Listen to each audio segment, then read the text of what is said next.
Firstly, a very happy Easter to everyone watching at home and to everyone at the circuit. Welcome to race day number 2 of the first round of the 2021 BNL Karting Series season. Alex Goldschmidt once again back on the microphone for commentary all the way through the day. We have got plenty of racing action. We've got another 4 qualifying sessions. We've also got the next phase of senior road tax competition. Where we will see a second chance heat between any driver that was outside of the top 30 following intermediate classification yesterday evening. And in terms of the seniors side of things, Callum Bradshaw topped the intermediate classification and scraping in by a couple of points. Luca Thiel was the last driver to make it into the top 30. However, the top 6 out of the second chance heat at 11:30 this morning local time will proceed to the A finals, and the remaining drivers, which will be 30 of them, will head into the B pre-final and the B final. We also have qualifying for juniors, seniors, DD2 and DD2 Masters. And coming into today, in terms of the junior classification,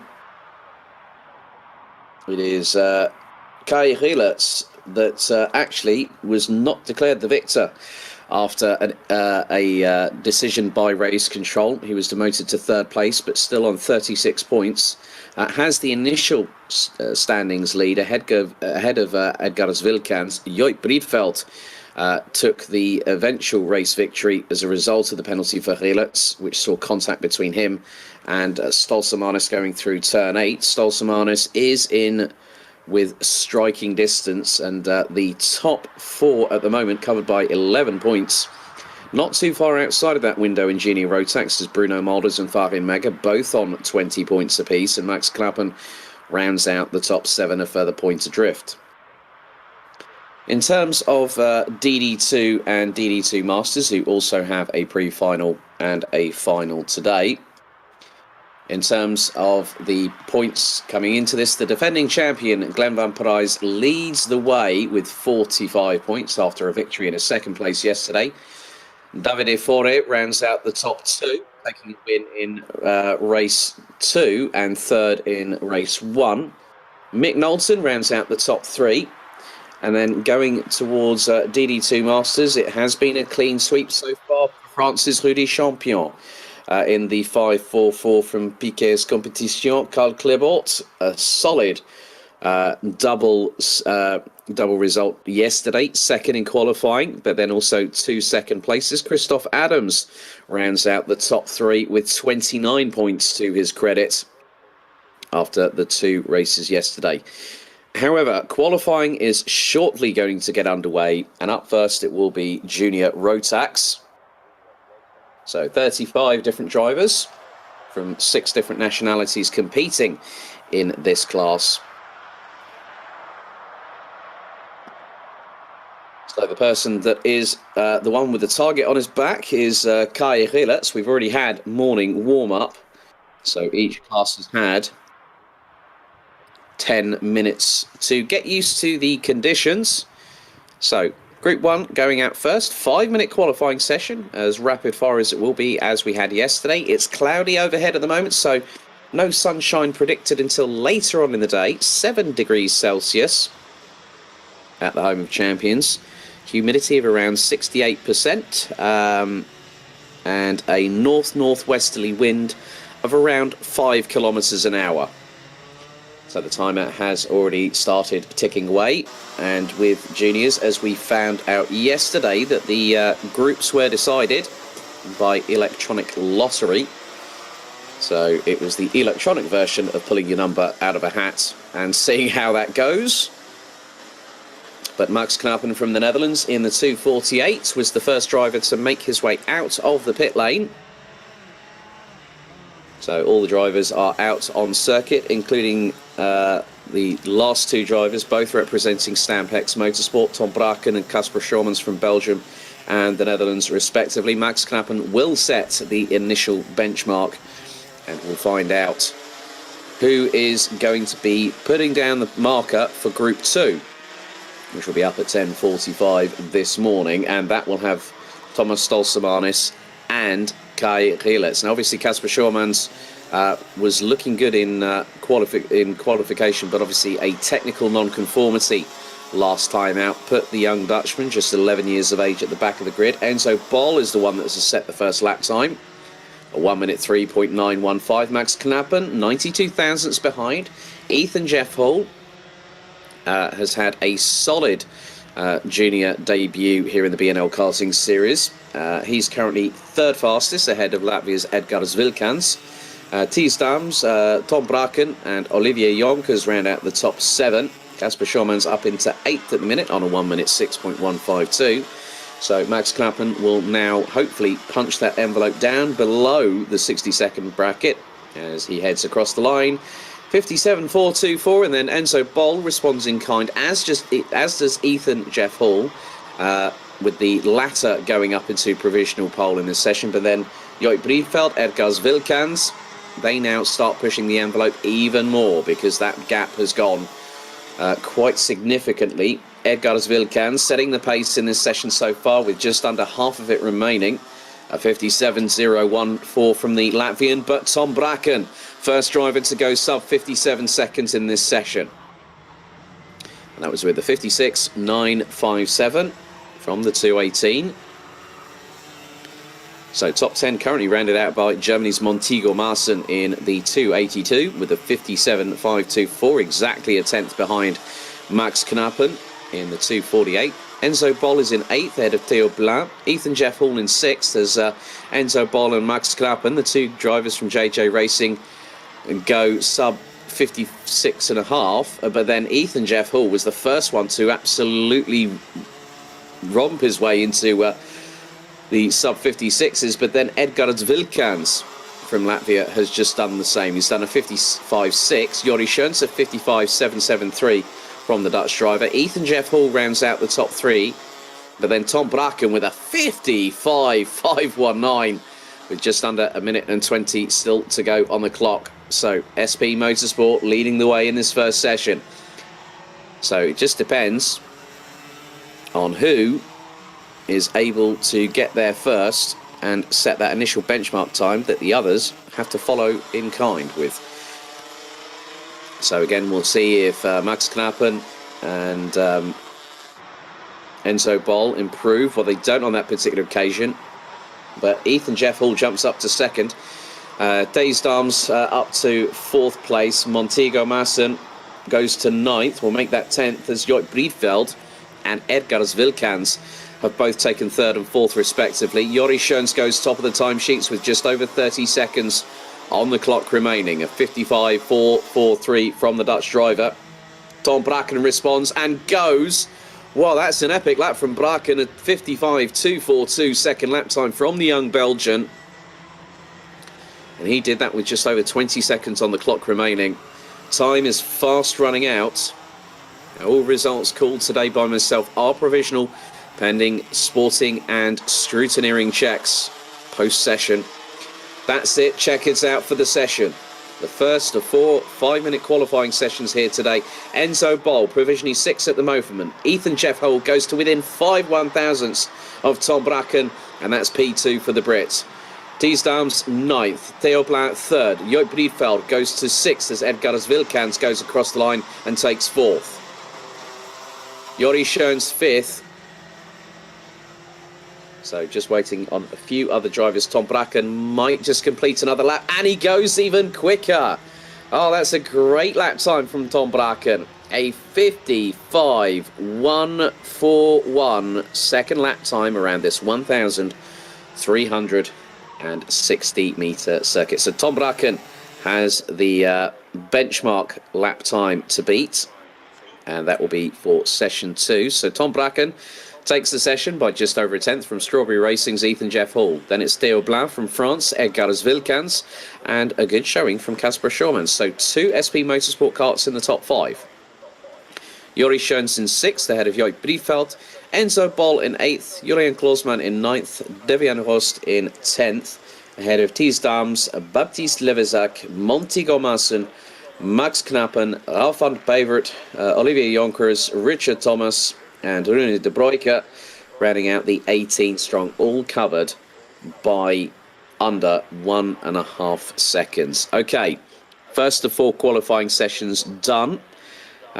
So Tom Braken's lap time is the one to beat, 55.141, and in just under 9 minutes' time, the second group of juniors will go out for qualification.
So we now have the second group of junior road tax qualifiers out now. 17 drivers in all, and the time to beat, provisionally speaking, is Tom Bracken's 55.141 second lap time around this fantastic circuit here at Karting Genk.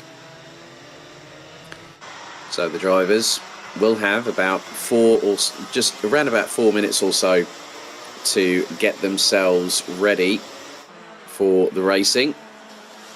So based on the culmination of both sessions, now someone's had a little bit of a spin on the Europlan. Not too sure if that was contact. That would have been the 296 of Boluet, as everyone's jostling for position. It's one of the biggest things in qualifying. You have to try and find where is going to be the right space on track for you, and can you use the slipstream. So we're going to get the first benchmark coming in very shortly, and that will be from Kai Rielert, and instantly goes into the 1 minute 2.8. Bruno Malders, then Thomas Strauven, Nick Gerhard's up to second.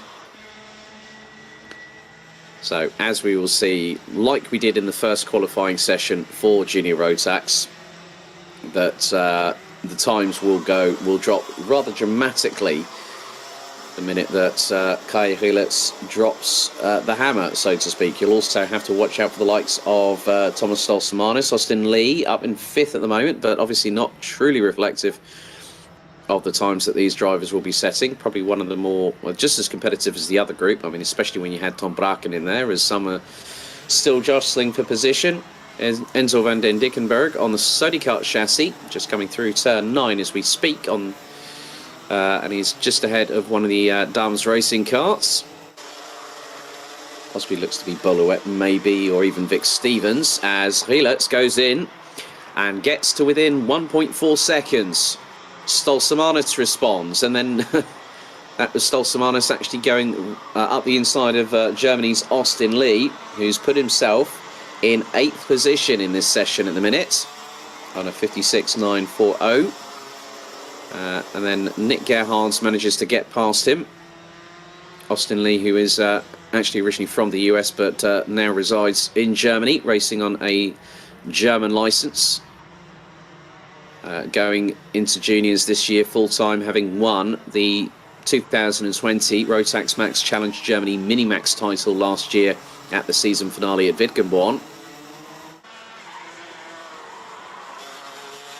So just under 2 minutes remaining in this session, as we wait to see what the next benchmark is going to be. Rielert goes top with a 55.5. Stolzemanis responds with a 55.463. Oh, and then Tommy van der Struijs, oh, right on cue there, young man, gets to 38 thousandths of Tom Bracken's top time from the last session.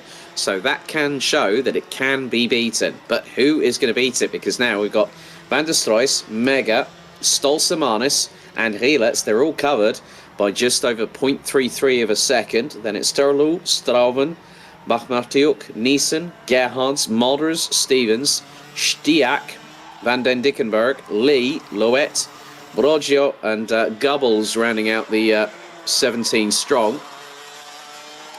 So the first question is Kai Rielert going to beat that time of Tommy van der Struijs? Well, we're about to find out. He does, and that is confirmed that Group 2 will be classed as the fastest group. But Thomas Stolzemanis, that was absolutely Herculean from the Latvian, a 54.849.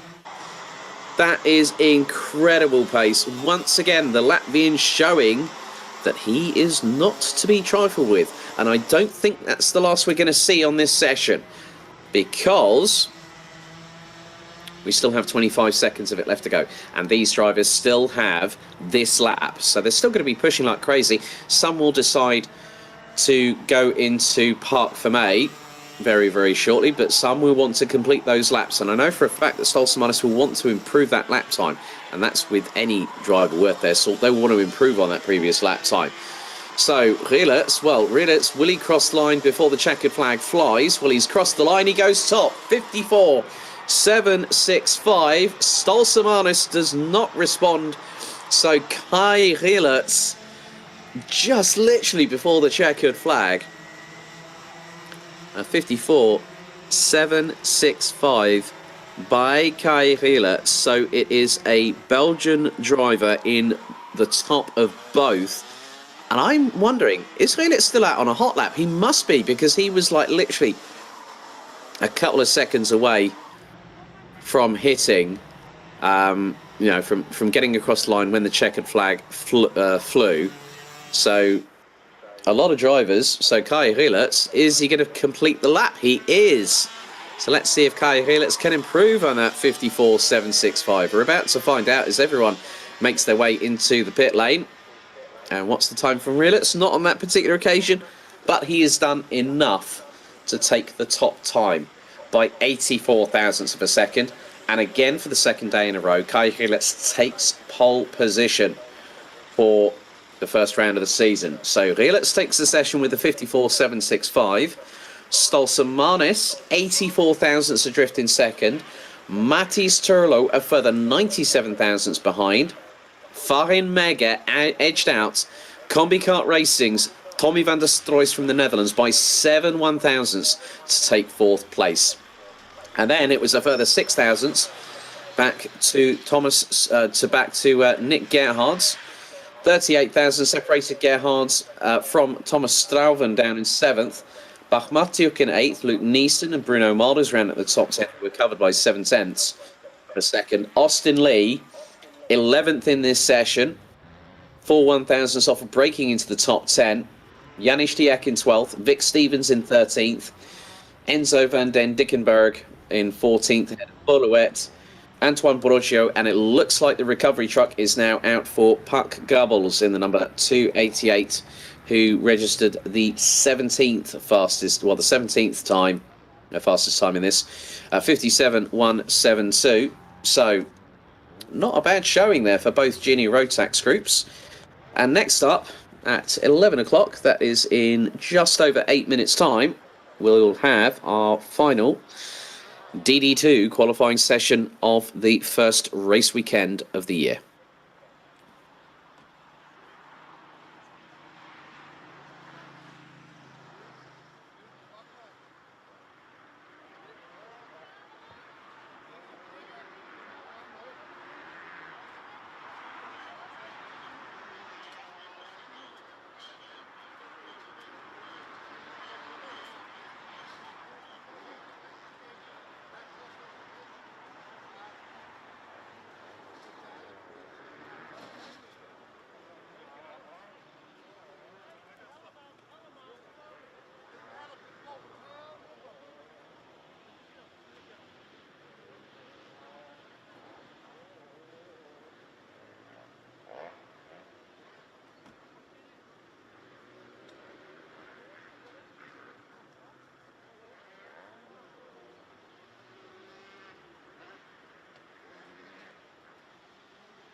So the green flag waves for the final qualifying session for DD2. After this, we'll have one more to go for DD2 Masters. And we wait for the first driver to decide to venture out of the pit lane. 21 drivers set to qualify. And that is Ricards Subekis from Latvia in the 471, who decides to venture out first. Then we just wait for the remaining 20 drivers to make their way out onto the 1,360 metre circuit. So the first race of the day will be the pre-final for the DD2s at 12:15, as now everyone else starts to come out of the pre-grid, which includes Janne Gussens, Maxime de Riche, Dan Zopfi, Bas van Vlimmeren, also out on the circuit right now. So that leaves another 16 to go. And very shortly, I'm going to see quite a few others. So Ragnar Virus, Malinovskis, Artsbach, Shriblack, Bartels, Bielecki, Maslakiewicz, Henry Ayres now out of the pre-grid. Lemma Parais, Davide Fori, Tenscher, Knowlton. And so pretty much everyone should hopefully be out on the track, and then we can get qualifying truly underway here for DD2. Sebastian de Grand is the only one that I have yet to see, according to the timing screens, come out of the pre-grid. So the 447 from Dams Racing is out of the pre-grid now. So under qualifying conditions, Ricards Subekis sets a 57.308 on his first attempt. And obviously Glenn Van Parijs was the one that put it on pole position yesterday.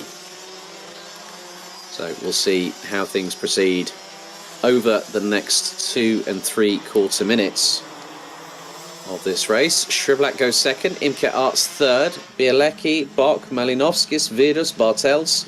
Henry Ayres puts himself up into ninth, ahead of David Maslakovic in 10th position. So Glenn Van Parijs, Davide Fori, Manuel Tenschert, and Mick Knowlton next up to put in their qualifying times. So Knowlton 15th, Van Parijs just warming up a little bit. So Zubekis has just put in a 54.3 on his last lap. So Dan Zopfi from the Netherlands goes second quickest, followed by Janne Gussens.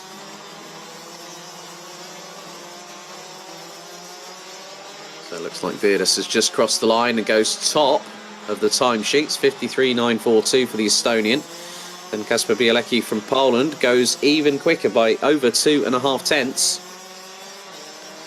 So Maslakovic in 9th. Henry Ayres up to 12th place now on a 57.5 for the Brits. The only Brit in the DD2 class this weekend.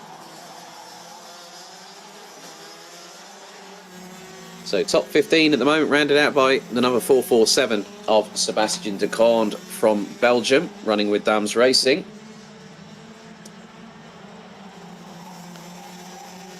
Davide Fori, race 2 winner, well, final 1 winner yesterday afternoon, has gone to provisional pole with Glenn Van Parijs, 67 thousandths of a second adrift. Then it's a further 12 thousandths briefly to Janne Gussens before Ragnar Virus goes in with a 53.320, and that's beaten by 6 1,000ths, courtesy of Poland's Kasper Bielecki in the 4.46. So times are dropping once again. Temperatures still a little bit cold here in Genk, as one driver deciding to keep themselves out of the way. Now whether that driver has decided to just keep going and not try to do anything rather bad in the next few moments or so, as we now go to within 20 seconds of the qualifying session ending here for DD2.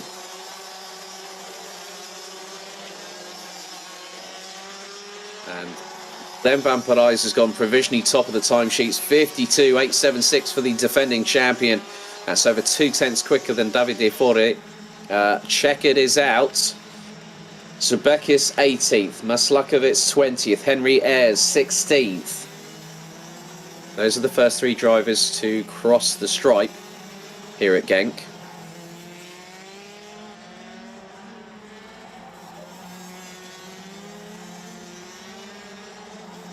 And some drivers still circulating to complete their flying laps here at the home of champions.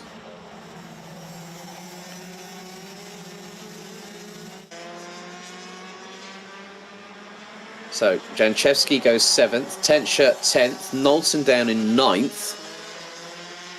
Sebastian de Grand remains 15th. Mark Bartel's yet to cross the line, but more times coming in. Malinovsky is 12th. Dan Zotfi down in 14th. So it looks like Glenn Van Parijs has again, for the 2nd day in succession, taken a pole position. So good work by the defending champion from Bouvin Power, 4:01. Top time of a 52.876. Davide Fore, just over 2/10 of a second behind was the Italian. Then it's 2 from Belgium in the top 3, courtesy of SP Motorsports Sander Schublak. Kasper Bielecki from 46th team rounds out the top 4, ahead of Estonia's Ragnar Virus. Fabian Bock in 6th, ahead of Sebastian Janchevsky. Yanni Gussens, Mick Knowlton and Imke Arts rounding out the top 10, all covered by just under 5.5 of a second. Manuel Tenscher from Austria, Matis Malinovskis from Latvia, Germany's Robert Schorpian, Dan Zopfi from the Netherlands, Sebastian de Grand from Belgium round out the top 15, followed by Mark Bartels from Germany, Henry Ayres from Great Britain, Maxime de Riche from Belgium, Ricard Subekis from Latvia, Poland's David Maslakovic, and Bas van Vlimmeren from the Netherlands. That is the penultimate qualifying session of the day. And in around about 9 minutes' time, we will have our final qualifying session. In duration, it's 5 minutes, which will start at 11:15 local time, and that is for DD2 Masters.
Our final qualifying session of round one of the 2021 BNL Karting Series season. It's time for DD2 Masters, and well, there's a couple of drivers out there, one of which is looks to be Christoph Adams on the right-hand side of your screens, and then you've got Dmitry Ostrovsky that has just come across the line.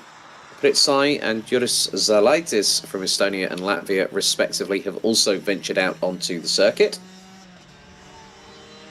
So we are waiting for another, well, make that probably another 7 drivers, make that 5. Sounds like a countdown, doesn't it? We're just waiting for another 5 to come out of the gates flying, hopefully, and get themselves around the circuit. And we're just waiting for one more driver to do so, which is Carl Kliwald. So we should have all of the 13 drivers out on track. So yesterday it was Rudy Champion that did the Grand Chelem, cleaned house effectively. Pole position and 2 wins, one in the pre-final and the final. Carl Kliwald has been his closest competitor this weekend so far.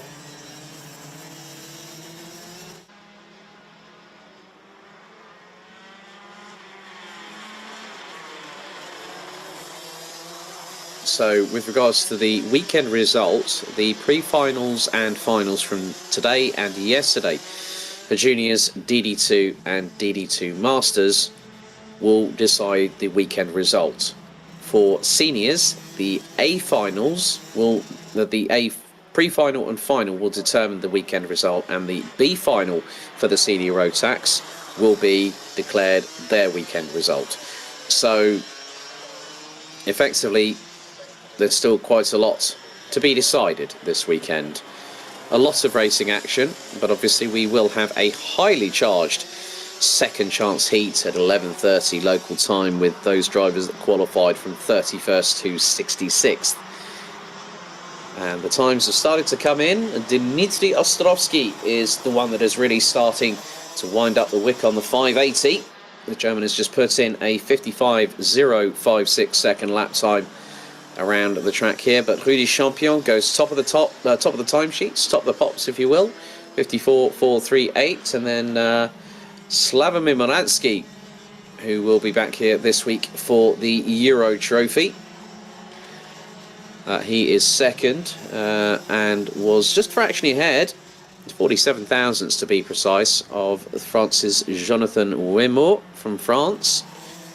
So everyone has set a respective lap time, but the top 8 rounded out by Christoph Adams in the 555 have set a fairly competitive lap time respectively, but the times will drop as the track evolves over the course of the next couple of minutes or so before we decide who will be in terms of position when it comes to the grid a little bit later on. So the pre-final will have its grid decided by this qualifying session, and the final later on will be decided by the results of the pre-final. Tom de Serra goes top of the timesheets by just over 0.13 of a second ahead of Rudy Champion.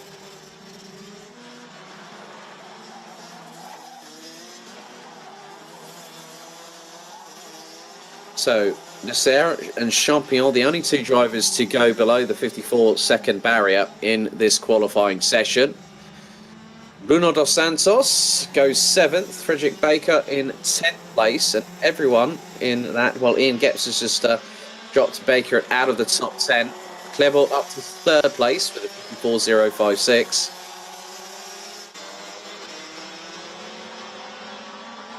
Now Rudy Champion looking to improve. He's got to within 33 thousandths of Tom de Serre on that previous... Well, he got to within 33 thousandths of a second of Tom de Serre. But then de Serre decided to... well, he said, hold my bière au fou, and went for it and got a 53.7. So,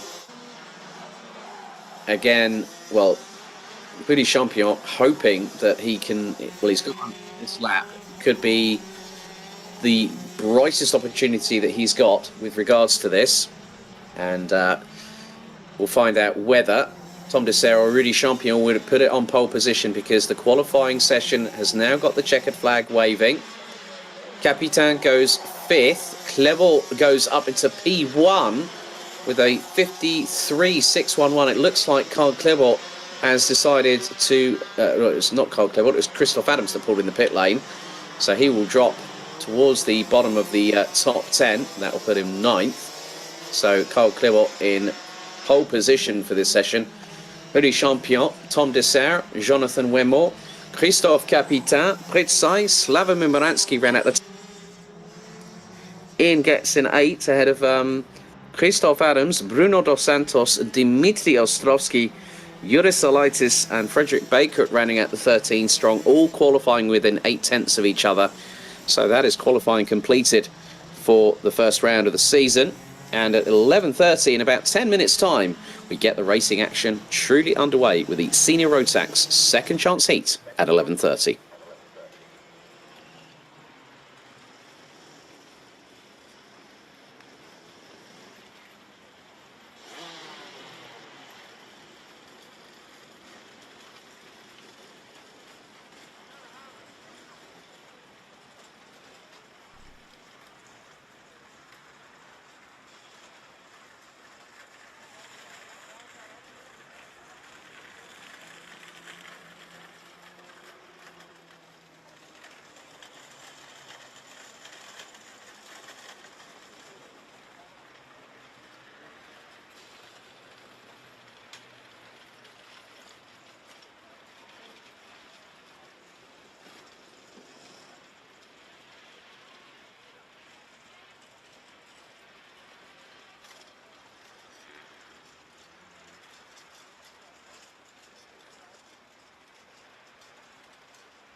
Everybody,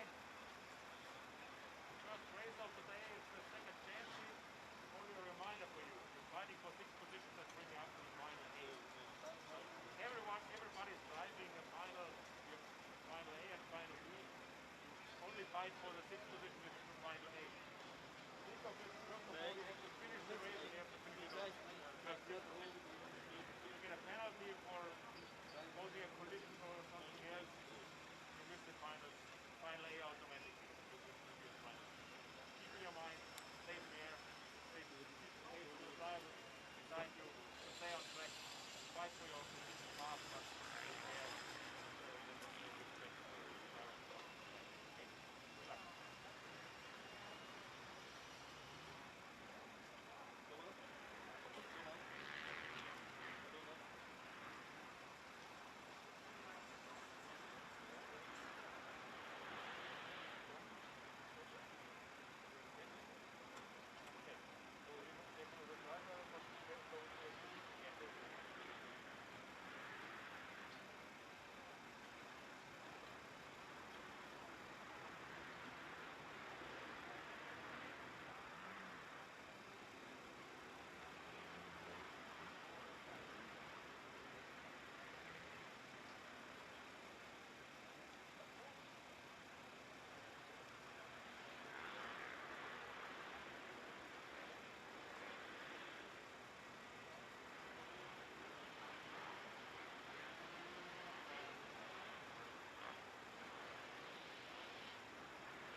So we get underway with our first race of the day, and it is going to be Senior Rotax second chance heat. We will have one less driver taking to the grid. That will be Gilles Clouet not starting.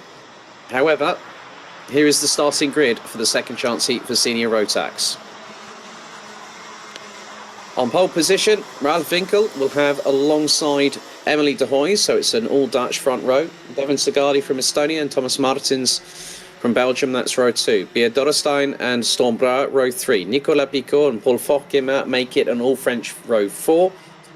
Yasharam Jankan and James Lingard complete the top 10. Sam Van Thiel and Wout Kerstens ran out the top 6 rows ahead of Daniel Hunt and Jordi van der Eyck. Linus Hensen and Colin van Lammeren, row 8.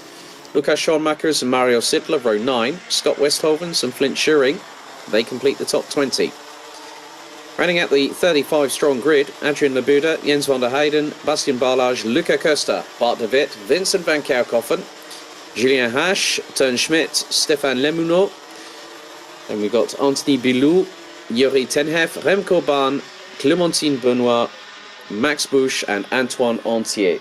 So 35 drivers competing for the final 6 positions in the A finals, and what will then happen is that the drivers that do not make it through, once the results have been officially tabulated and put together and confirmed, the remaining drivers will still be able to go for trophies, because we are going to have B and A finals as well.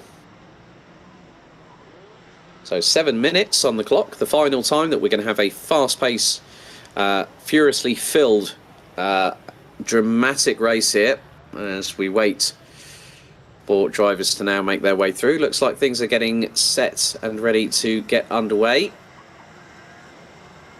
So Emily de Hoys, she's running it as independent this weekend. Normally was running last year with JJ Racing, but you can see it's just a standard X-Bree livery on that car as we now make our way through in towards turn number 12. Right, racing about to get underway, ladies and gentlemen, for those at the circuit and also those watching at home. Winkel and de Hoys will bring them around the final corner. 35 Senior Rotax drivers in the second chance heat. Are we ready? Are we steady? Let's see if we do go racing. Looks like a very clean start by the top 2. As no, there isn't. It's actually gone. It's very much at carnage filled at the back of it. The 375 Antoine Antier was involved. And now there's a couple of karts there as well. The 382 has lost the front bumper. And that is Max Bush. And also, that's the 355 Devin Segardi. So that happened right at the front of the field. So it caused a concertina effect, or a domino rally effect. And several drivers, their race weekend in terms of getting into the A finals has ended rather abruptly. But hopefully the mechanics can get those karts ready for the B final, B pre-final, which starts at 13:05 local time. As we're about to complete what has been an incident-filled first lap. So Ralph Winkel, followed by Emily de Hoys. Thomas Martins has done a very good job. The 305, who's heading to rallying in a Fiesta R2 this year, up into the top 3. Storm Brouwer in 4th. Beer Dorrestein and Paul Forquemer round out the top 6. Now, who was that? That was Yasharam Jankan up the inside of Sam Van Thiel, I believe. Well, that was actually Yasharam Jankan up the inside of Flint Schuring, but they're all squabbling all over the scraps on the bottom of the on the table, whilst everyone's had their Sunday lunch, so to speak, even though we're not at that time quite yet. So 5.5 minutes still to go. Positions still being battled over.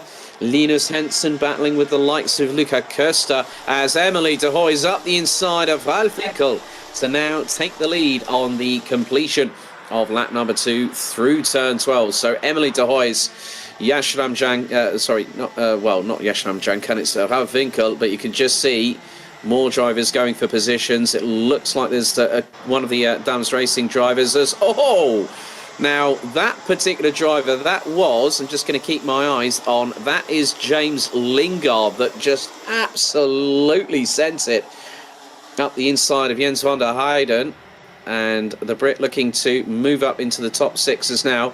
Halfinkel having pressure from behind, courtesy of Thomas Martin, Stormbrower, Beer Dorrestein, Paul Fokema, and Sem Van Til is now closing. So Yasharam Jankan being pressurised by. So we have multiple drivers out. So Max Bush out, Nicola Pico, the biggest name casualty out of that as well, and Devin Sagardi from Estonia. That's up the inside of Stormbrower. Here comes Beer Dorrestein. So the 3-2-4 gets past his countryman as there goes James Lingard up the inside of Yasharam Jankan through into turn 2. 4 minutes remain plus an additional lap. Emily de Hoy's controlling proceedings ahead of Halfinkel. Thomas Martins in his last competitive karting event, and also with GKS Levens Power after a decade of karting. The 14-year-old going into rallying, as I mentioned earlier on, as there is the battle between James Lingard and Yasharam Jankan.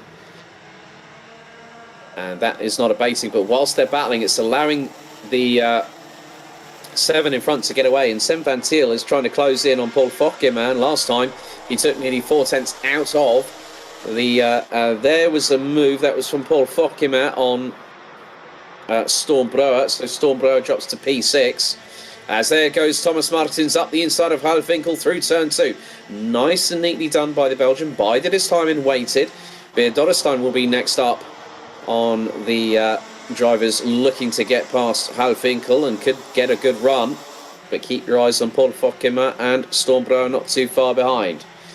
Sem Van Til took nearly 4 tenths out of Stormbrower and is closing. James Lingard is also closing as well. He was just over a tenth slower as there's a move by Fokema up the inside of Dorrestein, and Stormbrower lets him go through.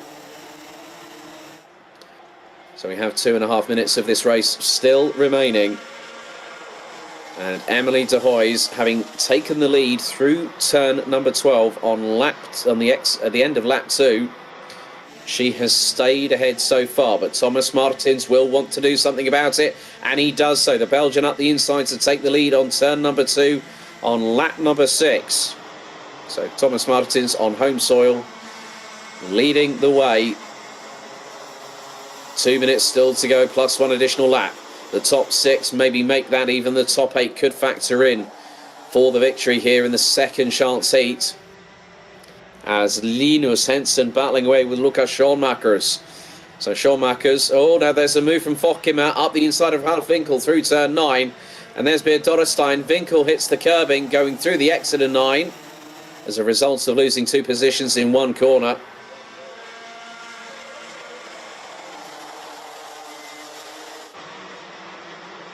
So we have just over 90 seconds on the clock remaining. Thomas Martins continuing to lead, but Emily de Hoy's was in the slipstream there. Paul Fokema is the danger driver right about now. The French driver now in 3rd position.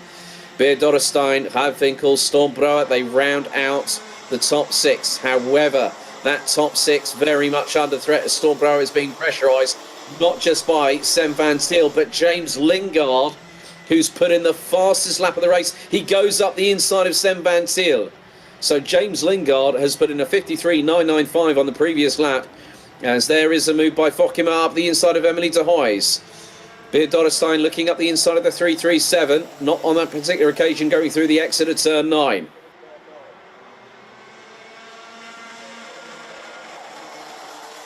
So we will now head on to the penultimate lap of the race. Yasharam Jankan has also started closing in.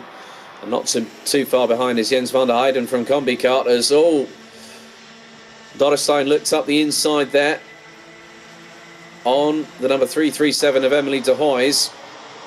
Stormbrower could be pressurised momentarily by James Lingard as Paul Fokema up into 2nd position, having got past quite a few drivers, and it seems like turn 9 is the 312's sweet overtaking spot here at the circuit. As they go through turn 8, now they're going to head into 9.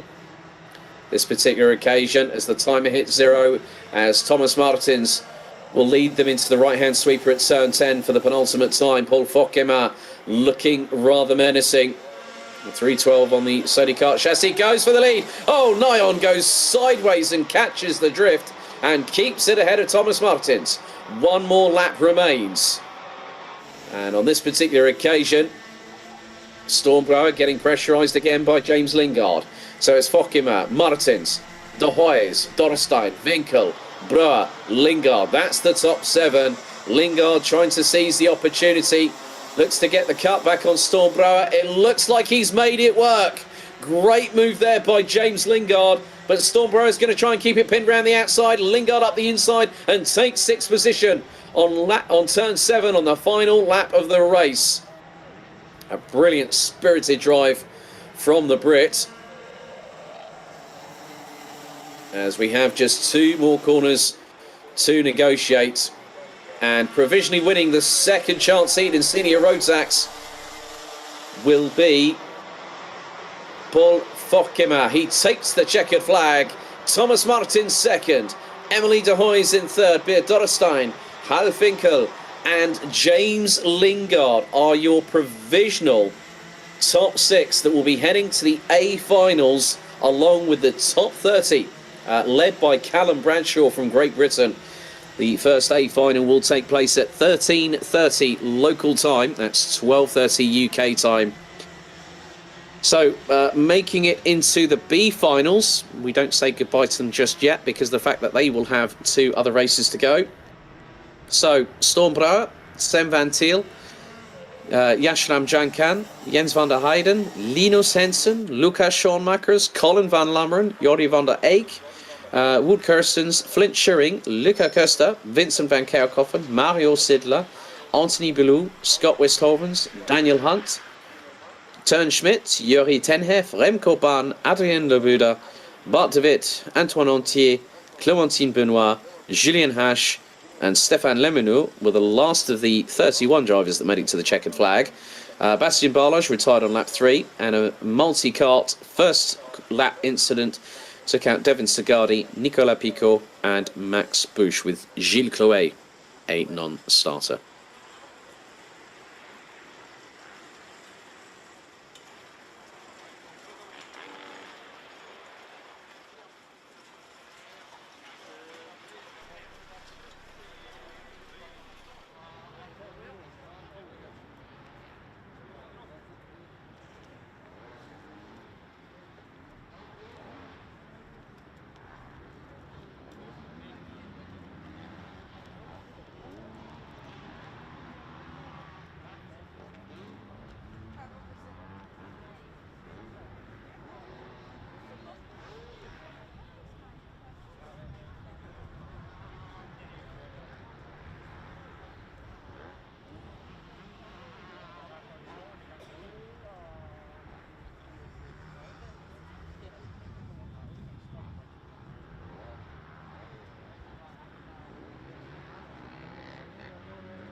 We go to our first pre-final of the second day of competition here at the BNL Karting Series, and Junior Rotax kick-starts the action.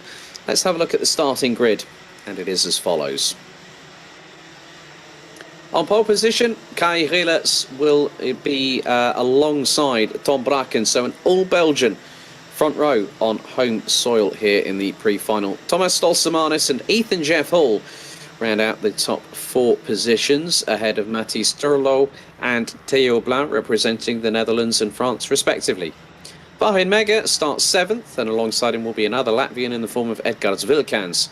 Tommy van der Stroys and Casper Schormans round out the top 10 ahead of Nick Gerhards and Joris Schoens, who complete the top 12. Thomas Strauven, Joip Rietveld, Javi Bachmachtiuk, Enzo Bol, Luc Niesen, Julian Kloosman, Bruno Molders and Debian Hurst round out the top 20.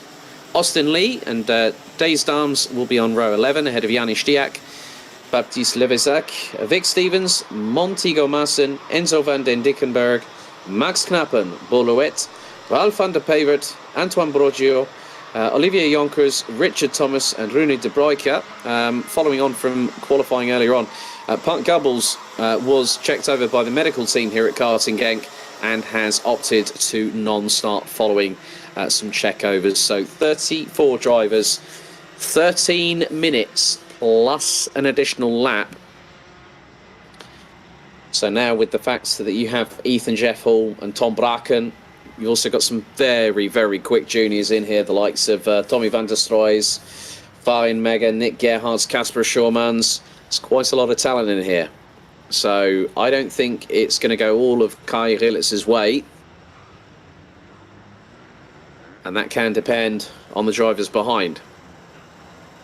Who will get in front? Who will lead the field from this race and going into the final this afternoon, which will be at 14:45 local time.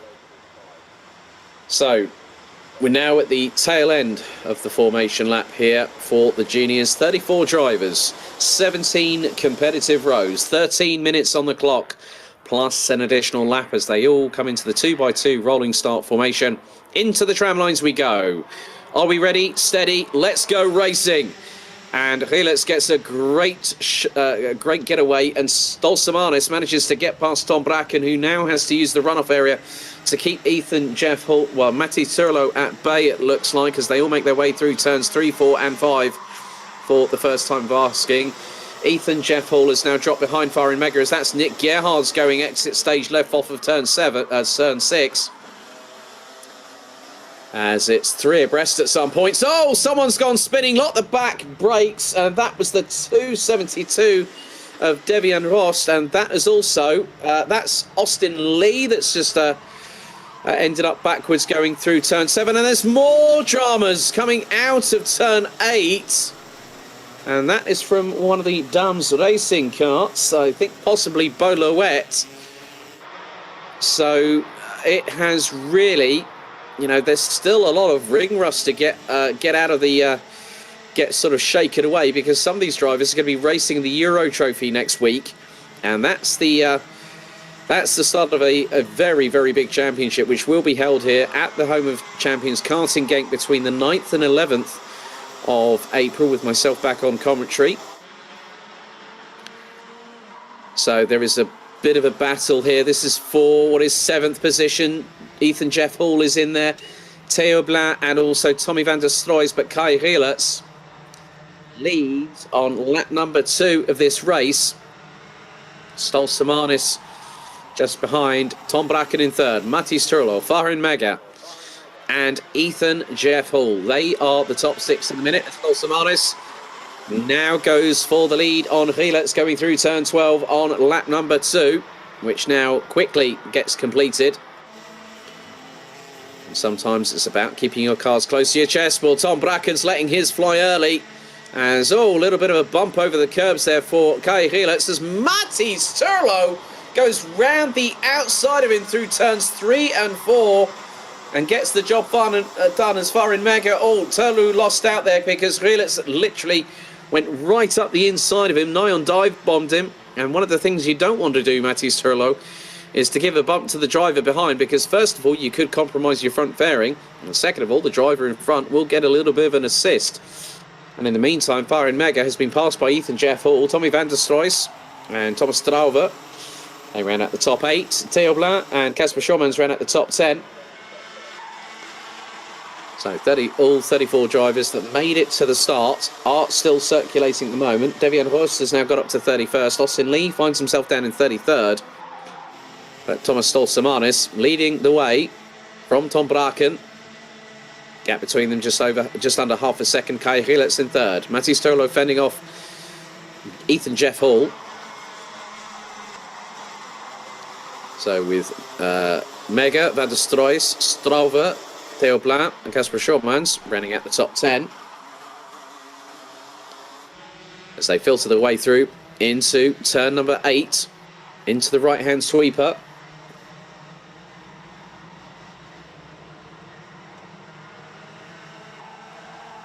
And then Theo Blanc has just managed to get past Thomas Strauver going around the outside, coming out of the exit of turn 9. So a good bit of work there from the French driver. Then Strauver has got Schormans just behind. Along with them is Bruno Molders and Edgars Vilkans. Then Julian Klausmann and Nick Gerhards battling away a little bit further behind over 13th.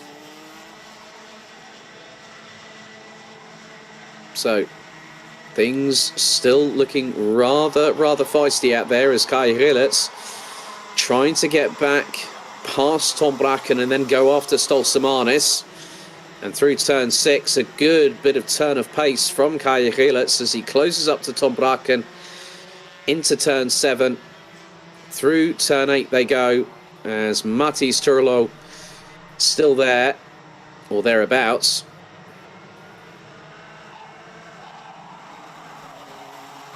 And it was nearly 3 wide going through turn 9 just a second ago, which I caught out of the corner of my eyes. Rilets up into second position past Tom Braken. So Stolsamanis has got a very considerable cushion in front of behind him, nearly 8 tenths to the good. With Rilets now fighting with Braken, and the latter having been passed by the former just a few corners ago. As now there's been a bit of a drama here. That's for the 216 and the 280, probably the 297. So Ronnie de Broeke pulls the cart off the circuit, and yeah, not great for him. So that would have been more than likely, if that was the 216, that would have been Olivier Jonkers that was caught up in that. So more dramas happening, and a few drivers making their way up through the field.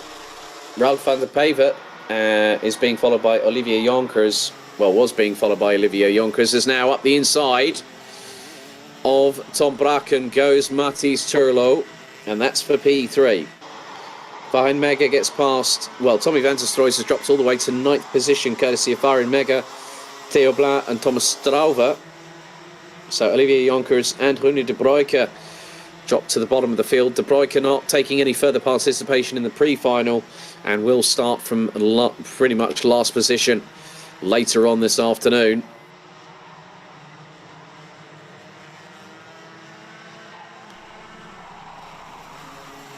So we are fast approaching the halfway point of this race in terms of the timer counting down. So Stolsamanis leads the way. Rilets has closed in on him. The gap was 6 tenths last time around, but Rilets is putting in fastest lap after fastest lap, and that particular time he was over 3 tenths quicker than Stolsamanis. Gap down to less than 3 tenths, as that was a good move there by Theo Blanc up the inside of Farin Mega. Thomas Strauven trying to get the up the inside of the German, but Farin Mega able to keep the young Belgian just behind. Now they head into turn 7. Bruno Molders in the meantime has got past Tommy van der Stroys in the 254. So still plenty of this race to unfold before our very eyes. Stolsamanis Really feeling the heat under the collar, courtesy of Kai Gilles as they cross the line to start lap number 9. 0.2 is the gap.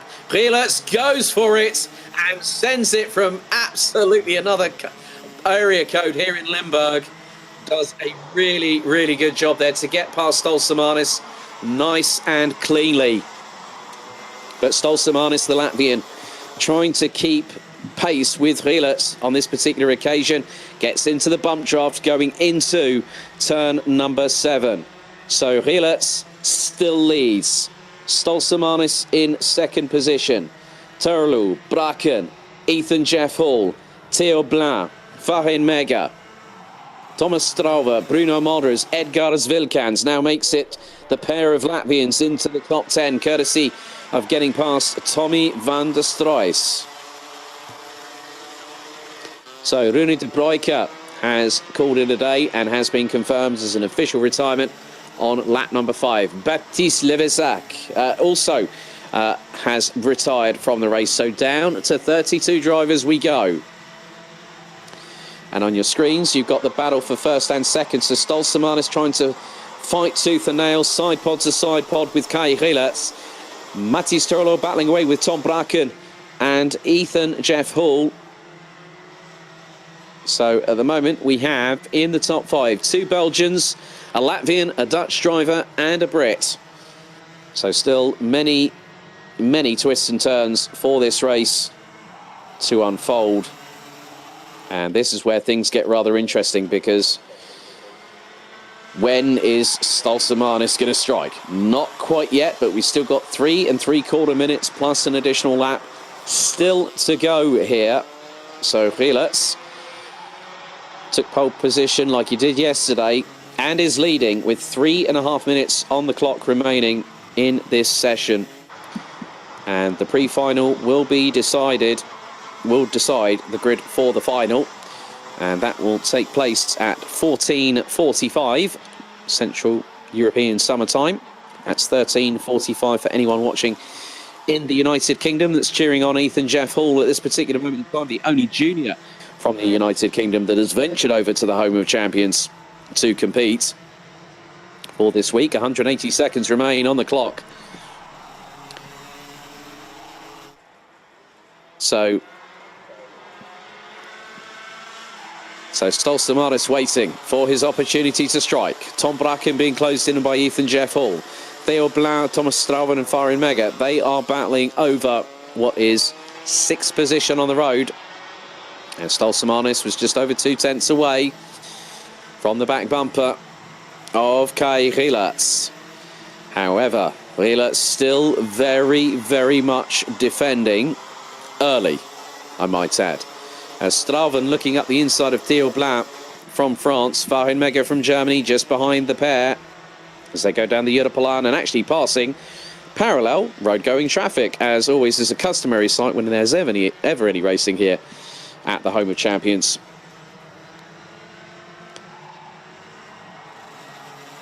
So we still have, out of the 34 that started, we still have 32 still racing.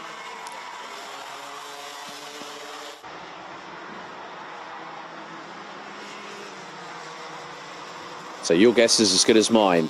When is Stolsamanis going to strike? He strikes now, whilst he has the opportunity, and gets up the inside of Gilles through turn 2 on lap number 13.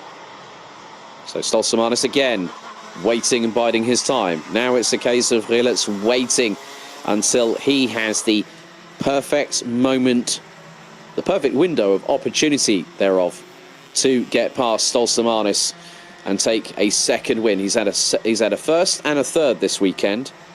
Obviously, that would have been 2 wins yesterday, but obviously due to the penalty that Gilles was given post-race, what Gilles needs to do is just make sure that the move is very, very clean and precise. 60 seconds on the clock remain. And Gilles will have this plus an additional lap to try and get past Thomas Stolsamanis. And if he's 0.3 of a second away, that's going to be difficult. There's Farin Mega up the inside of Theo Blanc, as Thomas Strauven has also got past. And now Bruno Molders Fancies his opportunity of getting past the 270, the 230. As up the inside, Theo Blanc goes back up the inside of Fahen Mega, and Bruno Moulders. Oh, it's one thing you don't do, squabble with your teammate. Well, too aggressively, I might add, but Fahen Mega does the right thing. Lets Bruno Moulders get through. And we have just under 15 seconds in this pre-final remaining, plus an additional lap. Thomas Stolsamanis will go into the final if he gets over the checkered flag, past the checkered flag first, ahead of Kai Rilets. Then that is going to give him the perfect opportunity. We go on to the final lap. Kai Rilets, nearly 3.5 tenths of a second behind, in second position. So Stolsamanis will have to keep the throttle pinned, keep that kart nailing every single braking point, every single apex, every single racing line. He cannot make a mistake, because the minute that happens, Kai Rilets will be there, and Rilets is very, very close to him, coming through turn 7 into the right-hand sweeper at turn 8. And sometimes, of course, every single driver wants to win. But sometimes with a championship, it is a marathon, not a sprint, as we will have that over the next 6 months. So this time around, Stolsamanis is going to take the checkered flag and wins the pre-final for juniors by a quarter of a second ahead of Kai Rilets. Matti Sturlo takes third place ahead of Tom Braken. Ethan Jeff Hall in 5th, Thomas Strover in 6th, Bruno Moulders in 7th, Theo Blanc, Fahen Mega and Edgars Wilkans round out the top 10 positions. Nick Gerhards in 11th, ahead of Kasper Schomans, Joip Breedveld, Enzo Ball, Luke Neeson and Julian Klausman round out the top 16. Tommy van der Stroys will have to start from 17th provisionally in the final a little bit later on, ahead of Vic Stevens, Jori Schoens, Max Knappen, Janis Diak, Javi Bachmachtiuk, Montego Massen, Thies Dams, Enzo van den Dickenberg rounding out the top 25. And completing the 32 that finished the race, it was Devian Horst, Ralph van der Pevert, Antoine Broggio, Austin Lee in 29th, with his teammate from Karchmi, Richard Thomas, rounding out the top 30. Then Boluet, Olivier Jonkers, being the last of the 32 classified finishers. Unfortunately, very early on, we lost Baptiste Levesac on lap number 7.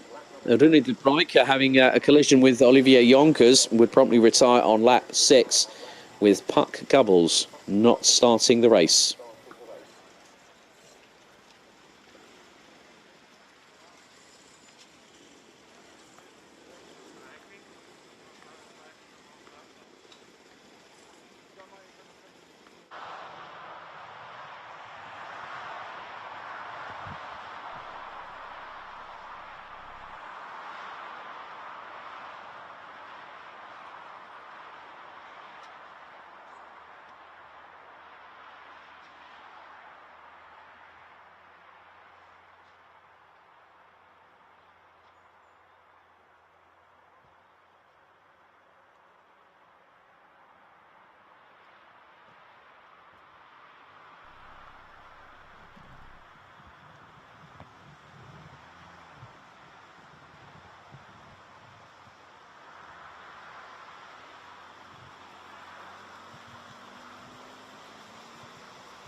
So we now get underway with our first pre-final for, well, our next pre-final, which is DD2, and your grid is as follows. On pole position, it will be Glenn Van Parijs in the number 401, the reigning and defending BNL Karting Series champion. He'll have Davide Fori alongside him for the close company. Also, Zon of Schiblak and Kasper Bielecki ran at the top 2 rows, with Ragnar Virus and Fabian Bock from Estonia and Germany completing the top 6. Sebastian Janczewski from Poland, Yanni Gussens from Belgium, and the 2 Dutch drivers in the form of Mick Knowlton and Imke Arts ran at the top 10. Manuel Tenschat in 10th position, in 11th position ahead of Latvia's Matis Malinovskis. Robert Schopion from Germany starts 13th, and alongside will be the Netherlands' Dan Zopfi. Sebastian de Grand and Mark Bartels ran out the top 8 rows ahead of Henry Ayres and Maxime de Riche, with Richard Subekis, David Maslakiewicz and also Bas van Vlimmeren rounding out the 21-strong grid. So 13 minutes plus an additional lap to go in this pre-final. The first, well, we will have another 3 before we have a little bit of an extensive break before the final races of the weekend here on the BNL Karting Series.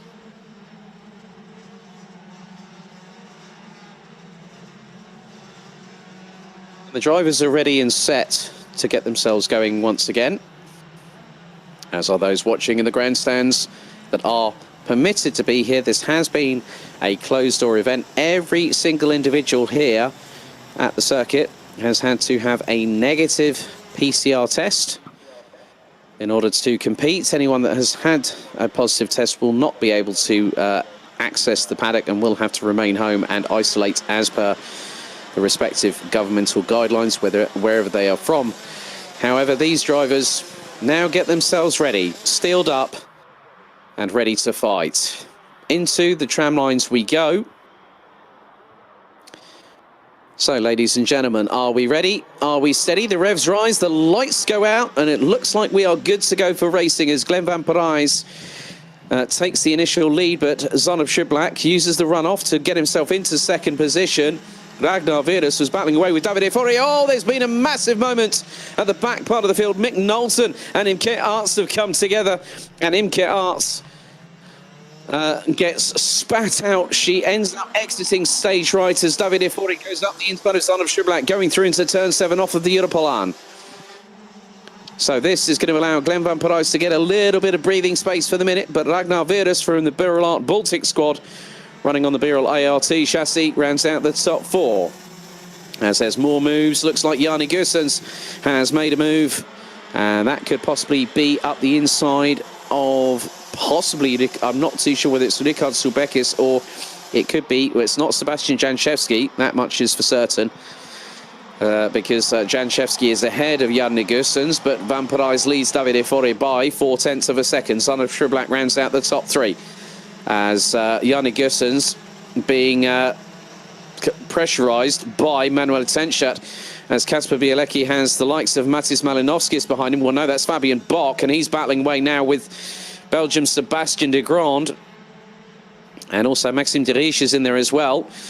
De Riche has to go to the outside of turn 7. But he gets pounced on up the inside. That looks to be Richard Subekis. And then there is Mark Bartels battling away. He's going side by side. Bas van Vlimmeren has been absolutely inspired. And there goes one of the, that looks to be Imke Arts that has gotten up the inside there. More changes than you can shake a stick at, as there was a move up the inside. Looks like Yanni Gussens battling away with Kasper Bielecki there from Poland. 4th, 6th position, Matis Malinovskis ahead of Fabian Bock. As there's more positional changes a little bit further back, Bas van Vlimmeren really getting his elbows stuck out and getting truly stuck in. 10 minutes and 51 seconds plus an additional lap still remaining on the timing counter here on the DD2 pre-final. So Van Parijs leading the way, rather being untroubled, is the current reigning and defending champion. He's got an extensive gap of nearly half a second over Davide Fori, who has Zon of Schiblak, and Ragnar Virus not too far behind.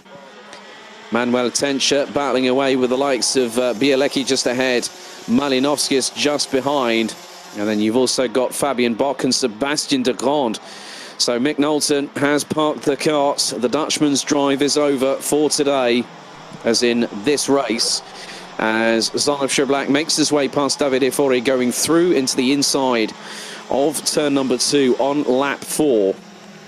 And at the moment, Ragnar Veres is the one setting the timesheets alight, as Fabian Bock trying to go up the inside of Matis Malinovskis. And you also had Ricard Subekis, who has got past Sebastian de Grande for position. So these drivers still fighting toe-to-toe right now, and it looks to be no sign of abating. And at the minute, Ragnar Veres has got the fastest lap time of anybody at 53.575 from the Estonian. So Mick Knowlton has effectively retired. I'm wondering if Imke Arts might be carrying on. She's all the way down in 20th position, so she is still racing. Van Parijs leads. The gap now 0.731 of a second between himself and former teammate and chief rival Zanov Schablak in the SP Motorsport 402.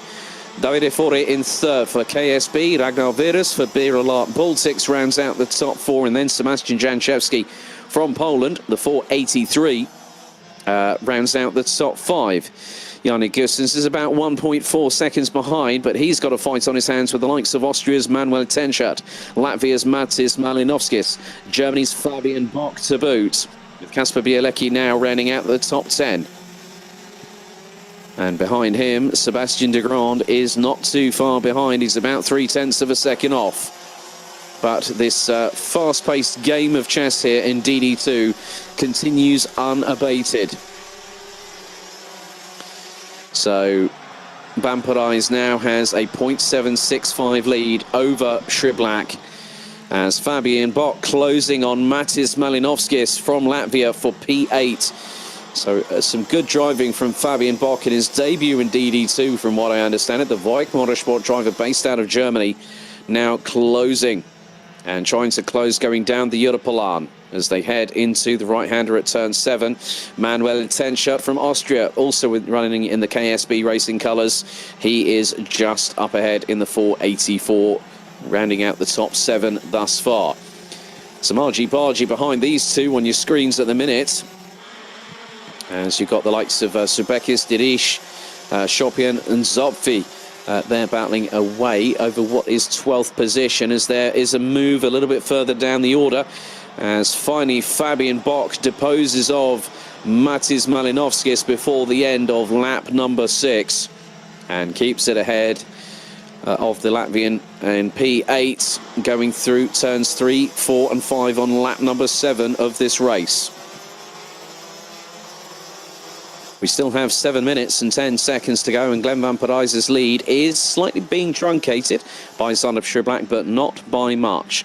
Schablak set the fastest lap of anybody in this race, a 53.498 second lap time from the Belgian, based local to this circuit, who has been very open in the media over the last few weeks, saying that Formula One is the goal. I don't at all blame him, as there is another move, and that was on Maxime Dirish, and I think that was Dan Zopfi that got past in the Beerlaat chassis. Oh, again, they're swapping places.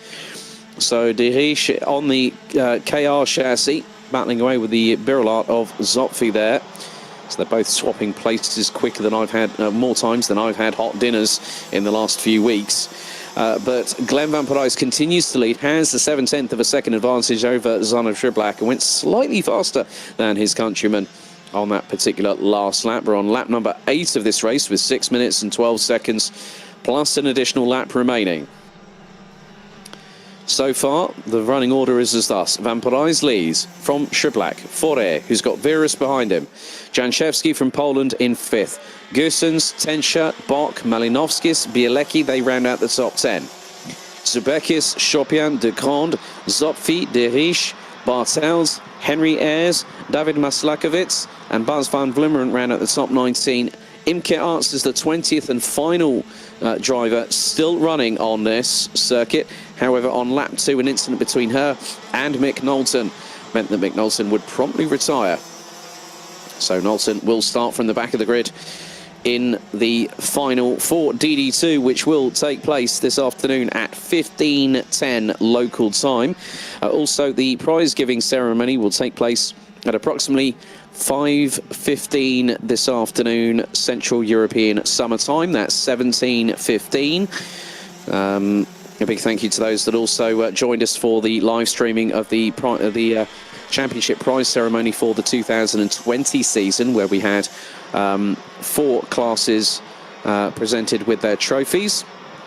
So a big thank you to those that were able to attend and help celebrate with us at the track directly. Obviously, good to hear from Dave and Tamsin Jermaine on social media saying, well, we'll hopefully see you guys soon. And when we see you, Tamsin and Dave, we will make sure that your trophy is kept to one side and it will be handed to you in person. We can't wait to have you back out on track with us in DD2 Masters. So we have 4.5 minutes to go. Vampirize's lead is being eaten away at, well, chipped away at, I would probably say, by Son of Shiblack. And this was customary of what we saw last year between these two, but obviously now in different stables, different chassis providers. Tony Kart versus Kart Republic. Again, it has been a steep learning curve for Shiblack because he is specialising in gearbox for 2021. He's not just doing the BNL karting series, he's doing other categories as well. He is the reigning and defending Euro Trophy champion. So in many respects, don't be at all surprised if you see him back here next week, starting a title defence. And I'm actually going to have a look at the Rotax Global app in just a second, where it actually gives you all the information you need to know. But there is a battle here, and that is Gustens versus Janchevsky. So, and Son of Shiblack will be back here next week to start the title defence of the DD2 crown and the Euro Trophy. So Janchevsky now being closed in on, so that is Yannick Gustens, Manuel Tenscher, and Fabian Bock has started closing in as well. So a good bit of work from the young German there. So we will see how this proceeds as Yannick Gustens up the inside going through turn 12. He gets past Janchevsky. Manuel Tenscher gets the run on the Polish driver going through into turns 1 and 2 and looked to get in there and get past. But Janchevsky was doing the old thou shalt not pass manoeuvre right there and then. He cut across the front of Tenscher as soon as he saw the 484, tried to go up the inside of him into turns 1 and 2. This now gives Fabian Bock from Germany an opportunity to get past Tenscher, but on the Europolan, not on this particular occasion.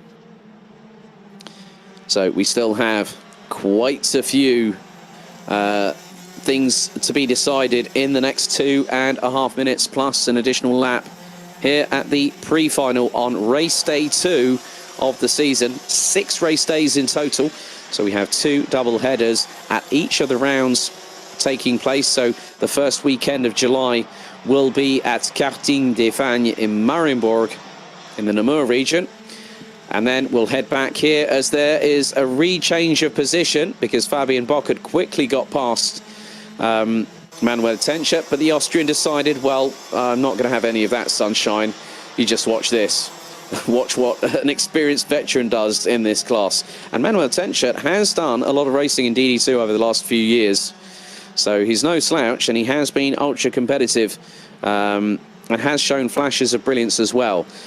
We also will head back here between the 9th and the 10th of October for the season finale, where we will crown our champions for 2021. Obviously, there are tickets up for grab at the end of this season for the 2021 Rotax Max Challenge Grand Finals, taking place at the Bahrain International Karting Circuit between the 7th and the 14th of December 2021.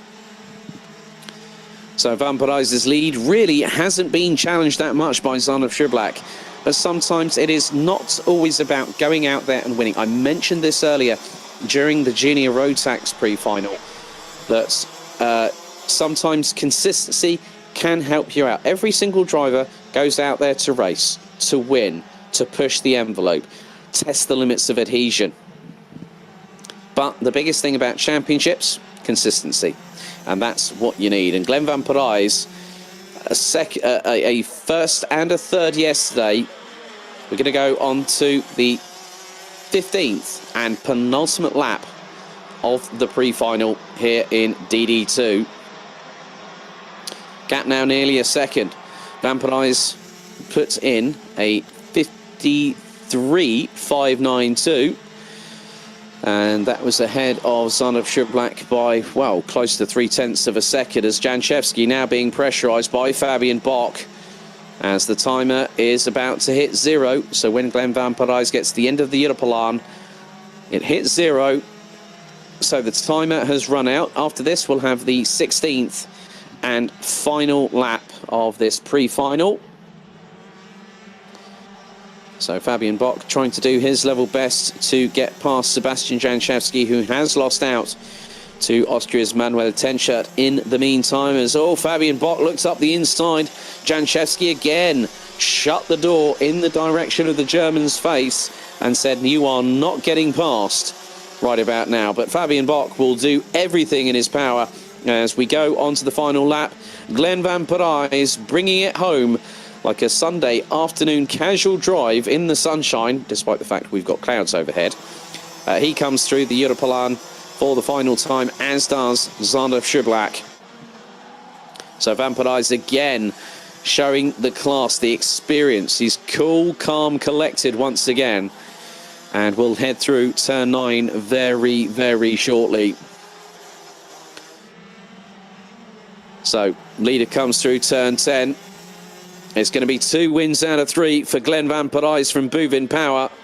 And that puts him on pole position for the final this afternoon. Glenn Van Parijs sets off in the best way possible after pole position in qualifying. Lights out to checkered flag here in the pre-final. Zanov Shublak takes second ahead of Davide Fore. Ragnar Virus in fourth ahead of Jan Negusens. Manuel Tenschert takes sixth ahead of Sebastian Janchevsky. Matis Malinovskis, in the meantime, actually managed to get past Fabian Bock, who had dramas in the last lap of the race, with the German finishing in 9th ahead of Kasper Bielecki. Germany's Robert Schopian takes 11th ahead of Richard Subekis, with Sebastian de Grand rounding out the top 13. Dan Zopfi and Maxime Derich ran out the top 15 ahead of Mark Bartels, Henry Ayres, David Maslakovitz, Bas van Vlimmeren and Imke Arts, with all of those 20 drivers making it to the checkered flag after 16 laps of racing, with Mick Knowlton unfortunately retiring on lap number 2.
So we have this and 2 more pre-finals to go. DD2 Masters up next.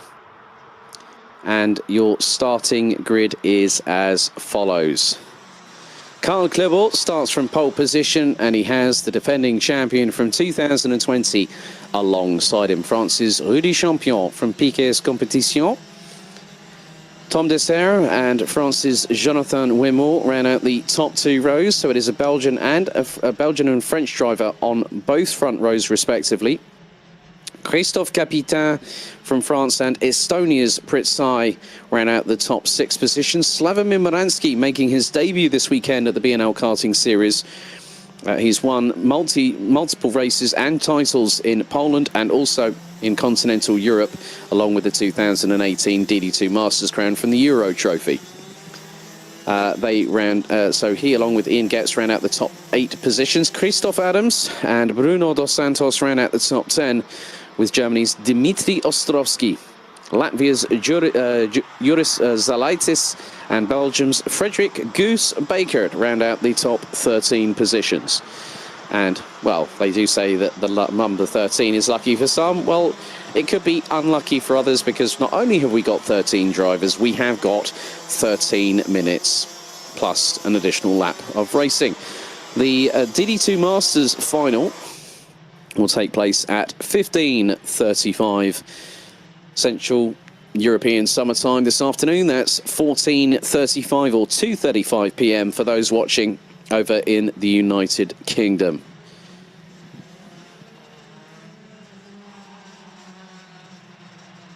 So this, I think, has to be the slowest formation lap that we have had so far this weekend, because Karl Klebert wants to make sure that everyone gets into position. He wants a clean start at the end of the day. I can completely understand that. Everyone else wants to have a clean start, but we've seen it before where we've had a full start. It's never been easy for some of the drivers to get themselves back onto that sort of level pegging, if you will. So we're about seconds out, ready to get racing once again. So it will be down to Karl Klebert and Rudy Champion to start proceedings here in the DD2 Masters pre-final. 3rd out of 4 races for this class here at the home of champions karting Genk. And now the mind games start to begin. Who will get the jump going into turns 1 and 2? Or seconds away from finding out. Through into the tram lines they go. Are we ready? Are we steady? Well, it looks to be a good start. We're off and racing, and a great start from Karl Klebert, who gets ahead, as that is Tom Dessert up the inside. Oh, and he comes together with Rudy Champion going through turn 2. Oh, and I think he nearly rode up the back bumper of Karl Klebert in the process, and Tom Dessert, as a result of that, has dropped behind Frederick Baker, who's had a brilliant start, and he's got himself up into what is going to be 11th position, and he's just gesticulating like a madman at Tom Dessert, saying, what on earth was that? You know, but the biggest thing is that now this is changing everything. Or was that? I'm just keeping an eye on all the drivers making their way down into the turn 10. So coming together between Tom Dessert and Rudy Champion on the very first lap has put the defending champion at a bit, well, he's got some work to do, has Rudy Champion. Karl Klebert leads them across the line to complete lap number 1. Nearly 0.6 of a second ahead of France's Jonathan Wimmer, and Christophe Capitain makes his way up into 3rd place. Ian Getz and Slavomir Moransky ran out the top 5. Christoph Adams in 6th ahead of Juris Zalaitis, who's up into 7th ahead of Pritsai. Tom Dessert in 9th. Frederick Baker in 10th. Rudy Champion all the way down in stone dead last, and he is 2.7 seconds behind Bruno dos Santos. And I think realistically the distance that Rudy Champion has got to make up is quite Herculean in some respects, and whether he's going to decide to stick it out and go for it, as now there was Pritsai trying to go up the inside of Zalaitis, that nearly allowed Tom Dessert to get past him on that particular occasion, as Tom Dessert up the inside of Pritsai going through the final corner. Frederick Baker not too far behind the Estonian either, as Tom de Serre manages to get his way through, and then the switch back there from Pritzai was perfectly timed, and Frederick Baker was like a scalded cat on a hot tin roof. He managed to get through past Tom de Serre on the next corner, but then de Serre gets through past him on turn 6, and Baker now trying to get the run on him going through into turn number 7. This is absolutely brilliant battling between this quintet at the back of the field, with Rudy Champion starting to close. So Clerbot has a 5/10 of a second lead, an advantage over Jonathan Wemont from France. Christophe Capitain makes it 2 French drivers in the top 3, but is being closed in on by Ian Gapts from Belgium, Poland, Slavomir Moransky, and Christophe Adams, this time representing the Netherlands. And this is a running joke. We don't know which license he's going to throw at us, whether it's French, Belgian, or Dutch. But on this particular occasion, it's the Dutch one. So he has factored in a little bit earlier on in this weekend. He's shown very good pace, as always, using his skills that he's amassed over the past couple of decades or so, and is the most decorated participant in the Rotax Grand Finals pantheon of history. 18 successive appearances, a 2-time champion, both in Max Masters and DD2 Masters. Max Masters not used in the current scheme of things, reference the BNL karting series, the Euro Trophy and other European championships. But some places such as South America, where Christophe Adams ventured to Argentina last year to try and get a spot on the roster for Team Belgium for the 2020 Rotax Max Challenge Grand Finals, which eventually, unfortunately, due to the COVID-19 pandemic, was postponed. Or was first postponed, and then it was cancelled. As there goes Christophe Adams up the inside of Slavomir Moransky, as it looks like Christophe Capitain having a ding-dong battle with Ian Gapts. So that's for 3rd place on the road.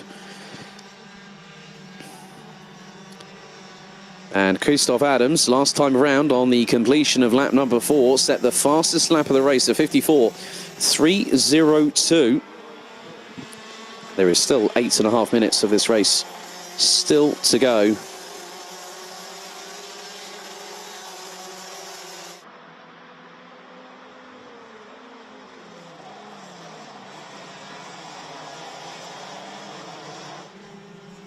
So Carl Clermont now has nearly a second advantage over Jonathan Wemont from France. Ian Gapts now gets past Christophe Capitain to round out the top 3, with Christophe Adams, Slavomir Moransky, Pritzai, Tom de Serre, Yuris Salaitis, Frederick Baker rounding out the top 10.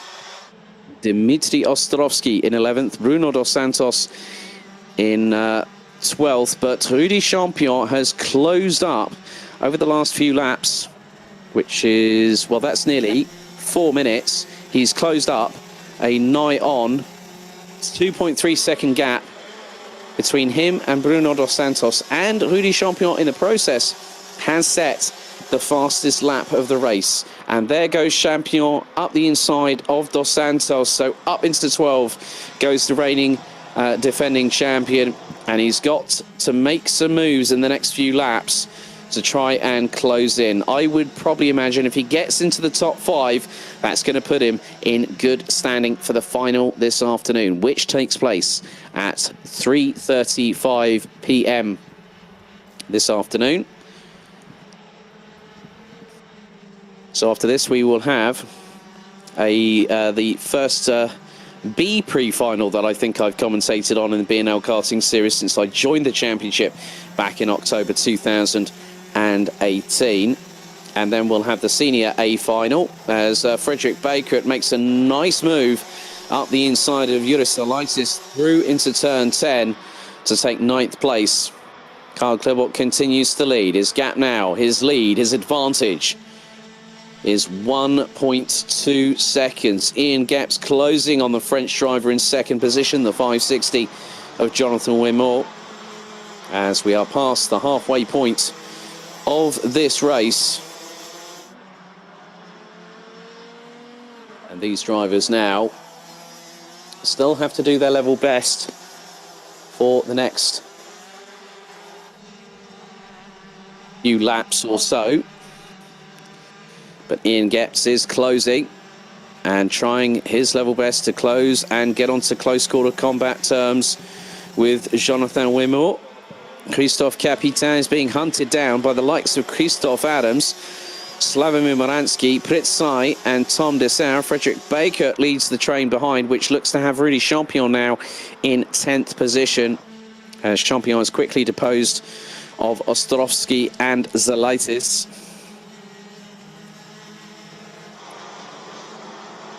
So Ian Gepps still trying to close in on Wimmer for second position. Gets a bit closer in the braking zones through turn 5. Well, there isn't really a braking zone. You've just got to literally turn the car, rotate the car in, lift off the throttle, put it back down, and hope to God that the Mojo D5 tyres stick to the tarmac. And they are covered by probably about a kart length and a half between them. And Christophe Capitan now has Christophe Adams right behind him. Pritzai has got Tom Dessert. Well, you've got Slavomir Moransky behind him. Tom Dessert also behind the 541 from 46 team. Over the line they go. Klebot still has a 1.2 second lead. Pritzai has set the fastest lap of the race on the completion of lap 8, a 54.101 from the Estonian, as he's now trying to close the gap between himself and Christophe Adams. And Christophe Adams was just under a tenth and a half slower, but he's been trying to get past Christophe Capitan as much as he can. Well, he'll try to get past as quickly as he can, but now Pritzai has dropped Slavomir Moransky and Tom Dessert in the process. Adams can now sense that the Estonian is behind him. Through into the right-hander at turn 10 with just over 4 minutes to go. Klebot about to cross the line again to go on to, we're now going to hit double figures and go on to lap number 11.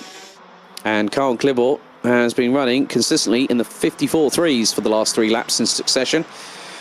Jonathan Wimmer sets the personal best as there tries to go Tom Dessert up the inside of Slavomir Moransky through turn 2, but Christophe Adams in the meantime has got past Christophe Capitan from France for 4th position. Pritzai is with them.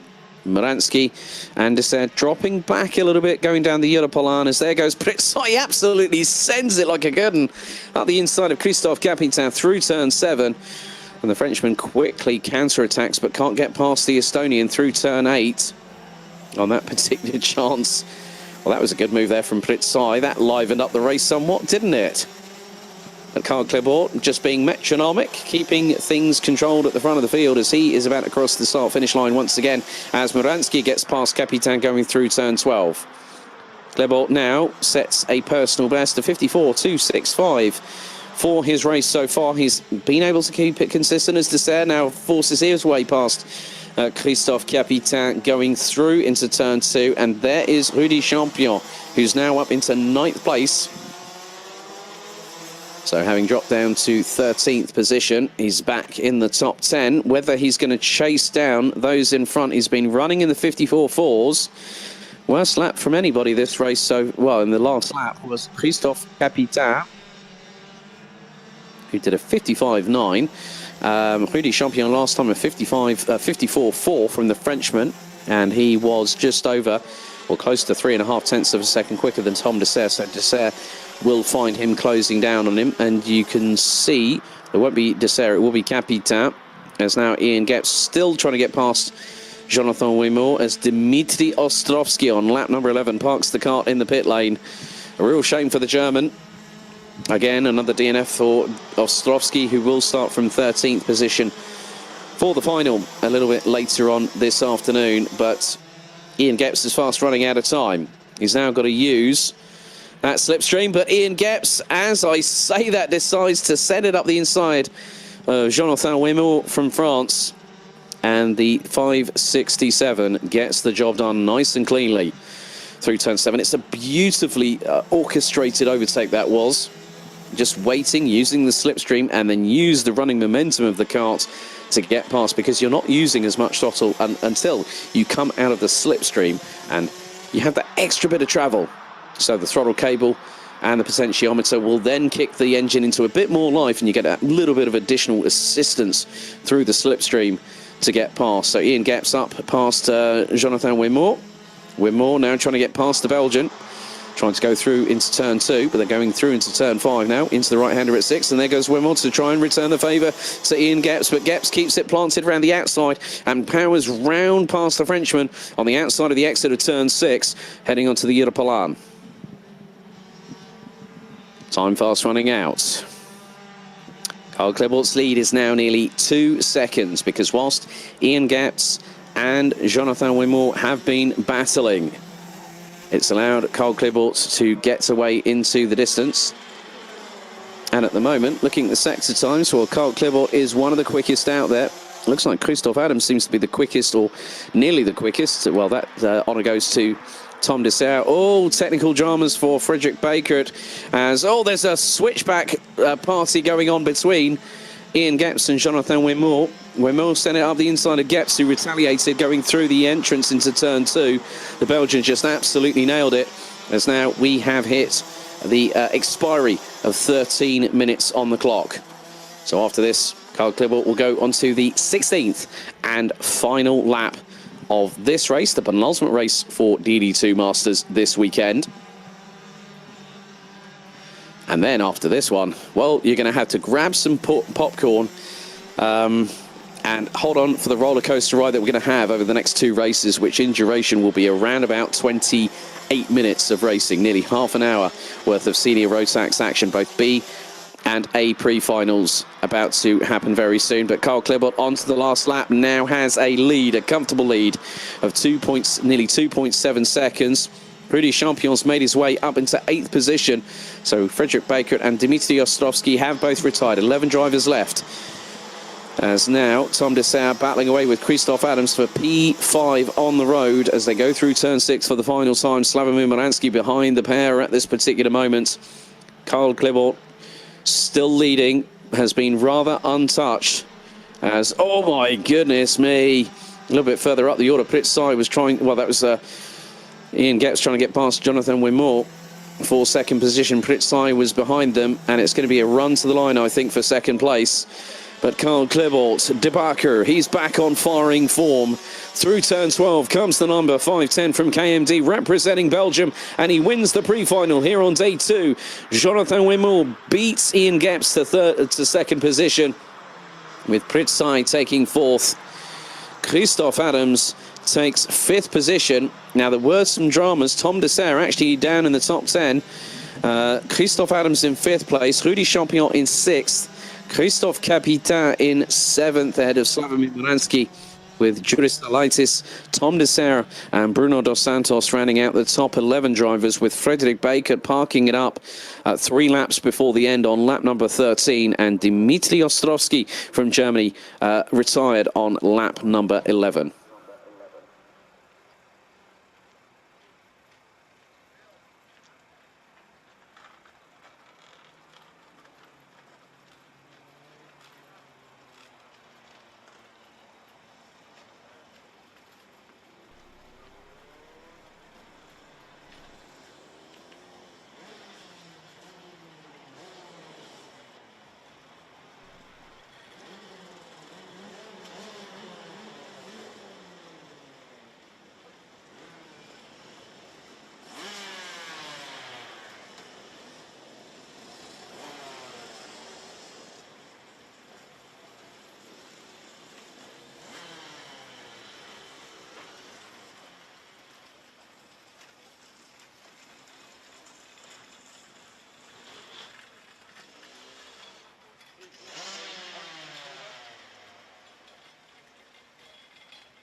So the green flag waves. We get underway with our first of two B-class finals. Nothing to take away from these drivers whatsoever. But it's pre-final B for senior Rotax. We'll have 27 drivers set to compete as we have 3 non-starters. Here is your starting grid. Sven van Til will start on pole position ahead of Yashram Jankan, and then the top 8 all comprised of Dutch drivers, so Jens van der Heijden, Beert Dorrestein, Lucas Schoonmakers, Colin van Lammeren, Jordi van der Eyck and Wout Kerstens ran out the top 8. Then it is 2 Germans in the form of Luca Köster ahead of Linus Hensen in the 362 and the 334. Scott Westhovens and Daniel Hunt, that's row 6. Flint Schuring and Jori Tenhef, row 7. Row 8, it's Vincent van Kerkhoffen and Poland's Adrian Labuda. Then row 9, it is Mario Sidler and Anthony Bilou.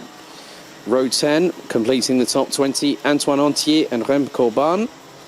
Then rounding out the 27 that will compete in the B pre-final and the final will be Clémentine Benoit, Teun Schmidt, Julien Hasch, Bart de Wit, Stéphane Lemounot, Nicolas Picot and Max Busch. Bastien Barlage, Devin Sagadi and Gilles Chloé are non-starters, so 27 drivers will compete in the 2 races, the B pre-final and the final that we've got going on today. And then we'll have 36 drivers in the pre-final A, which will be coming up next at 13:30 local time.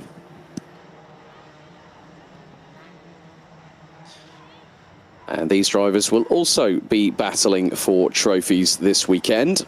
The prize ceremony takes place at 5:15 this afternoon.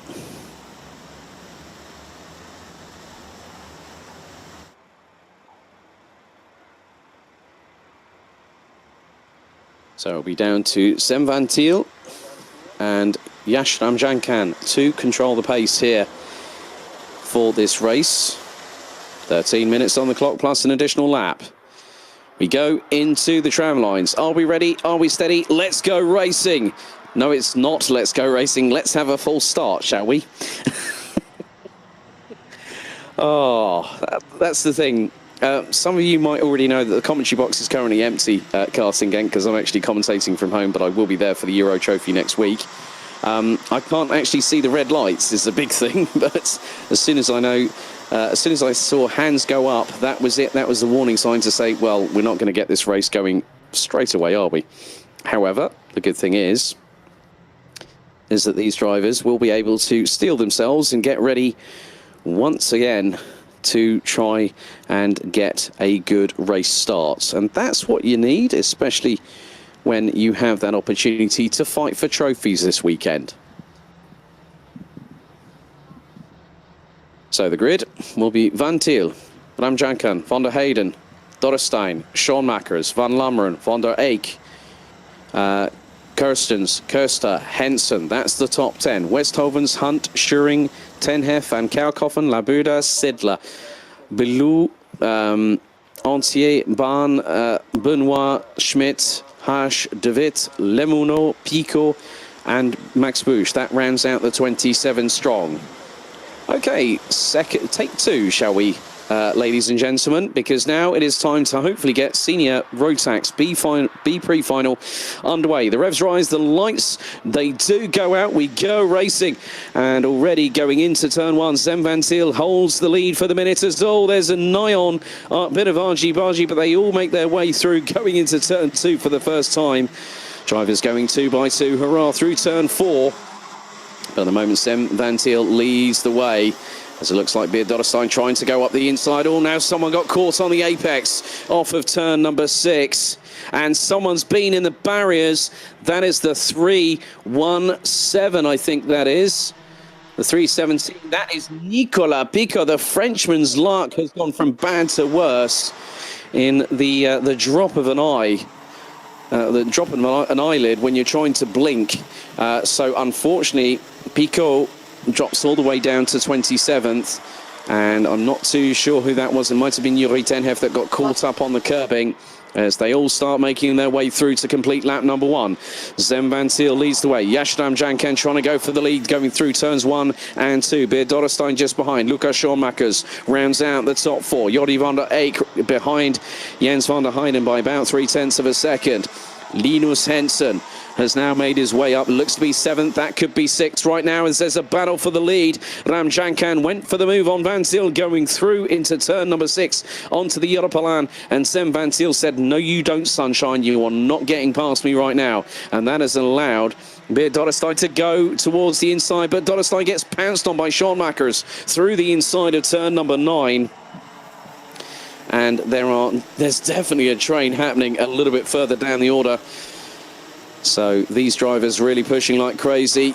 It's any which way but off the track is what the drivers definitely need to do at this particular moment in time. There has been a clash going into turn 12. 2 carts came together. One went left, one went right. And there's more argy-bargy as Yashdam Jankan drops down into 4th position. Schoenmakers up into P2. Dorrestein up into P3. Sem Van Zyl still holding on by about 0.3 of a second after the completion of lap number 2. 10 minutes and 45 seconds on the clock remaining. So at the moment, the person whose weekend has gone from bad to worse in the drop of a hat, that is Francis Nicolas Picot, who was off, and I think the cart was nearly in the barriers going off of the halfway points of turn number 6. So the Frenchman having to fight back. So the B final later on this afternoon for Senior Rotax at 4 p.m. local time. The weekend result will be decided, as will be the podium for this afternoon, by the final. Not the pre-final and the final together as Schoenmakers now goes for the lead. Dorrestein goes with him. Up the inside of Zem Van Zyl going through turn number 2. A great move by the 396 who picked up his championship trophy for finishing 3rd in juniors last year. As now Schoenmakers coming under fire from Dorrestein. Zem Van Zyl was looking up the inside of the number 324. Going through turn 6, Yashdam Jankan running under the Dames Racing colours has got Linus Hensen closing in on him. So the 2020 Senior Rotax Germany champion now fighting back, and he is closing. So Hensen looking to get himself into prime position for the final a bit later on this afternoon. Daniel Hunt from Latvia up to 25th. Adrian Labuda and Max Bush up to 21st and 22nd respectively. Vincent van Kerkhoff and Artsley Boulou and Yuri Tenhef ran out the top 15 from 13th to 15th position as Beer Dorrestein looked up the inside there on Lucas Schoenmakers as Linus Hensen finally gets his way past Yashdam Jankan. I think that might have been possibly Jordi van der... it might have been Jens van der Heijden that might have gone a bit wide coming out of turn 2 as there are more battles to be had. As Bart de Wit is in there, Wout Kirsten's in there, Remco Bahn also factoring in. But at the moment, Lucas Schoenmakers has a slender advantage over Beer Dorrestein for the lead of this B pre-final. And right with them is Zem Van Zyl, who started on pole position. But Linus Hensen is the fastest driver out on the track, the German in the 334, running on the Mach 1 chassis. Is closing in on them. He's put the fastest lap in at 54.712 on the completion of lap 4. On to lap 6 we go. And on lap 5, Linus Hensen slightly quicker than Sem Van Zyl, but only fractionally closing. 8 minutes and 10 seconds plus an additional lap still remain as this battle at the front of the field is like a powder keg waiting to erupt. We don't know who's going to send it like Danny Rick and lick the stamp, or we don't know who's going to have that intestinal fortitude to just go for it, leave no stone unturned, give no quarter whatsoever. And that's the driver that will really, really profit at the beginning of it. But sometimes if you are at the front of the field, you do have to defend your position. You do have to make sure that is your credos, your ethos. What you need to do is there's been a bit of a move down, a little bit further down the order. Bart de Wit, I think, might have got past Colin van Lammeren going through turn 12. And there are quite a few carts just behind as they make their way through. So Bart de Wit did make his way past Colin van Lammeren, but it looks like Jordi van der Eyck is also factoring in a little bit further up the field.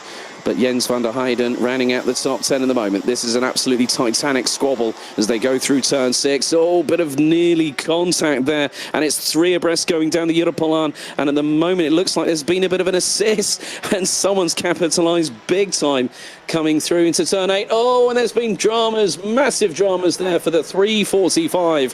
Remco Baan hung out to dry going into the entrance of turn number 8, and he is dropping like a proverbial stone down the order.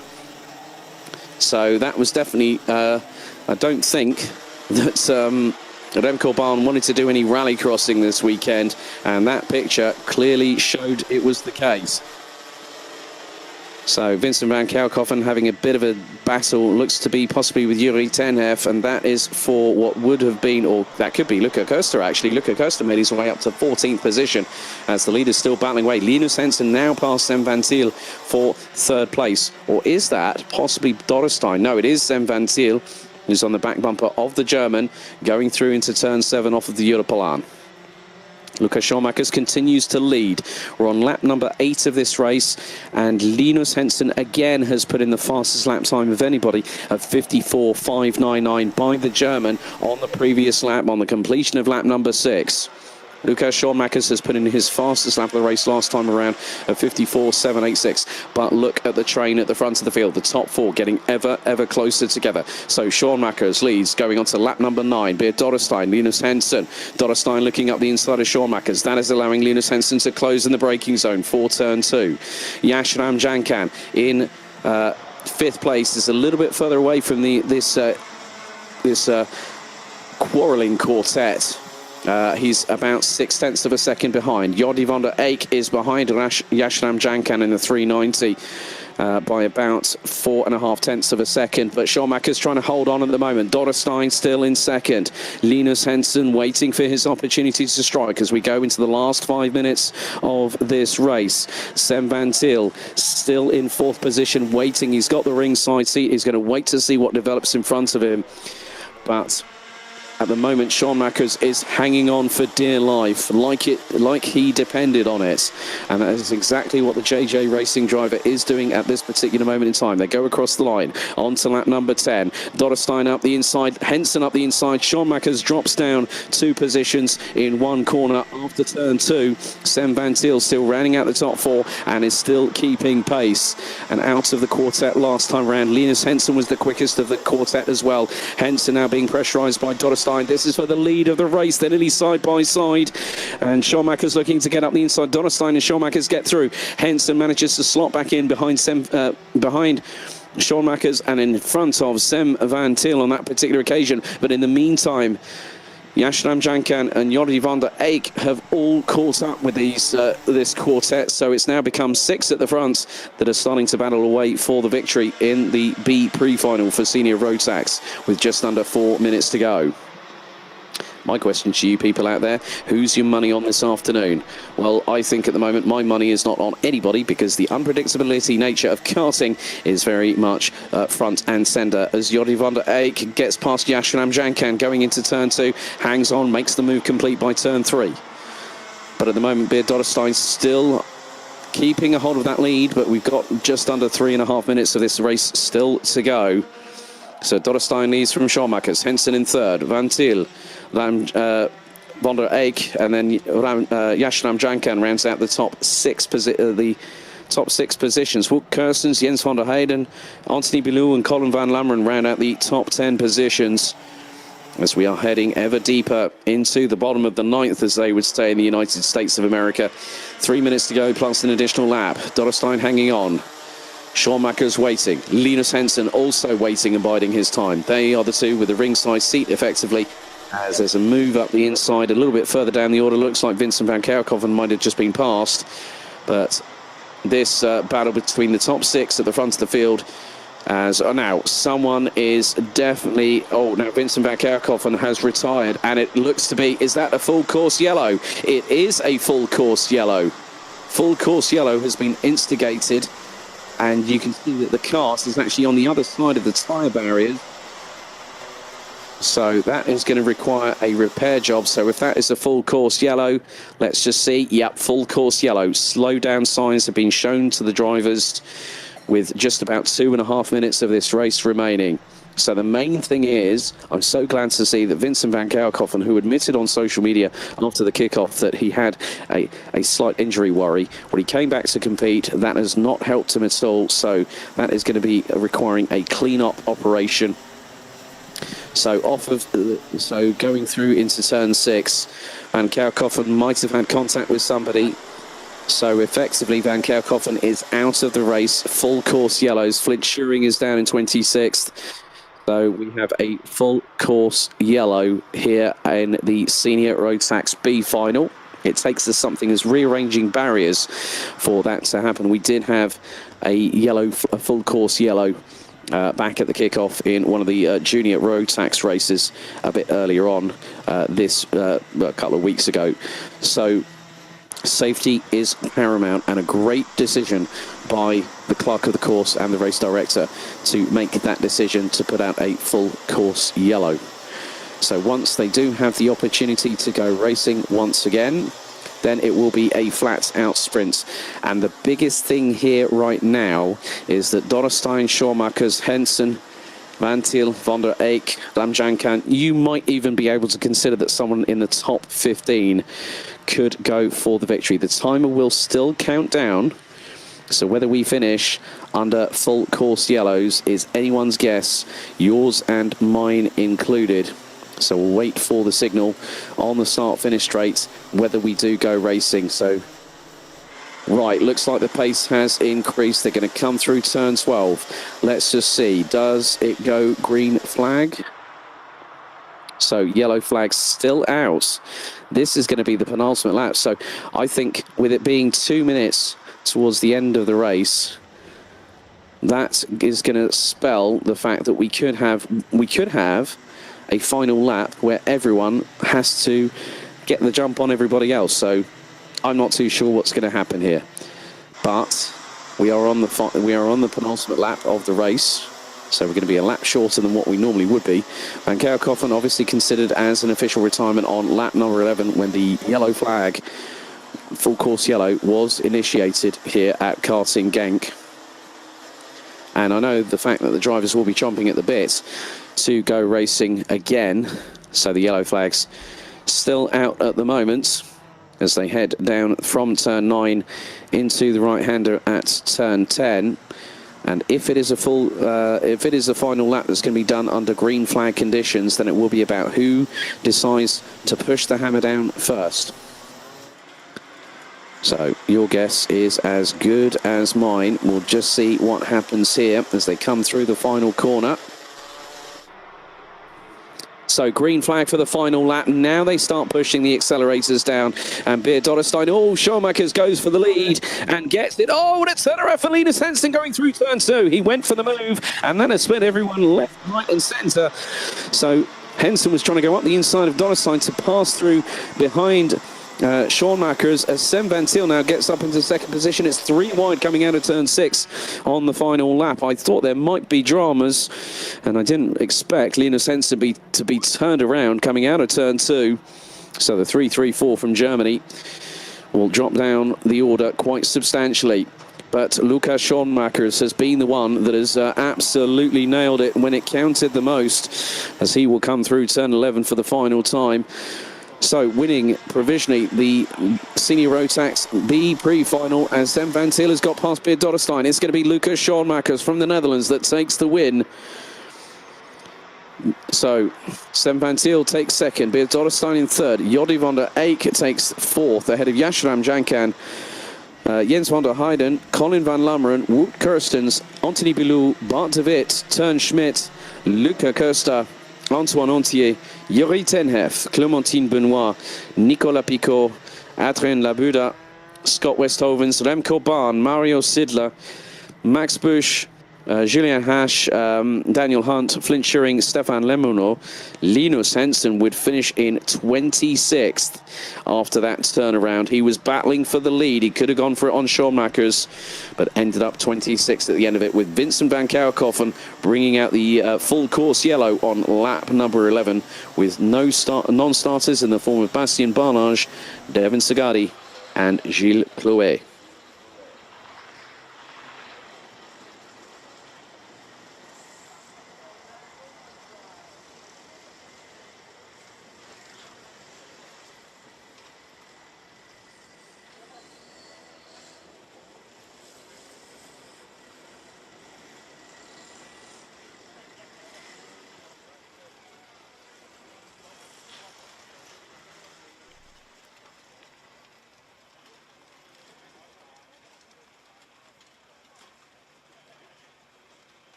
So before a lunch break, which we're going to get today, the good thing is now we have the A pre-final for senior road tax. 13 minutes plus an additional lap set on the timer. Red lights ignited on the starting gantry. Here's your starting order. So Callum Bradshaw will start from pole position after having won the intermediate classification yesterday. Luca Lystra will be alongside him on the front row. Mark Kimber and Sean Butcher round out the top two rows ahead of Aaron Walker and Finland's Juho Valtonen. Lachlan Robinson from the United Arab Emirates will line up alongside Teresa Babičková from the Czech Republic on row 4. Max Stemmerink from the Netherlands and Dylan Hay from Belgium. They complete the top 10. Danny Prince and Lars Zanin, row 6. David Lackner and Sweden's Patrick Rundqvist, row 7. Erhard Turker and Danny van Ruyten, row 8.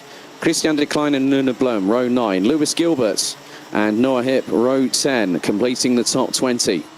Nick Cuppens, Patrick Lochmelis, Vilgot Edquist, Lester Ellencup, Buzz Janssen, Sam Bergstein, Micha Barthelemy, Eliska Babičková, Milan Coppens, Luca Thiel round out the top 30 ahead of Paul Fokkema, Thomas Martins, Emily de Hoys, Ralf Winkel, James Lingard and Storm Brouwer. Those were the top 6 that were confirmed to make it through to the A category for senior road tax for the pre-final and the final. And we are quite an interesting statistic, which I'll divulge now. We are 3 away from having a total of 100 front fairing penalties given away this weekend. That's how much ring rust there still is. But obviously, it's been a long winter. The drivers have had to get themselves back up to racing speed, and this weekend will help those competing in the Rotax Max Euro Trophy next weekend, which will take place between the 9th and the 11th of April and kickstart their season, which goes all the way through to the first weekend of September. So we will be back in 3 months' time after this weekend, but we'll be in Marienborg in southern eastern Belgium. But it will be Callum Bradshaw and Luca Lystra. They will lead the field, but the rest of them need to catch up on the formation lap before we get racing. Otherwise, the race director will not allow a clean start. Into the tram lines we go. Looks like we've got a really good start, and Callum Bradshaw gets ahead of Luca Lystra. Looks like Mark Kimber's trying to go up the inside of the Belgian, trying to go into turn 2, makes the move stick. Mark Kimber nearly, well, it looks like Aaron Walker nearly went through there as well. Sean Butcher rounding out the top 4 positions. Well, it looks like Butcher is down into 5th place behind and ahead of teammate Lachlan Robinson, who's got past Juho Valtonen from Finland. So a good showing from the 2 KR Sport drivers initially to keep themselves at the sharp end of the grid. But with Strawberry Racing controlling the pace with Messrs Bradshaw and Kimber, it looks like in the initial phase. It looks like there was a no start there, so they have reset the timers. I think I got ahead of myself there. So yeah, looks like we're going to have a reset on that particular occasion. So the drivers will have to re-steady themselves. So that's the thing with the green lights, well, the red lights on the gantry, they reignite for a second time. So again, we have a full start situation. But this time, hopefully, we'll be back up to speed very, very quickly indeed. Take 2 once again for Senior Rotax, a pre-final here at Karting Genk for race 2 of the opening round of the 2020-21 season. Looks like this time, have we gotten away cleaner this time? We have, and it looks to be a good start again from Callum Bradshaw as they filter their way nearly 3 abreast going into turn 2 for the first time. That could get very nasty very quickly. 4 abreast nigh on going through the exit of turn 2. They're allowed to use the runoff area going through turn 2 for the first time. Looks like a good getaway from Callum Bradshaw at the front of the field as it's nearly 3 abreast at the back part of the field as they're all trying to struggle their way through. So Callum Bradshaw leads the field. Looks like Luca Lystra again on the second time of asking. This time he's actually dropped down into 5th position. And he's got Lachlan Robinson a couple of positions behind. So at the moment, looks to be Bradshaw leading Kimber. And then possibly Aaron Walker just up ahead as more positions changing a bit further down the field as they come round to complete lap number 1 of this race. A couple of GKS drivers, looks like Dylan LaHaye and Lars Zanen factoring in, and they're completing the top 10. So Bradshaw leads from Kimber, Walker, Butcher. And it is very much the case that Babichkova ahead, behind Lystra, Robinson in 7th, exactly where he started this race. But he managed to get up into 6th initially. Down the Europalan they go. Into turn 7, Bradshaw leading, Kimber in 2nd, Walker, Butcher, Lystra, Babichkova, Robinson. Valtonen has dropped down into 8th position, and he is ahead of the GKS duo of Dylan LaHaye and Lars Zanen. They've got Max Stemmerdink and Dams Racing's Danny Prines just behind them. But Bradshaw looking to seal initial advantage as there's a move by Lystra up the inside of Sean Butcher through turn 12. So Lystra takes 4th position from the defending champion and has got Lachlan Robinson right behind him as they both get past, well, they nearly both get past Luca Lystra as Teresa Babichkova gets past the Dubai-based driver, so he drops another position down. As a result of that, so Babichkova and Lachlan Robinson trying to get through past Luca Lystra. Babichkova has got the move done. Robinson a little far behind as they close up in the braking zone. Looks like Dylan LaHaye's made some headway here as he's trying to fend his way past Juho Valtonen, the 2019 champion, down in 9th position. So just under 10.5 minutes still to go. And Bradshaw, Kimber and Walker for Strawberry Racing. They are leading the way, but Sean Butcher is trying to close them down. The defending reigning champion from KR Sport, running under a UK licence, but family originally comes from Australia, as Robinson trying to force the issue a little bit there with Luka Lystra, and that means Teresa Babičková in the 369 is starting to get away, but Robinson needs to make some headway. He gets up the inside of Lystra, who instantly counter-attacks through turn 7. Lystra's going to have the inside run going through turn 7. He bumps over the curbs. Robinson drifts wide. Oh, he goes sideways and he catches it and still keeps it up the inside going through turn 8 on Juho Valtonen. But Robinson getting pressure from all sides. That includes Dylan LaHaye, Max Stemenink alongside the 2019 champion. So now Lachlan Robinson having to fight. But Lystra hung Robinson out to dry going through the exit, through into turn 7 off of the Europlan. So Robinson needs to start fighting back. He's got 9 1/4 minutes to do so, and he's on the back bumper of Juho Valtonen as LaHaye goes up the inside of Stemenink going through into turn 2.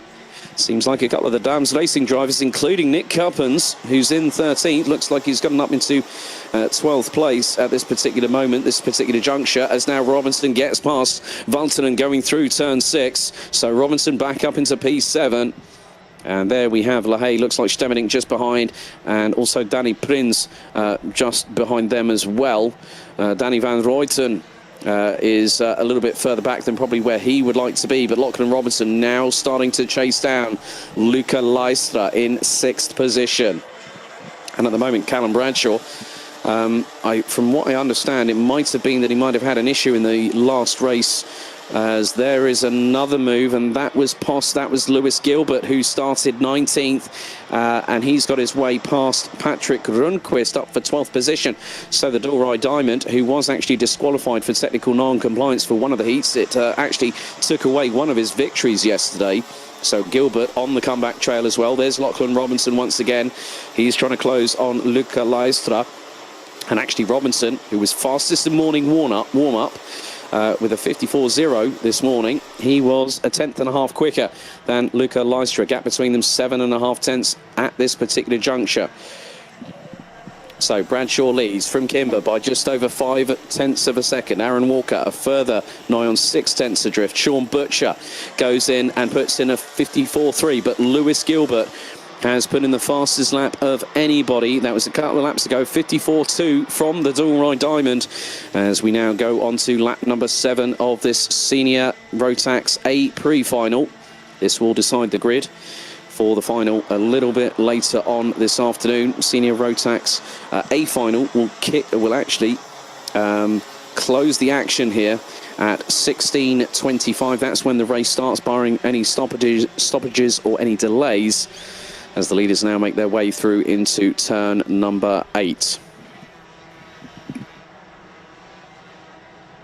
So Bradshaw puts in a personal best of 54.244, but Lewis Gilbert sets the timing screens alight, and he's gone fastest of anybody in this race once again, a 54.173 from the Dalry Diamond, who is now still in 12th position.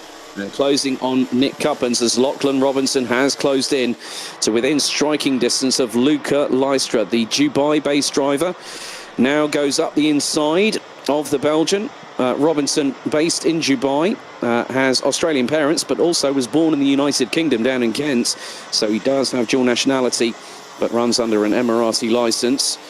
And he will be here competing with over in excess of 170 drivers next week at this very circuit for the opening round of the Euro Trophy, where he placed 3rd last season after the season finale at Adria in late October. We are now into the last 6 minutes of this race. James Lingard, having qualified down, and now he was 35th at the beginning of this race. James Lingard has made up a significant amount of positions, 16. He's up to 19th as the Brit in the 336, closing on the Dutch driver Christian de Klein in the 399.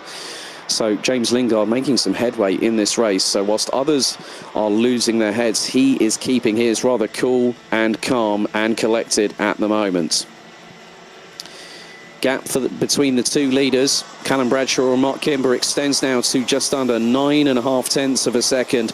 And Bradshaw has been running in the last 3 laps. He's been running in the 54.2s for every single lap. A 54.244 3 laps ago, 54.254, and then a personal best of a 54.234. So good consistency, but Lachlan Robinson has got the fastest lap of the race. The 17-year-old in the 316 from KR Sport puts in a 54.170.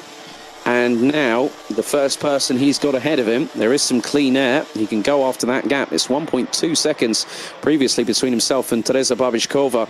But this time the gap is now down to just under 1.1 seconds. So Robinson took about the best part of a tenth and a half out of Teresa Babišková on that particular occasion. 4.5 minutes to go.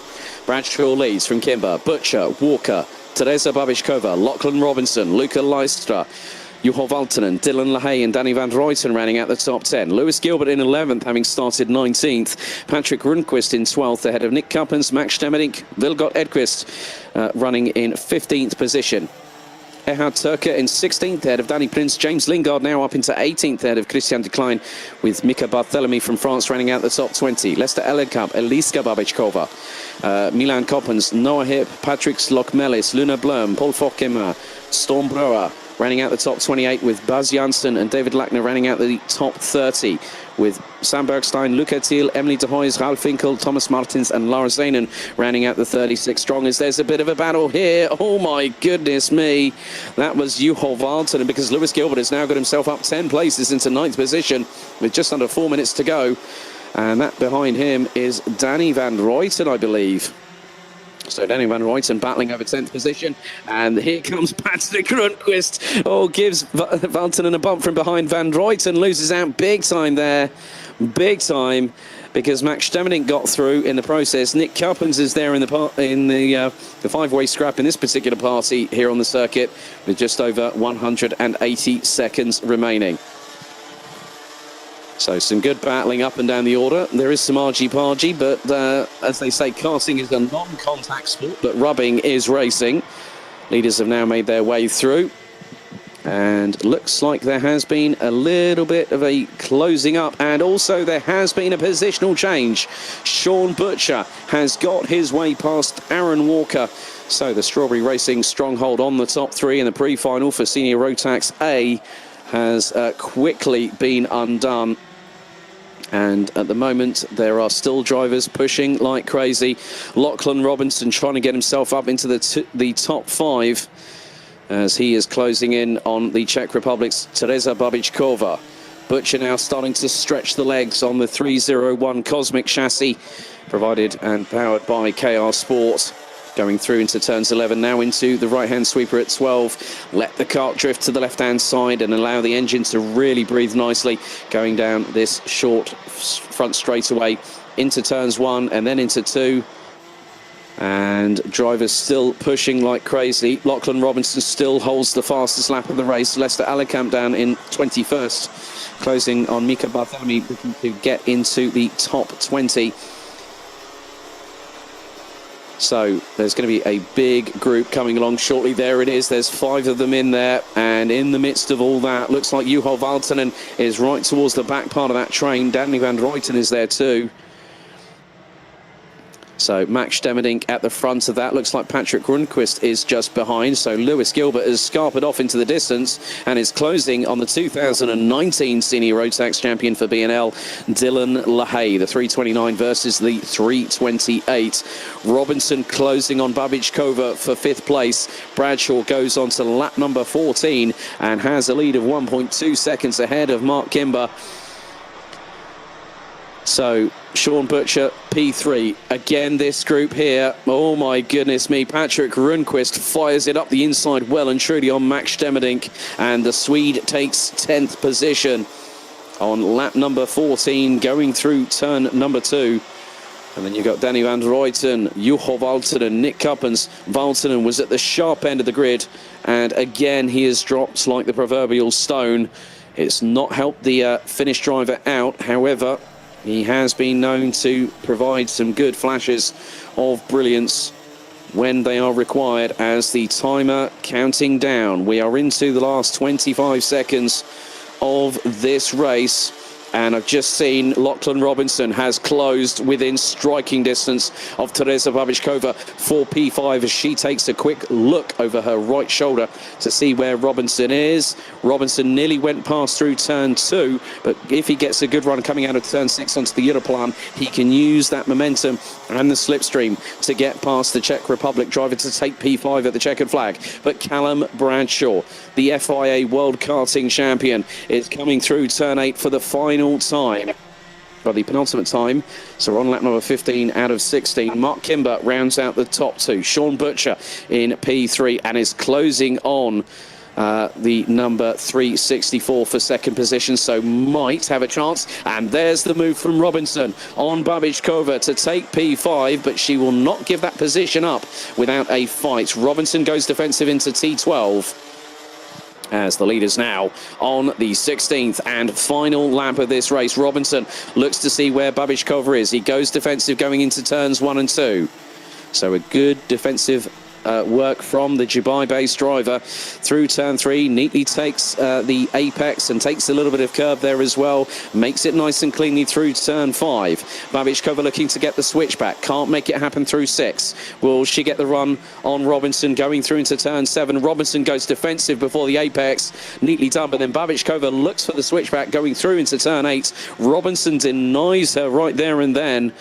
But Callum Bradshaw very, very quickly will be on his way to take the checkered flag here in the A pre-final for Senior Rotax as Robinson holds on. LaHaye holding on in front of Gilbert as well. Gilbert trying to do everything he can to get past. But it looks like the checkered flag is going to wave. Callum Bradshaw wins the pre-final. Mark Kimber, Sean Butcher and Aaron Walker make it an all-British top 5. And Dubai's very own Lachlan Robinson takes P5 ahead of Teresa Babišková. Luca Lystra drops all the way down to 7th position. Dylan LaHaye in 8th. A great recovery drive from the dual-ride diamond Lewis Gilbert from 19th to 9th position at the checkered flag and was within 2/10 of the 2019 champion. Patrick Rundqvist rounds out the top 10 ahead of Max Stemmerdink, Nick Cuppens, Juho Valtonen ending up in 13th at the end of that all, ahead of Danny van Ruyten and James Lingard. Ehad Turker in 16th ahead of Danny Prince, Vilgot Edqvist, Eliska Babišková in 19th ahead of Lester Allenkamp, who rounded out the top 20. Mika Barthelemy in 21st, Paul Fokkema in 22nd, Patrick Slock-Mellis in 23rd ahead of Luna Blum, Stormbrouwer, Milan Koppens, Noah Hip, Bas Janssen, Emily de Hoys, Sam Bergstein, Thomas Martins, Lars Zanin, Ralf Winkel, David Lagner and Luca Thiel rounding out the 35 that completed the full 16-lap race distance, with unfortunately Christian de Klein in the 3:99 entry retiring on lap number 13.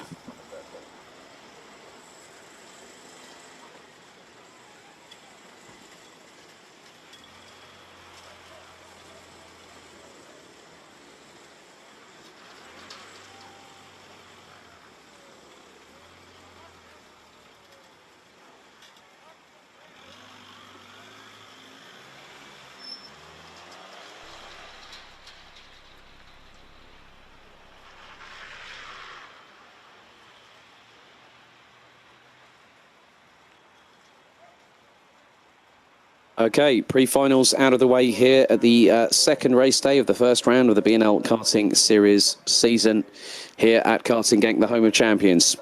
So, business end starts at 14:45 here at Karting Genk, because the juniors will kickstart the final 5 races of the weekend, and at the end of it all we'll find out who will be our trendsetters in the championship fights going into Marienburg in early July. We'll be back just before 2:45 this afternoon. That's in just under an hour's time here at the BNL Karting Series at Karting Genk, home of champions.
So we get underway with the first of 5 final races of the opening round of the 2021 BNL Karting Series season, as the sunshine has started to burst its way through the clouds here on Easter Sunday.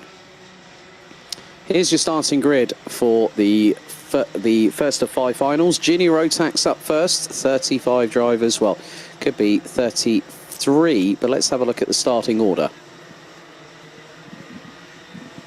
Tomas Stolsamanis from Latvia goes into this event, well, this particular race, on pole position ahead of Kai Rilets, who lines up alongside him on the front row. Matthijs Turlo and Tom Braken round out the top 2 rows ahead of Ethan Jeff Hall from the United Kingdom and Thomas Strauven from Belgium.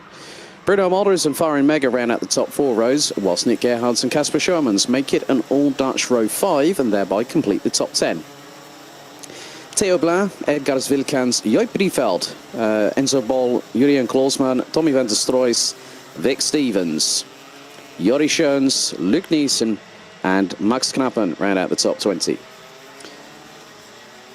And completing the running order will be Janis Stiak, Montego Maassen, Enzo van den Dickenberg, Devian Hurst, Thijs Dams. Ralf van der Pavert doesn't look like he's come out of the pre-grid, so might be a non-starter. Javi Bach-Machtdiuk in 27th, ahead of Antoine Borgio. Well, it looks like Ralf van der Pavert has shown up on the timing screens. Austin Lee and Richard Thomas running at the top 30. Boluet, Olivier Jonkers, Baptiste Levesac, Pat Gubbles, and it looks like, unfortunately, Rune de Broeke, due to start in 34th, will not take the start. Stolsamanis won the previous race by just over a quarter of a second ahead of Rilets, with a significant gap behind back to Matthijs Turlo. However, this is the final race of the weekend, and at the moment, it's 1 win apiece between Rilets, Joop Brieveld and Tomas Stolsamanis, and that nets you 25 points. So coming into this race, Kai Rilets, on the benefit of doubt and through my assumptive qualities, trying to remember points, Rilets actually leads the way in the championship standings. Through into turn 12 we go for the final time for Junior Rotax. A couple of stragglers, 3 or 4 of them at the back part of the field, as the field starts to get into the tram lines. Is this going to be a clean start? Looks like the timer has started ticking away, and Rilets already on the outside going through into turn 2, and that looks to be Matthijs Turlo that's got up the inside, and there's been an absolute melee coming out of turn 2. 216, Olivier Jonkers in the walls again. Richard Thomas in the 220 also involved, and there is one kart that is not taking any further participation and is stuck between turns 2 and 3 and was backwards heading on the opposite direction of the racing line. But meanwhile, Tomas Stolsamanis has managed to get an initial breakaway, and that looks to be substantial in the first 45 seconds of this race. Kai Rilets in second, was in second, and looks to be in second at the moment, because at the minute other drivers have made their way through the field. Tommy van der Stroys has made his way up into 15th position as we complete lap number 1, as Matthijs Turlo trying to go toe-to-toe with Kai Rilets going through turns 2 and into 3. Tom Braken has got Ethan Jeff Hall, Thomas Strauve and Bruno Mulders. Strauve trying to go up the inside of Ethan Jeff Hall going through turn 4. That was never going to happen in a month of Sundays, but it does through turn 6, and Mulders gets through as well. So Ethan Jeff Hall loses 2 positions in 1 corner at the same time. Matthijs Turlo going side pod to side pod with Kai Rilets and forces his way through turn 8. Rilets retaliates and counter-attacks through turn 9. This is going to open the proverbial floodgates if they keep on battling, because Strauven's ahead of Braken. Braken back up the inside of the 299 going through turn 10 as they now make their way through in towards turn 11. Rilets goes defensive, Strauven up the inside of Braken, going through for P4. Bruno Mulders trying to go alongside the 218, but has to slot in behind as he defends from Ethan Jeff Hall. But then, Strauven gets turned around as Mulders goes up the inside of Braken going through turn 2. That has caused a concertina effect. And there's been more contact. The 205 and the 292 come together. That's Joip Breedveld and the 292, I think that was, or 282. Couldn't really catch the number. If it was the 282, it would have been Montego Masson, but he's carried on. That was Javi Bach-Martiuk that went literally T-boned Joip Breedveld as Breedveld got turned around coming out of turn 3. The concertina effect happened following on from the spin as Mulders went up the inside of Bracken to get past, as Straven went past Bracken, and then Mulders went through as well, and that allowed Mulders to now go up into 4th position as Kai Gillet's trying to battle away with Matthijs Turlo, the Belgian up the inside of the Dutchman, going through into turn 2. Gillet's makes the move stick. And a bit more changes behind as Bracken battling away. And that was with Ethan. That's not Bracken. That is Nick Gerhardt. He's had an absolutely brilliant start, courtesy of all the incidents that were going ahead. And Kasper Schormans goes up the inside of Ethan Jeff Hall. So Kasper Schormans now makes his way up into what is 6th position. So Ethan Jeff Hall rounding out the top 7 at the moment. Tom Bracken a little bit further behind now. And he is ahead of Edgars Vilkans from Latvia. Enzo Bol rounds out the top 10. So we've had 2 retirements. Tommy van der Stroys out. Devian Rust out. So Tommy van der Stroys must have been caught up in all that melee that happened going through turn 2 and then into 3 and 4 as they are squabbling all over each other at the minute. And that is probably from maybe Enzo Bol or Max Knappen backwards. Joip Breedveld and Jory Schoens will imminently be confirmed as the next 2 out of 4 retirements we already have. So some drivers really making good ground. Antoine Broggio up into 11th. Thies Dams up into 13th. Thomas Straven recovers to 15th. Austin Lee now in 19th ahead of Francis Baptiste Levisac. And Richard Thomas Montego Masson in the 282 from Germany running on the Maranello chassis. He looks to be tumbling down the order as well. 8 minutes and 30 seconds on the clock remaining. And Bracken now battling away with Edgars Vilkans. That is for P8 as they hurtle their way through the left-hand sweeper at turn number 11.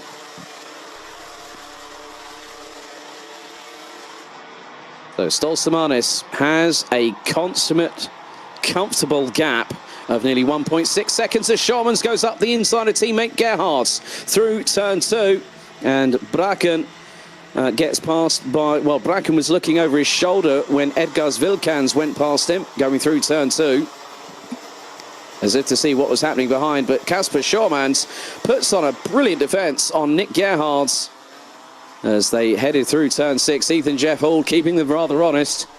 So Edgars Vilkans ahead of Tom Bracken in P8. Thomas Straven makes up another position, and that's on the number 221.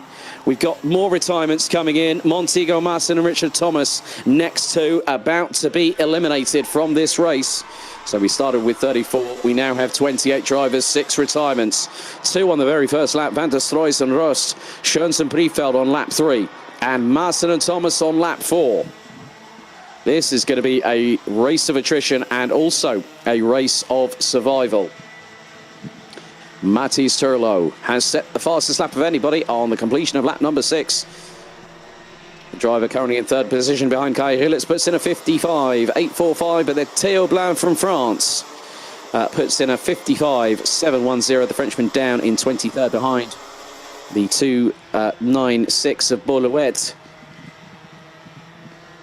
So more dramas in this race as Gerhardt's trying to get back on terms with Schormans. 2 SP Motorsport drivers running on the Kart Republic chassis hurdle their way down through to turn 10, the right-hand sweeper, as Ethan Jeff Hall from Strawberry Racing. Keeping in striking distance is the Brit on the 295 entry. Edgars Vilkans now starting to chase them down as he's gotten away slightly from Tom Bracken.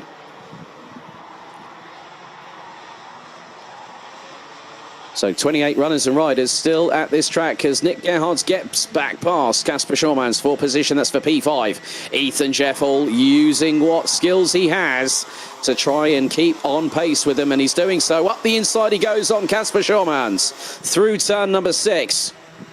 A great move from the youngster in the 295, making his jump to juniors this season, and definitely showing that he has got initially good raw pace behind the wheel. Edgars Vilkans has closed in. Tom Bracken is not too far behind either. So you'll have 3 karts from Stanpex Motorsport, 1 from RM Latvia and the other one from Strawberry Racing imminently, as Enzo Boll trying to close down on them at the minute. Thomas Strauven has made his way up the order a little bit here, and in terms of the positioning, he's closing on Francis Antoine Brogiot, and that's for P11. But Strauven, what could have been? He could have been up in second place ahead of Tom Bracken, but with that turnaround, which I'm sure will get investigated post-race, we have 5 minutes to go, plus an additional lap. The juniors have pulled the pins on the grenades and thrown them in every direction possible. We've had everything in this race so far, and now things are starting to become strategic.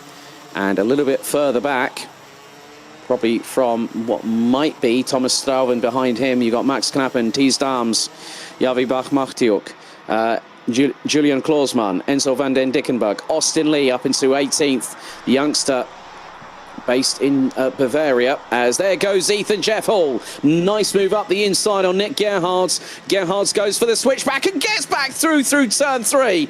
Brilliantly timed by Nick Gerhards to get the cutback on Ethan Jeff Hall. So Ethan Jeff Hall got past him, and Nick Gerhards was having none of that at all and decided to fire a warning shot. It was like he threw an ICBM up the inside of Ethan Jeff Hall and got away with it. So that was a great move by Nick Gerhards. We saw his brother Tim pick up his 2020 Junior Rotax Championship trophy last night. The pair, twin brothers, based out of Amsterdam. So Tim making his ways into the upper echelons of karting for 2021, whilst brother Nick remains with us here in Junior Rotax, and he's putting up one hell of a fight. Ethan Jeff Hall back up the inside. The plucky young Brit gets past on the Dutch driver and retakes 5th position, neatly timed. But behind them, Edgars Vilkans has managed to get past Casper Schormans in the meantime. Tom Bracken is at the tail end of this quintet as they hurtle their way down the Europalaan. 3 minutes on the clock remains, plus 1 lap. Stolsamanis, as they say, if the leader's doing a pretty good job, you're not talking about them that much at all, and that much is true because he's got a 9/10 of a second advantage over Kai Rilets, as they'll now be going on to lap number 12 of this race. Fireworks personified here at Karting Genk, and with the sunshine here on Easter Sunday, helping to provide not just temperature to the track, but also temperature on the action happening on the track as Nick Gerhards returns the favour on Ethan Jeff Hall going through into turn number 2. Edgars Vilkans will be there within the click of her fingers. And there he is. Casper Schormans decides to bolt onto, or nearly bolt onto the back bumper, but without bump drafting, as Vilkans gets a good run on Jeff Hall coming out of turn 6 down the Europalaan. This quintet are going to start fighting, and it's going to get messy. As long as they, well, it'll get messy if someone goes for it, but then Bracken goes up the inside of Schormans to now take 8th position. Tom Bracken has always shown good speed, but he hasn't had the best of luck this weekend. Fastest lap at the moment set by Kai Rilets, 55.543, 3 laps to go on lap number 9, as again this battle for 5th position really heating up as Bracken sends it from absolutely nowhere up the inside of Edgars Vilkans from Latvia.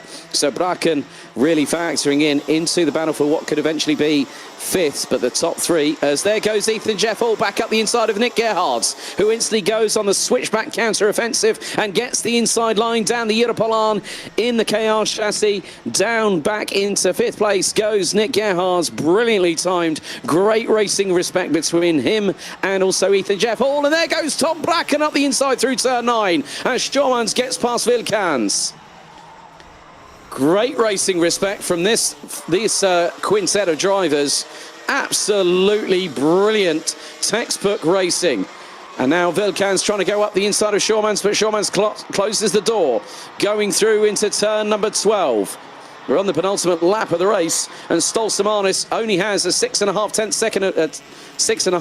tenth of a second advantage over Kai Rielert. So these drivers here are the ones that we really need to keep our eyes on. But that's as long as Kai Rielert doesn't start closing, and he's taken a 0.5 tenth out of the leader. So Rielert's closing on Stolsamanis. And here it is Gerhards Braken, Jeff Hall. Then you've got Shawmans and Vilkans. Timer is about to expire, so next time around, Thomas Stolsamanis will get the final lap board of the weekend. Let's see how close the gap is between him and Kai Rielert. It was 6.5 tenths. It's just over 5.5, as Rielert now knows that time is fast running out to get another victory to seal the deal for the weekend in the right way possible. But even with the second place, it's going to net him a good considerable amount of points and will put him on the top step provisionally of the weekend podium, as the battle for fifth still rages on unabated, as they'll be heading through turn 6 rather quickly. But Stolsamanis has, as soon as he got the lead, has not looked back. But Nick Gerhards has gotten away from the four behind. Braken fending off Jeff Hall. Shawmans and Vilkans. Enzo Bold could be with them right now as they make their way through turn 8 for the final time. But we concentrate firstly on the leader after 15 laps of racing. Latvia's Thomas Stolsamanis wins the final race of the BNL Karting Series opening round. Both hands punching the air in celebration. Kai Rielert takes second. Matis Tolo in fourth. Bruno Modders fifth. Nick Gerhards in sixth. Tom Braken and Kasper Shawmans in sixth and seventh. Edgars Vilkans pips Ethan Jeff Hall to 8th position. Well, Jeff Hall actually dropped off the back of them and was 0.3 of a second adrift at the checkered flag. Enzo Ball rounds out the top 10 after that one.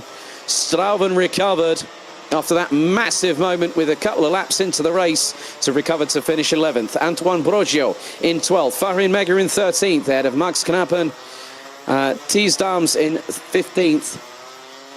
And then Javi Bach-Machtiuk, Julian Klosman, Theo Blin, Austin Lee and Vic Stevens rounding out the top 20, completing the 28-strong running order, where Luke Nielsen, Enzo van den Dickenberg, Baptiste Levesac, Janis Diak, Bolowitz, Olivier Jonkers, Ralph van der Pevert and Puck Gubbles. But the drivers that did unfortunately retire, Montego Masson and Richard Thomas on lap number 4, Joip Breedveld and Jori Schoens after that heavy whack where Breedveld got T-boned on lap 3. Tommy van der Stroys unfortunately didn't even make it past the first lap, and neither did Devian Drost.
After a very, very dramatic, action-packed junior road tax finale for day 2, we now head to DD2 DD2 for their final race of the weekend.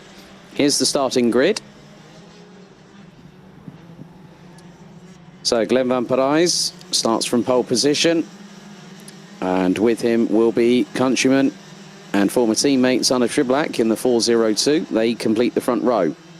Davide Fore from Italy and Ragnar Virus from Estonia. They are on row number 2. Yannick Gustens in the 490 from Belgium and Austria's Manuel Tenschert in the 484. They round out row number 3. Sebastian Janczewski in the 483 from Poland and Matis Malinovskis from Latvia in the 414. That's row number 4, with Fabian Bock from Germany in the 481 and Poland's Kasper Bielecki in the number 446, rounding out the top 10. Robert Schorpian and Richard Subekis in the 477 representing Germany and the 471 representing Latvia respectively, round out row 6. Belgium's Sebastian de Gron in the 447 and Dan Zopfi from the Netherlands in the 472 comprise of row number 7. Maxime de Riche in the number 499 from Belgium and 488 of Mark Bartels from Germany. That's row 8. Row 8. Henry Ayres from Great Britain in the 429 and Imke Arts from the Netherlands in the 421. That's row 9. With the 21 strong grid rounded out by David Maslakiewicz from Poland in the 455, Bas van Vlimmeren from the Netherlands in the 452, and Mick Knowlton in the 403 from the Netherlands, who has a bit of work to do after a DNF in the last race following contact between himself and Imke Arts. So again, 13 minutes on the clock plus an additional lap to go. And after this, we will have 3 more races. DD2 Masters will have the Senior Max B final and the Senior Max A final, with the prize ceremony taking place at 17:15 at the podium this afternoon, which will be live streamed. Just to add, for those wondering, for those watching at home that are unable to join us here. So it looks like we're going to go into the tram lines. DD2 gets ready. Are we ready? Are we steady? Looks like we have gotten away, and it is a good start once again for Glenn van Parijs. Son of Triblak gets hustled and pushed towards the outside as Davide Fori gets up into second initially, but then Son of Triblak reasserts himself back up the inside through turn number 3. 2 by 2 at certain points towards the bottom part of the top 10. They go through turn 5 as someone's trying to do an audacious around the outside move. That was Richard Subekis, I believe, from Latvia, as Triblak and Fore nearly come to blows, and there go. Now, who is that? That's Yannick Gustens. Yannick Gustens just absolutely mugged Davide Fore going through the outside of turn number 7 and through 8 as he managed to get past was Fore and Triblak were battling over second position. Janczewski rounds out the top 5. Oh my goodness me, the powder keg has literally been, the light on the powder keg here has been lit, and it has literally exploded within the first lap as Glenn van Parijs has an initial gap. He's done a Sebastian Vettel, has the Belgian in the 401. He's up by 1.3 seconds on Zana Triblak. Yannick Gustens in 3rd, Davide Fore in 4th, Sebastian Janczewski, Fabian Bock from Germany, up from P9 to P6. Ragnar Virus in 7th, Manuel Tenschert in 8th. And then we've got Maxime de Riche from 15th. He's got up into 9th ahead of Latvia's Matis Malinovskis in the bright blue 414 chassis, which if you turned the lights off right now, it would probably be glow in the dark. But Van Parijs able to stretch a comfortable advantage, and considering the fact he did a 21.743 in the first sector and a 16.1 in sector 2. Van Parijs crosses the line to start lap number 3 and puts in a 54.215, fastest lap out of anybody. Son of Triblak nearly a second and a half behind. Well, he was until Yannick Gustens decided otherwise and went up the inside of the 2-time former BNL Karting Series DD2 champion through turn 2. And now the scramble is on. And there are at least 7 carts battling away as Triblak up the inside of Yannick Gustens to retake second position through turn 2. turn 7, as Janchevski gives Davide Fori a little bump from behind, nearly looks up the inside of him going through into turn 9, but on that occasion the Italian went on the defensive rather quickly, as up the inside that was Fabian Bock, up the inside of Sebastian Janchevski. So the German from Voigtmotorsporters, little touch from behind from that was Ragnar Virus on Sebastian Janchevski. So the Polish driver having to wait for what's happening, as there is a move from Manuel Tencher. He's gone scything up the inside of Ragnar Virus, made it stick, and there's Robert Schopian from Kashmir in the 477 from Germany, right up the back bumper of the Estonian. My goodness, these drivers are not leaving any stone unturned whatsoever by any stretch of the imagination. As now the battle for second, third and fourth really intensifying, as Shriblack's lost another place. He's behind the 435 of Italy's Davide Fori.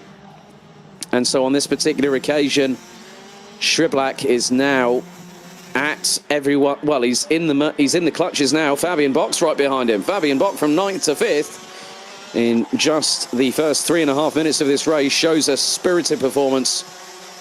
So Maxim Derisch, I think, has just passed. That is more than likely going to be Robert Schopian from Germany, and Schopian rounds out the top 10. But at the moment, Glenn Van Parijs looking to cement a considerable lead at the end of this weekend. He's done the textbook day. He's had 2 pole positions. He's had a victory and a third yesterday. He's on course for a second victory today in the final, and no one at the minute can touch the reigning defending champion. Everyone's battling all over each other, and there's argy-bargy. There's front bumpers hitting rear bumpers, as Malinovskis very much just up front of a few other people. And it looks like we've got Kasper Bielecki, Richard Subekis in there. Imke Arts, Mick Knowlton has managed to get himself up into 18th position. But the Dutch driver running it with GKS Lemons Power, not having the greatest Sunday at this particular moment in time, as there's a move there. Great move by Davide Fori up the inside of Jan Negusens. And now Fabian Bock and Sebastian Janchevski come back into the fray. This quintet of drivers battling over second position. And Davide Fori still doing his best, third in the earlier pre-final. So Van Parijs has gotten off into the distance like a scalded cat on a hot tin roof. And he's 2.7 seconds to the good ahead of the driver behind him. Well, it could be closer to 3 seconds.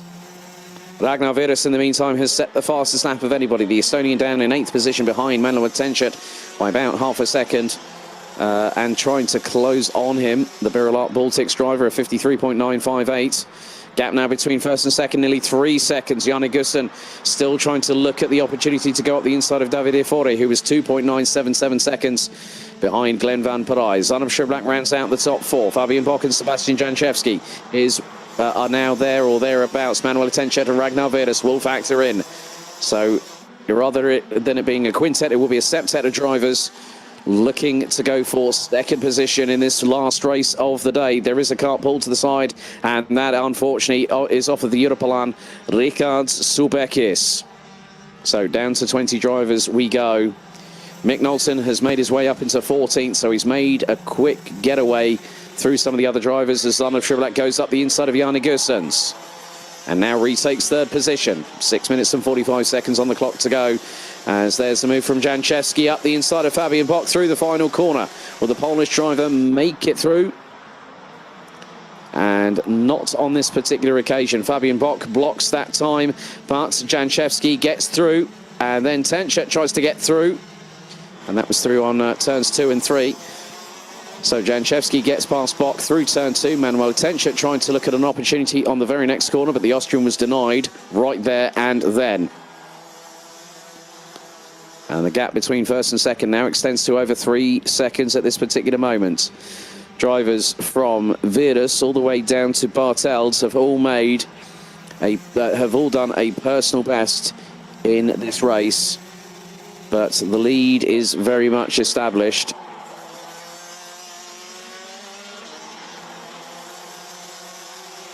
And now Manuel Tenchert has got Ragnar Virus close behind him. They're also closing on Janchevsky and Bock, who round out the top 6 positions. Battle for second position starting to become a 3-way scrap. And that's being led by Davide Fore from Italy, with Zanov Shrivlak and Janne Gussens from Belgium, both of them respectively, rounding out the top 4. As there goes Fabian Bock up the inside, using the slipstream to perfect effect there, but he gets run a little bit wide, courtesy of Sebastian Janchevsky, who, with the Polish driver, getting his elbows out. And that now allows Manuel Tenchert, who looks over the right shoulder to see where Ragnar Virus is, and he's right up his back bumper at this particular moment. And Tenchert goes defensive on Virus going into turn 12. Mick Knowlton now closing in on 11th position. And he's got 2 drivers to get through to get to that place. And it's Maxim Dehish in 12th and Kasper Bielecki, who rounds out the top 11. Battles still waging on. The battle for second. The battle for 5th. The battle for 7th. All very hotly contested. And now you got the battle for what will be 9th position, because Robert Shorpian closing in on Matis Malinovskis. As Maxime Deriche feeling the heat under the collar, courtesy of Mick Knowlton. Around at the back of the field, it's been a difficult day for Sebastian de Grand. He started P13 in this race. He's down in 20th position.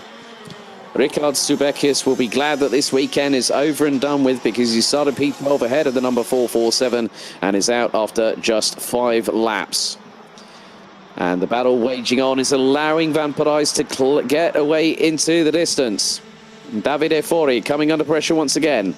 As Zanov Shrivlak hot on his heels. The 402, based out of Genk, is making his way through and trying to get past at every possible opportunity that presents itself. It could happen going into turn 7. We've seen some dynamite overtakes in years past, especially the tail end of last season from Shrivlak himself, as he closes on Davide Fore. Under 3.5 minutes to go. Personal bests being set by several drivers, but Zanov Shrivlak now has the fastest lap of anybody in this race, and he completed that on lap number 8, and he's closing in on Davide Fore once again. As Ragnar Virus closing on Manuel Tenchert once again for position. But Tenchert will not give that up easily, as Zanov Shrivlak slingshots his way past Davide Fore going through into turn 2, and he makes the move complete by the apex of turn number 3. Very calm, very precise work from the Belgian. They go into turn 6. Down the Europalan.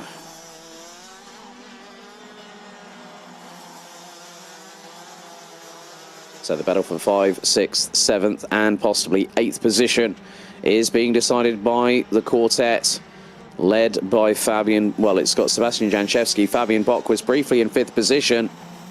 However, that has now changed, so the Polish driver has got the advantage on the German. Then it's Austria and Estonia represented in that quartet.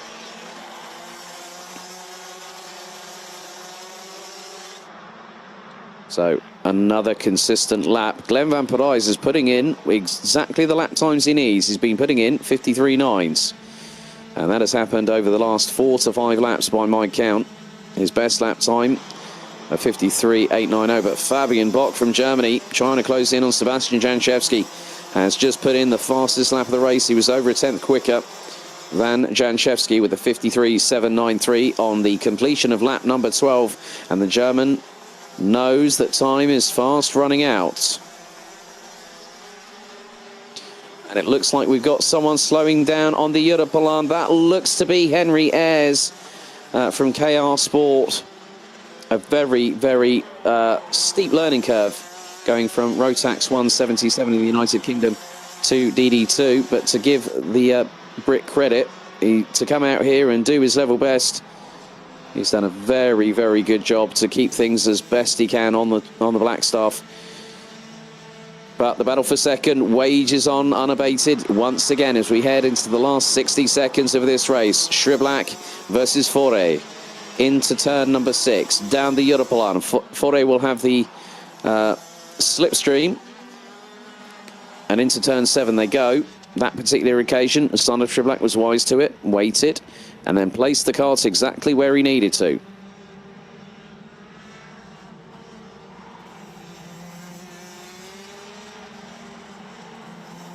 So next time around, Glenn Van Parijs will go on to the 15th and penultimate lap of this race. And his gap now between him and Son of Shriblack was 3.5 seconds last time around. Well, it was Davide Forte last time. This time it's 3.7.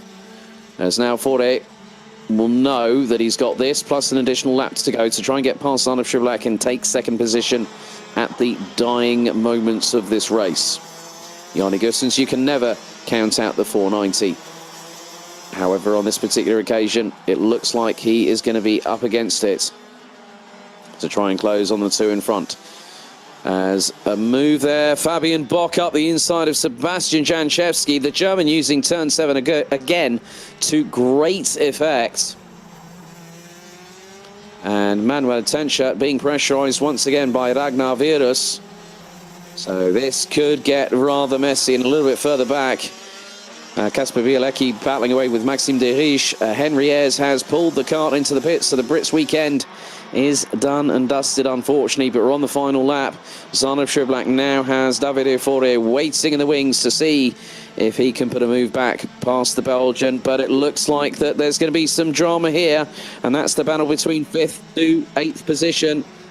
Janchevski nearly had Tenchert going up the inside of him, and then Ragnar Virus fancied his chances going through in towards the entrance of turn 3, but nothing happened for any of those drivers, and Matis Malinovskis starts to close in on them.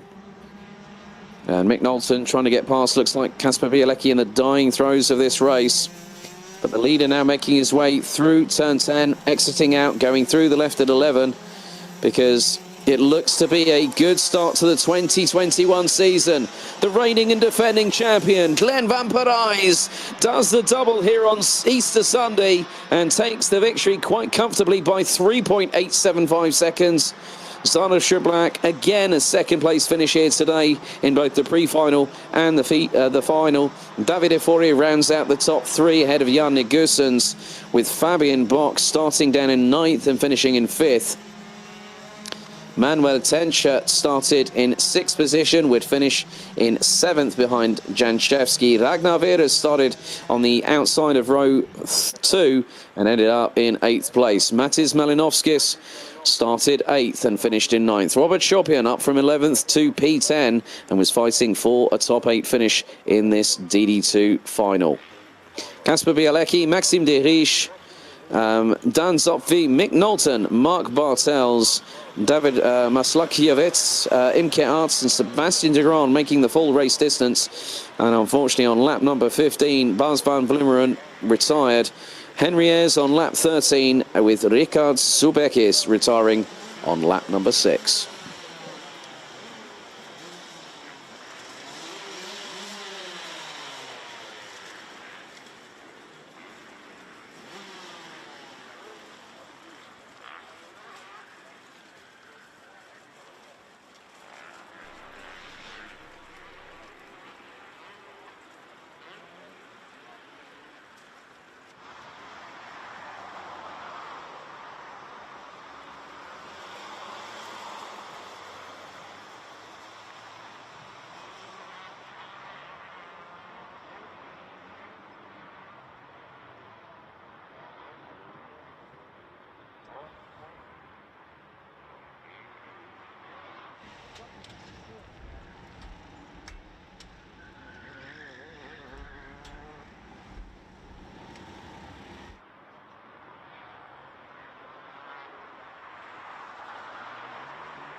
So DD2 Masters go into battle for the final time this weekend.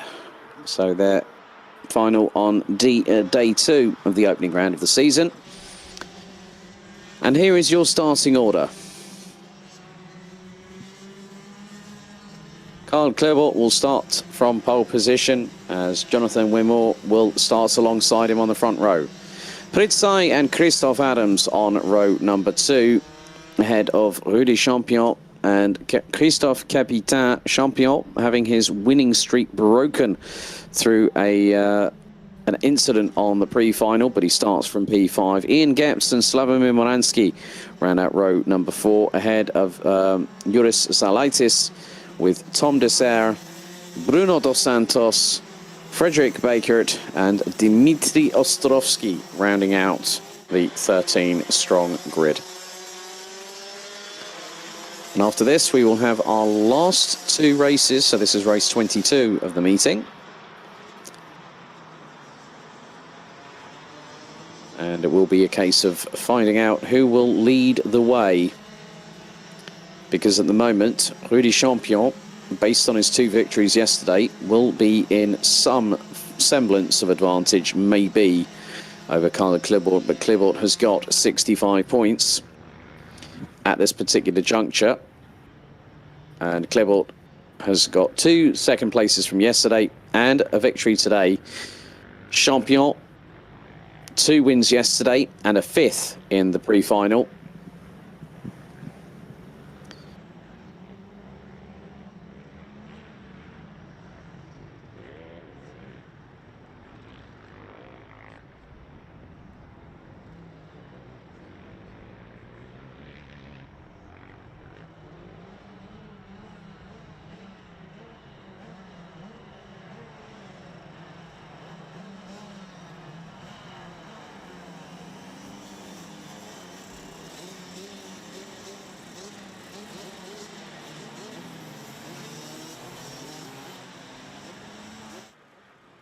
So we are about to get things underway for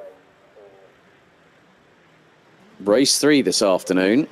Race 22 of the meeting. DD2 Masters with Klebert and Wimore.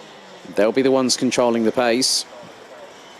And we'll see how things change over the next 13 minutes.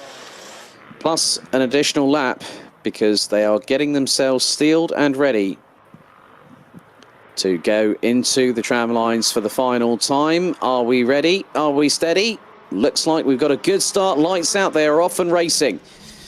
Klebert gets a good initial start. Looks like we have some other drivers trying to make their way through. Rudy Champion's already got himself up into 3rd position, as Christoph Adams seems to be leading the train from 6th downwards to 13th position, as Rudy Champion making quick hay there whilst the sun shines up the inside of Pritzai. And Ian Gepps getting a little bit of a push. Oh, he goes into the back of Rudy Champion. Now, who was right up his back bumper, I wonder? That must have been Jonathan Wimore. So Wimore was a bit too overzealous with the bump draft assist for Ian Gepps, and that nearly could have caused problems for Rudy Champion as a direct result. And Tom Dessert is behind Frederick Bakert. Moransky, in the meantime, is down towards the tail end of the order. He's actually behind Tom Dessert in 12th position as they come across the line to complete lap number 1. Carl Klebert has an 0.8 of a second advantage ahead of Rudy Champion, and has also, on the first lap, set the fastest lap of anybody. Oh, Frederick Bakert getting his elbows well and truly out there.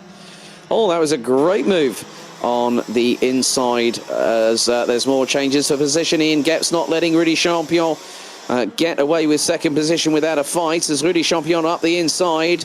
Jonathan Wimore up the inside of Ian Gepps as well. So Gepps loses out 2 positions in 1 corner. Pritzai from Estonia, Christoph Adams, Christophe Capitain.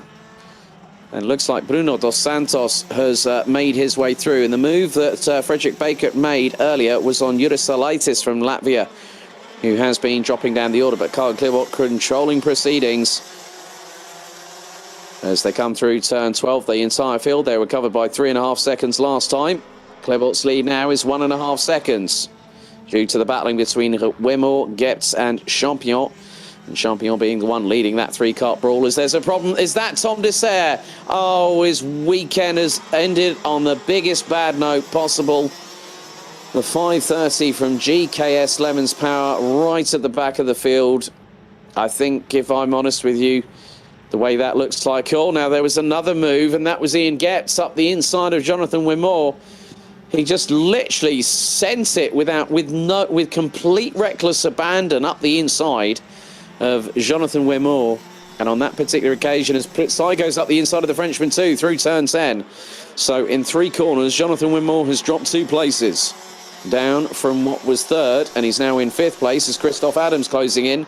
Christophe Capitan is there, as well as Bruno Dos Santos and Frederick Bakert. And Tom Dessert is still running at the back of the field. Not where he would want to be, or where we would customarily see him in some respects. It's been a difficult weekend in the office for Tom Dessert. So we have 9 minutes and 51 seconds on the clock remaining, and it's getting to be like drafts between those like Christophe Adams. Looks like Jonathan Wimore has lost out to the 555. And then you've got Christophe Capitan, Bruno Dos Santos, and I must be honest, Frederick Bakert, aka Goose, has got himself well and truly in the thick of the action. And that's one of the good things that you can learn about racing, is by fighting with other drivers and learning how to get your skill set up there. And he could have possibly had a look up the inside of Bruno Dos Santos going through turn 12, but he thought better of it on that particular occasion. Clermont has a lead of 1.1 seconds over Rudy Champion, who just sets the fastest lap of the race on lap number 4. Gap now 1.129 seconds. So all 13 drivers still circulating as the sunshine continues to beat down here at Karting Genk, the home of champions. And in many respects, now it is 11 degrees Celsius. So the temperature has gone up about 5 degrees from earlier on this morning for morning warm-up. So we have 8.5 minutes to go. Still plenty of battles to be waged and wars to be won here on this circuit. Of course, it's only for the first round of the season, but there are another 4 complete race days to go in the season. And when we come back after this weekend, we will head to the Circuit Karting des Fagnes International Raceway down in the Namur region of Belgium. A lovely place in the countryside, and a fantastic track that in 2019 saw some great battling. So the drivers make their way through turn 7.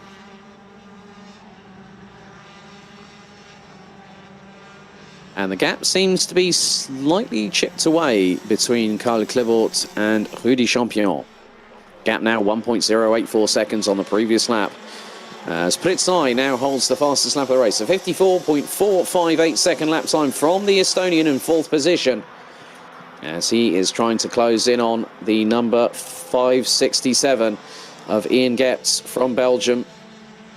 But at the moment, Pritzai not close enough yet, as Christophe Adams continues to battle away with Jonathan Wimore from France in the 560. That's the battle over 5th position, and behind them they've got a trio squabbling over what is 7th place. That's Christophe Capitan, Bruno Dos Santos and Frederick Bakert just behind them. So everyone apart from Rudy Champion, Christophe Adams and Dmitry Ostrovsky from Germany, everyone on that previous lap set a personal best, with Getz setting the fastest lap of the race of 54.389. So it was Pritzai's. It's now Ian Getz's turn at the fastest lap, as Bruno Dos Santos was looking up the inside of countryman Christophe Capitan going through turn 12, but Capitan, the 599, shut the door firmly. We're over half-time in this race, and the running order is as thus. Carl Clevort leading the way by 1.235 seconds ahead of Rudy Champion. Ian Getz in 3rd place. Pritzai in 4th. Christophe Adams rounds out the top 5. Jonathan Wimore, Christophe Capitan and Bruno Dos Santos make it a trio of French drivers from places 6 to 8. Frederick Baker in 9th, ahead of Slavomir Moransky, who's got past Germany's Dimitri Ostrovsky for 10th position. Ostrovsky ahead of Juris Zalaitis from Latvia, and Tom Dessert is closing the gap on the Latvian in front, but a real shame for Tom Dessert in the 5:30 from Belgium. He will now have to wait until he gets another opportunity to fight with these drivers at the next round of the season, which, if memory serves me correctly, is going to be the 3rd to the 4th of July, which is in pretty much 3 months' time. And that's a bit of a long wait. However, they can still race quite a lot in the meantime, especially those that will be coming to race with the Rotax Max Euro Trophy as of next week. And again, just like this event, courtesy of the Ministry of Sport of Belgium and the Belgian Flemish government, it will be a closed-door event. So it will be next week's event will also be live streamed all the way through the weekend. So some of the drivers will have to wait another 91 days. That's 13 weeks, effectively 3 months, that they'll have to wait until things really kick-start once again on Saturday, July 3rd at Marienborg. Excuse me, 4 minutes and 20 seconds still to go, and Pritzai has managed to get his way past Ian Getz for 3rd position.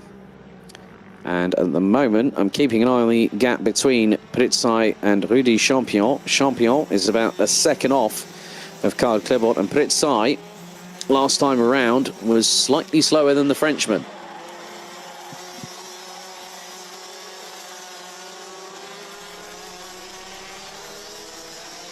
And again, Pritzai has now initially retook the fastest lap after lap 9, but Rudy Champion has closed the gap to Karl Klebot to just over 9/10 of a second as the Frenchman in the 5:44 Sony card entry representing Piquet's Competition puts in a 54.352 on that particular lap.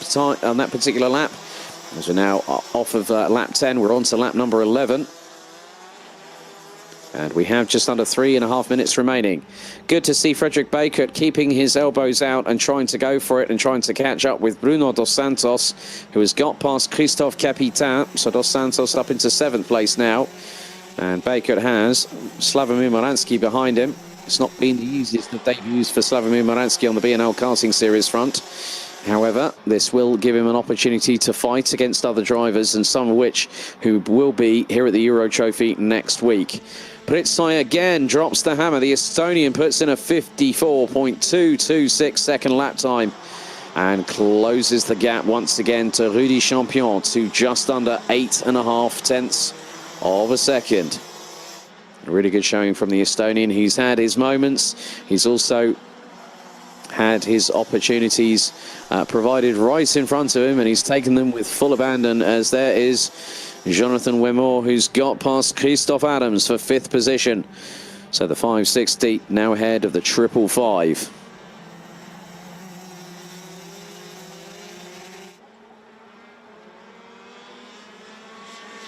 That gap between Karl Klebot and Rudy Champion looks to be dwindling again. It was just over a fraction over 9/10 last time around, and now it's just under 7.5, as Rudy Champion puts in a 54.277, and that is nearly 0.3 quicker than Karl Klebot. And I'm sure that Karl Klebot senses that and will start to push away from Rudy Champion in the dying moments of this race. So all drivers still circulating. We have 90 seconds plus the additional lap in this race for the drivers to complete and circumnavigate.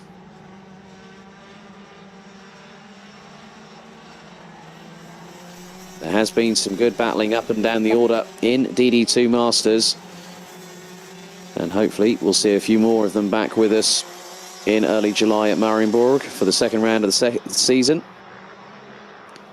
And there is Karl Klebot. Rudy Champion again breaks a breaks away a little bit, another piece of that gap that is between him and Karl Klibort. And now we get into the last 60 seconds of the race. Pritzai still has the fastest lap of the race. Rudy Champion, another driver that has gone into the 54.2s, a 54.261.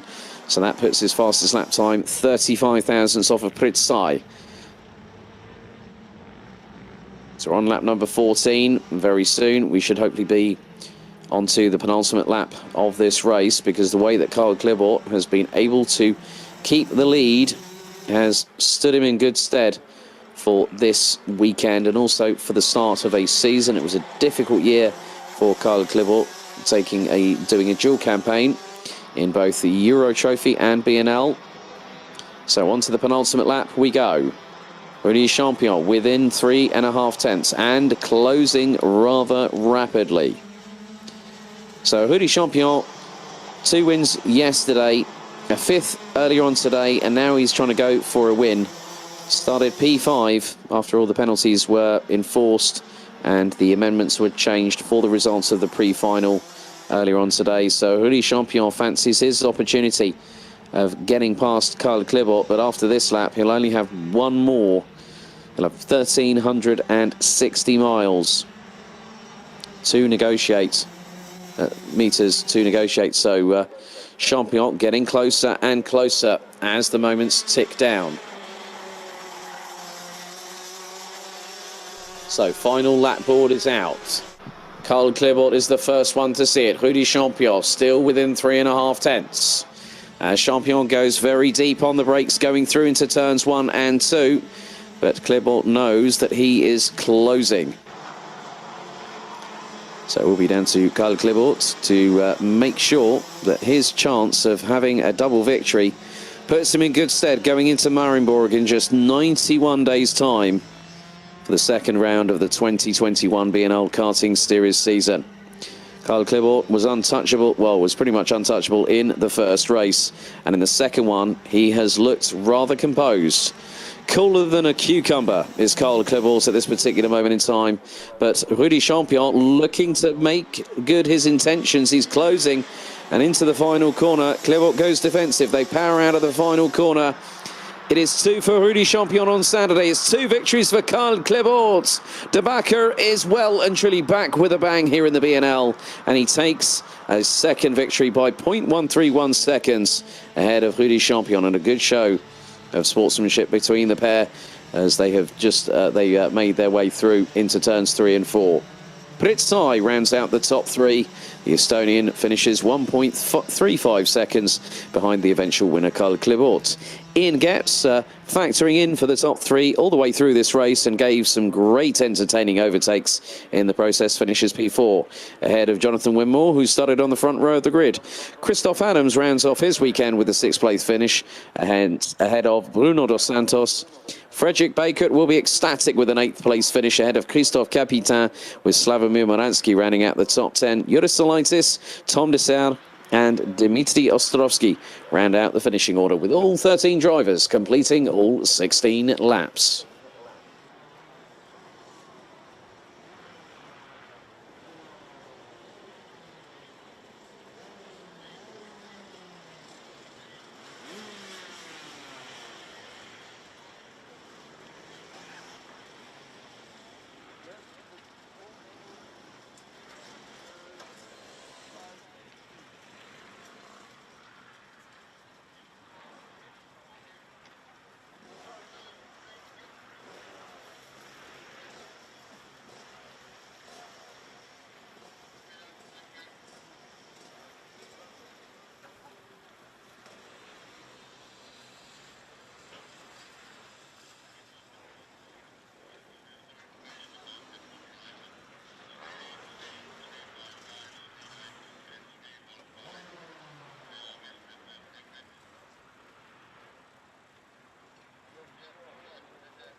So our penultimate race of the weekend for the opening round of the 2021 BNL karting series about to get underway here. Senior Rotax, and it's the B final. So here is your starting grid. Lucas Schoenmakers will start from pole position ahead of Sam van Thiel.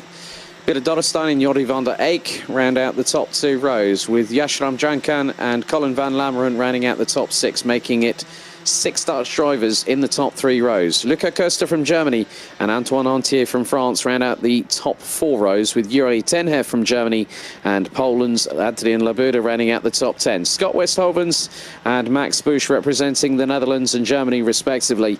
They are on row number 6. Julien Hache and Anthony Bilou, that's an all-French row 7, with Bart de Wit from the Netherlands and Daniel Hunt from Latvia rounding out the top 8 rows. Stéphane Lemounot from France and Walt Kirstens, that's row 9, with Clémentine Benoit and Nicolas Picot rounding out the top 20.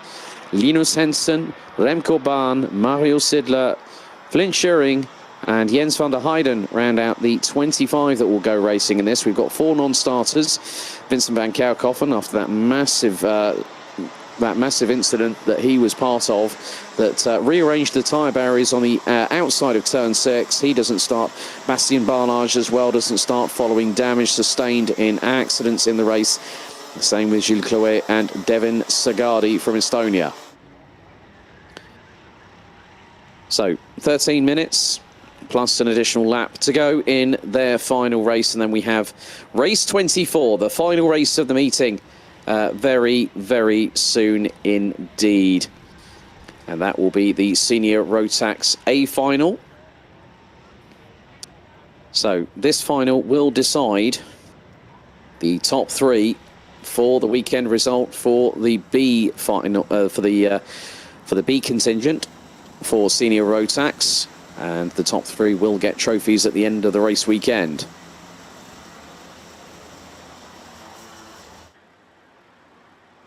So we await for the battle lines to be drawn once again in what is set to be an action-packed, highly charged Senior Rotax race.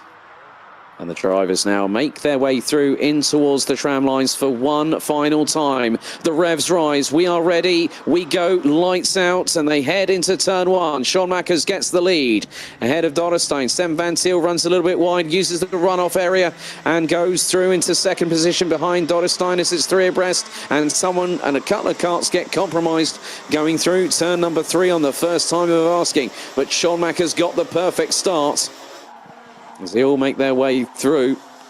It looks like a few drivers struggling in the back part of the field, as more drivers trying to do overtaking manoeuvres, and some threading the eye of the needle going through turn 7 for the first time. But Schoenmakers has gotten away, and it looks like Beard Dodderstein rounds out the top 2.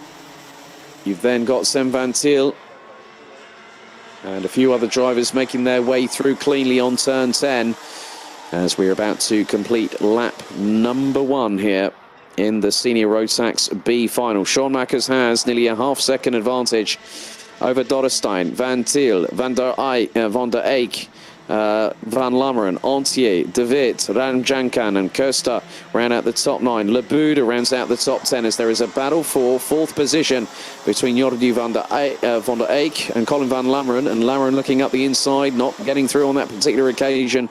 And Antier's right with them at the moment, as everyone trying to make their way through nice and cleanly. Some good overtakes happening. Some drivers have been dropped down the field, including Daniel Hunt from Latvia. He's all the way down in 25th and last position. Yashnam Jankan drops down to 8th place. And the drivers consistently keeping close quarter combat. But at the front of the field, Lucas Schoenmakers is going to have a one-on-one, it looks like, between himself and Beard Dodderstein as they come across the line. They're now on lap number 3.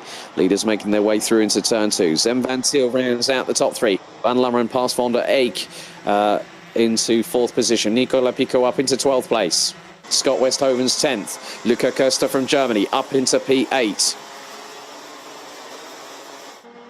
The drivers still pushing like crazy. It's 2 by 2. It's side by side sometimes going through turn number 6.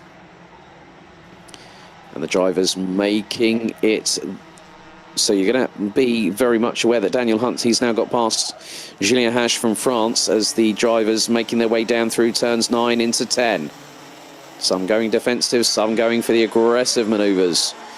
But some of them not yet making their strategies fully count and fully unfold as there's a move a little bit further down the order. Looks like Nicolas Picot up again in positional changes, and the Frenchman now past Adrien Labuda, who's been passed also by Germany's Yuri Tenhef. As there is a battle waging on here, going through into turns 3, 4 and 5.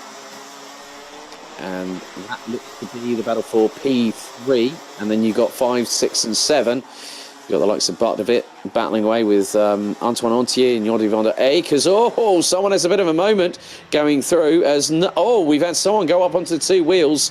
That was the 330 of Scott Westhovens, who had a massive, massive wallop of curb right there and then. As there's more argy-bargy behind.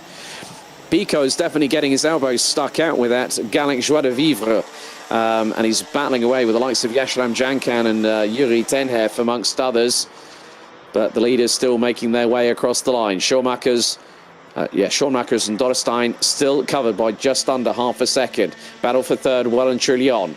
Sam Van Til ahead of Colin van Lummeren. Jordi van der Eyck just behind them. Bart de Wit trying to close in on them as well. And this is for the final step on the rostrum between that trio that have just gone through on your screens at home. And Van Til going defensive on Van Lummeren. No one giving an inch, no one giving a mile.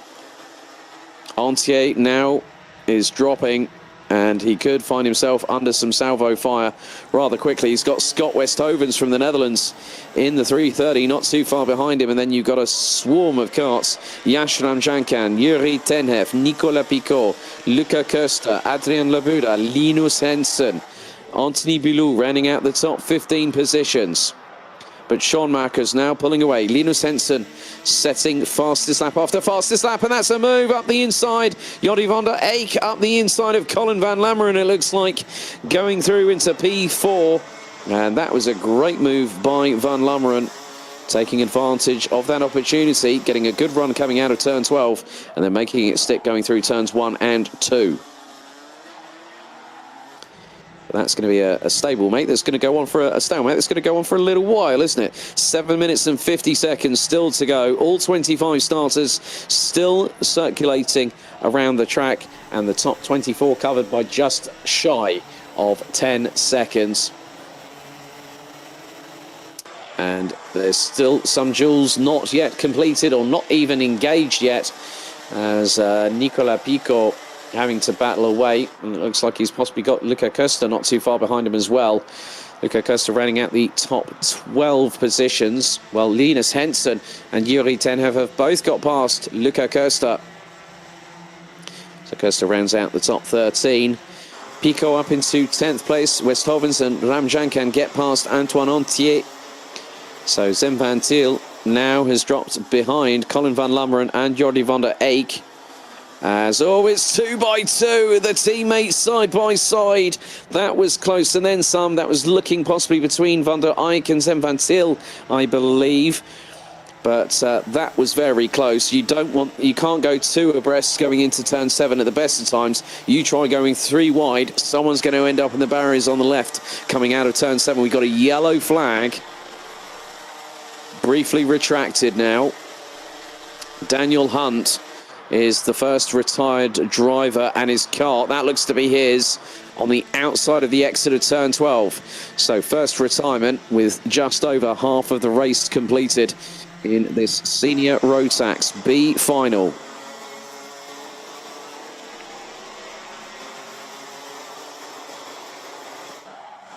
So again, the 2 leaders, as you were, Schoenmakers and Dorrestein. Someone did a bit of hitting of the dusty grass on the outside of the entrance into turn 7, just kicked up the dust there.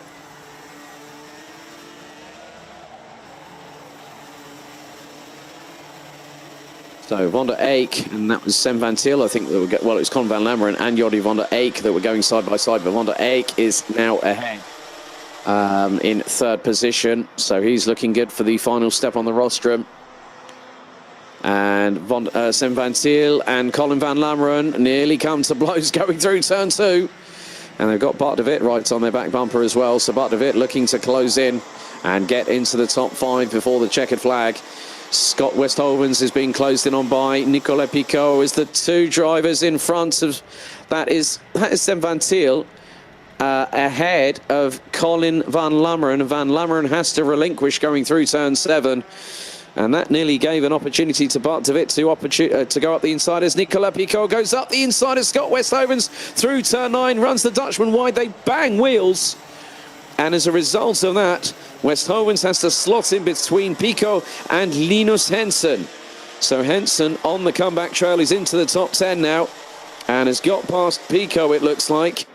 So Nicolas Picot dropping down a little bit, or was that, as you can now see, they are battling tooth and nail up towards turn 2. It was nearly 3 abreast. Hensen up the inside of Scott Westhovens. Oh my goodness me, that is hard in the mouth stuff there, but Linus Hensen hangs on for dear life and he keeps the position.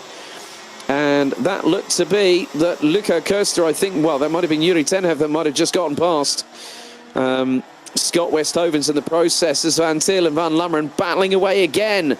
They need to stop squabbling and go after Jordi van der Eyck up ahead, because that's allowing Bart de Wit, Nicolas Picot up into 7th position and chasing the 3 in front down. Linus Hensen now up into what is 9th position. We'll make that 8th position because of where Picot is at the moment. As there's another move, that could be... Oh, well, there we go. Yashiram Jankan being passed by Yuri Tenhev. So Tenhev has got past as Picot up the inside. Goes for 6th position on Bart de Wit and gets the job done. And again, the teammates swap positions. Sem van Thiel and Colin van Lammeren again swapping places like it's going out of fashion. And Picot is going to pick them off one by one. And he's done that to one of them going through. That was the 380 of Colin van Lammeren. And then... Bart de Wit is waiting in the wings. Oh, sideways from Picot as he gets a little tap from behind going through turn 7. Oh my goodness me, Picot just literally hung on to that for dear life and managed to catch it properly. Bien fait Nicolas Picot on that particular occasion. Did a great job there to hang on to that place. And now he's got a chance to move forward. However, time is fast running out because Linus Hensen now on the back of all of this. So Hensen up the inside of Bart de Wit. Now he takes a position. That's 7th for the German. And he's got Colin van Lammeren, Nicolas Picot and Sem van Thiel up ahead. And he's got 2.5 minutes to try and get depose of those in front and get himself into what would be a 6th place finish at the end of the race. And if Hensen will have done that, I'm sure that team boss Frank Kachmi would be very, very happy with that recovery drive. And at the moment, the leader of this race continues to be Lukas Schoenmakers, who has led from lights out at the moment. And his gap between him and Beard Dotterstein is now over 1.3 seconds. They're about to complete lap number 12. Does the gap extend? It does. Nearly 1.5 seconds in the pocket in terms of an advantage for Lukas Schoenmakers, who is on course to win the B final for Senior Rotax here this weekend, and that will decide the weekend result. Jordi van der Eyck is rounding out the top 3 positions at this particular moment. And the good thing is that that position looks safe, but Nicolas Picot again hustles his way past, and this time he's got past Sem van Thiel. As Linus Hensen round the outside of turn 7, he gets through. Oh, and he tangles with Van Lammeren. And that allows Bart de Wit to nearly go up the inside of Colin van Lammeren. Hensen went for it and he got the job done. There was a little bit of rubbing there. I'm not too sure what race control will think about that, but he got the job done. 60 seconds on the clock remaining plus an additional lap. Picot has gone defensive on Sem van Thiel. And now Van Thiel tries to go the switchback way going through into turns 1 and 2, but Picot was wise to it. He looks over his right shoulder, and whilst they're battling away, this is giving a perfect opportunity to Linus Hensen from Germany, the 334. as he will try and make his way through. He's going to go up the inside, take the position from Zem Van Thiel. Van Thiel takes the counter-offensive and looks for the switchback. Henson back up the inside of turn 7. Great move by Linus Henson. Gut gemacht, mein Junge.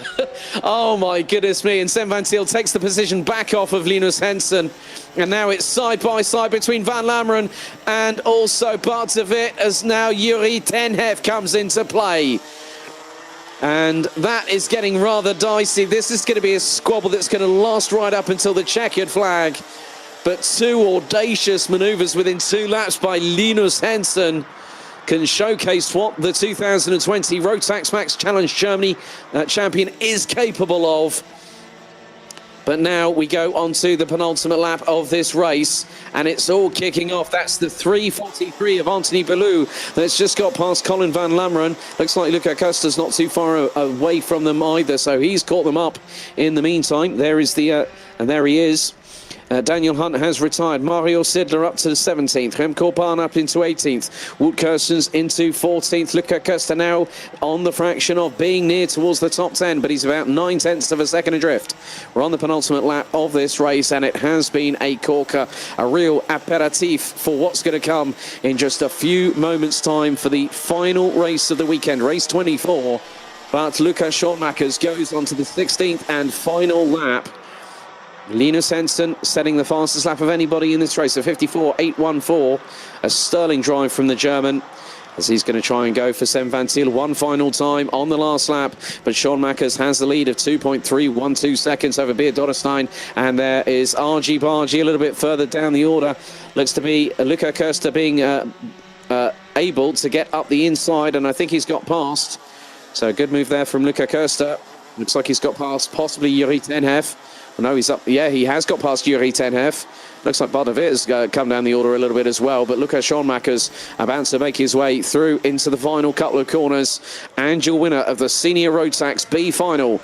Once again, another dominant display from lights out to checkered flag. JJ Racing's Luca Schoonmakers in the 396 takes the checkered flag and wins the race by a comfortable margin of 2.4 seconds.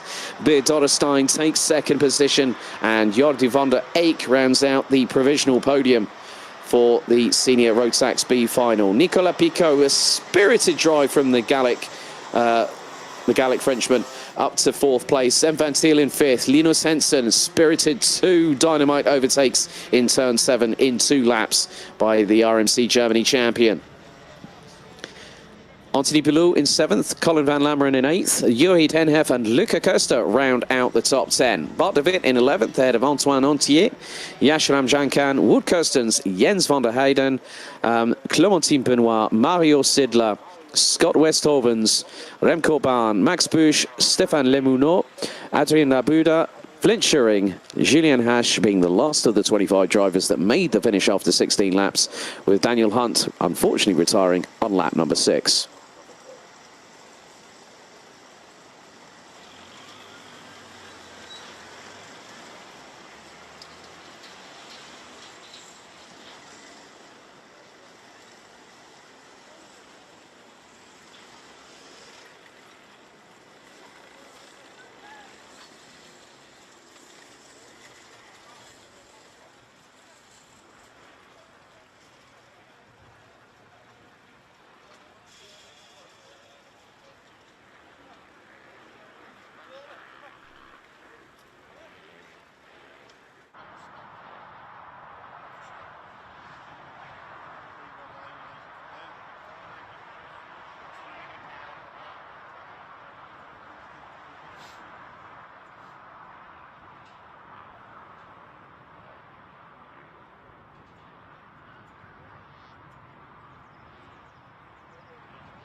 We turn our attention to the grandstand finale. Once again, Senior Rotax closing out the show here at Karting Genk.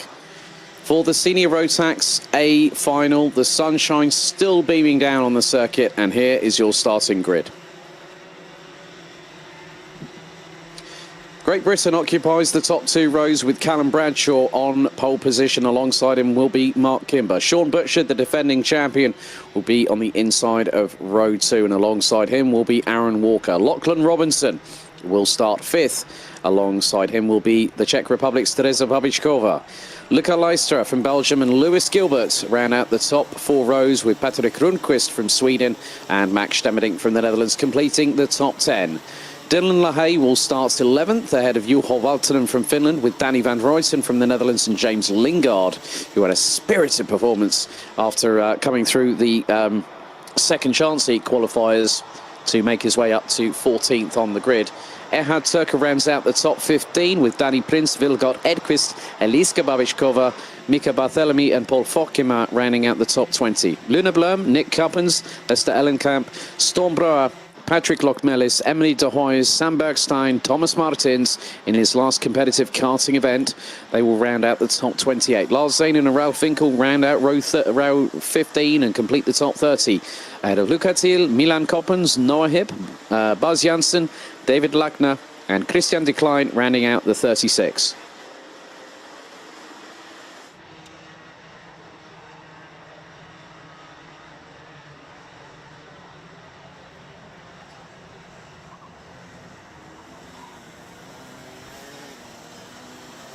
So we get ourselves ready for the final race of the weekend. Race 24, 13 minutes on the clock, plus an additional lap. Local time, 16:27 here in Belgium. And to have the sunshine at the fulcrum of the weekend is really, really good, because it's going to give us perfect racing conditions. 11 degrees Celsius here in Genk as they go through into the tram lines. Are we ready? Are we steady for one last time?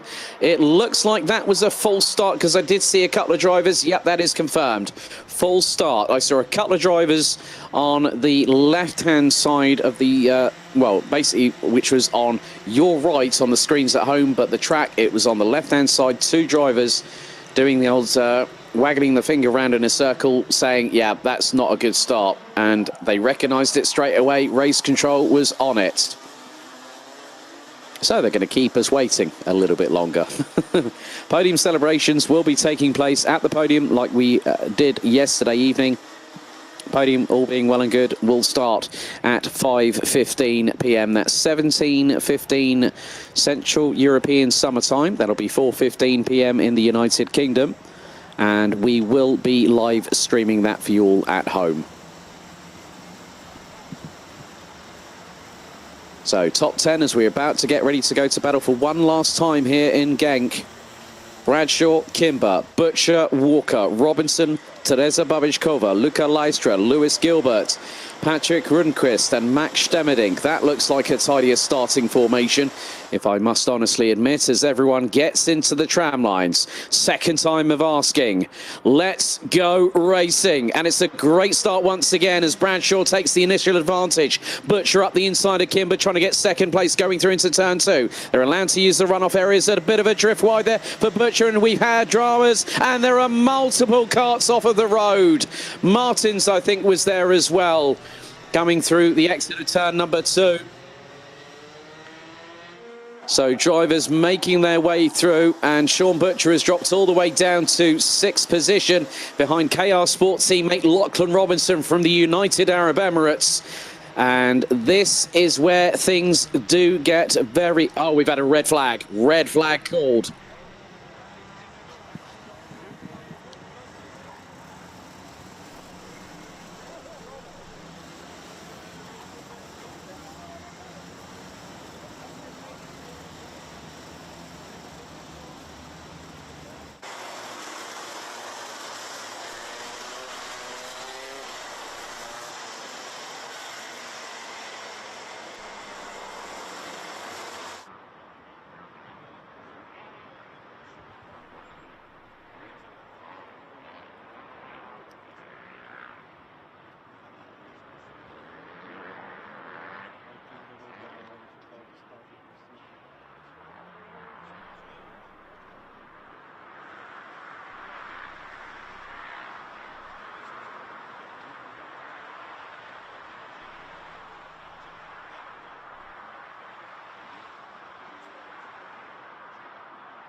So the red flag was called, and our race director, Thomas Leiner, has been talking to the field with regards to the starting procedure, I would imagine. So he's making sure that everyone gets into the relevant position.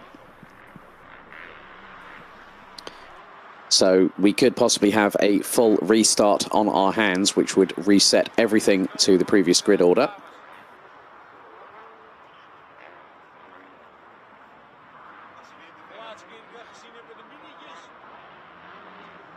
Obviously, with the incident that happened earlier on in the race, it could be the case that we might have some drivers not running any further in this race, where we had about 7 to 8 karts, I think, if memory serves me correctly. Just seeing Thomas Martins pushing his kart, so he looks like he's ready to go back racing again.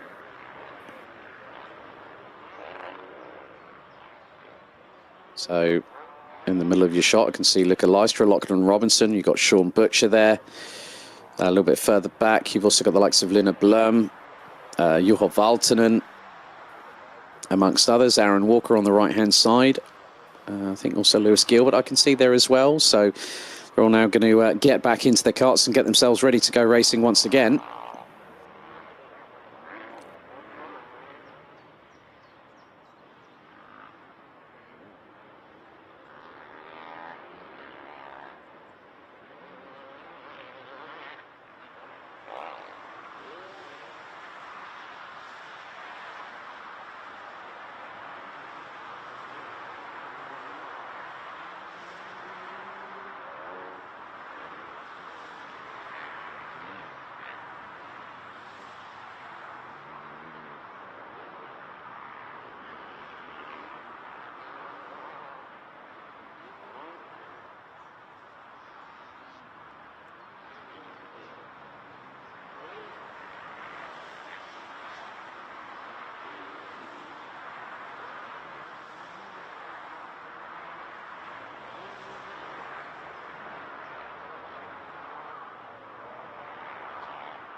So the field is now released, and we are about to get back underway with regards to... So we'll see what will happen now. Looks like, well, let's go to the starting grid to find out what's going to happen, and there we have it. Callum Bradshaw again will start from pole position. Mark Kimber will be alongside. Sean Butcher and Aaron Walker, row 2. Lachlan Robinson and Teresa Babišková, row 3. Luca Leistra, Lewis Gilbert, row 4. Patrick Rundqvist and Max Stemmerink complete the top 10. Dylan Lahane, Juho Valtonen, row 6. Danny van Ruyten and James Lingard, row 7. Ehard Turker and Danny Prince, row 8. Vilgot Edqvist and Eliska Babišková round out the top 9 rows, with Mika Barthelemy and Paul Fokema rounding out the top 20. Luna Blern and Nick Cuppens, row 11. Lester Ellenkamp and Storm Brouwer, row number 12. Patrick Slock-Mellis and Emily de Hoys, row 13. Bergstein and Martins, Zainen and Winkel, Luca Thiel, Milan Coppens, Noah Hip Buzz Janssen, Lachner in decline. That is, and it looks like this time we've gotten away cleanly. And it is all elbows out at the front of the field. Robinson trying to go for 4th position. Butcher trying to go for 2nd. He's round the outside of Mark Kimber. Oh my goodness me, has Sean Butcher pulled off one hell of an overtake when he nearly got it done. He slots back into 4th position. Lachlan Robinson right up his back bumper. Lewis Gilbert now up into what looks to be 6th position.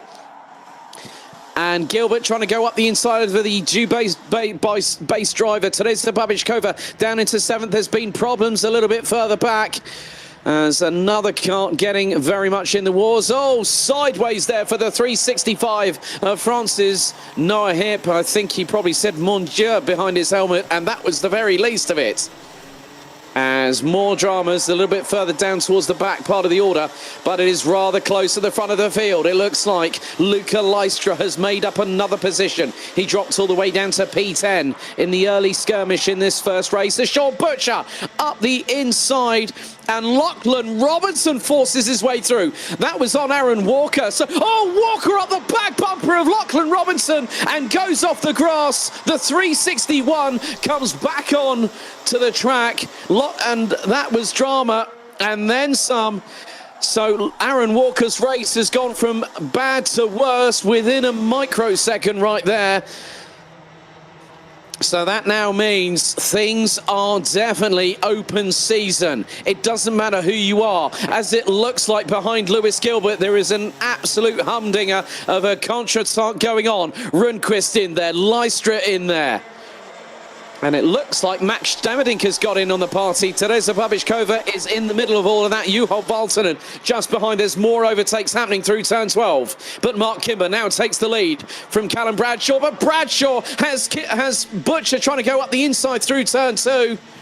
Lachlan Robinson gets a little bit compromised as Babichkova goes over the back bumper. Same thing happens to her as exactly what happened to Aaron Walker going through into turn 5. Close call to senior Rotax combat, and that can well and truly happen. And where does she end up? Right in front of Aaron Walker. 2 incidents involving 2 different drivers going over the back bumper of somebody else, and all of a sudden it pitches them off. Aaron Walker actually ended up onto the run, the area going from turn 10, from turn 9 to turn 10.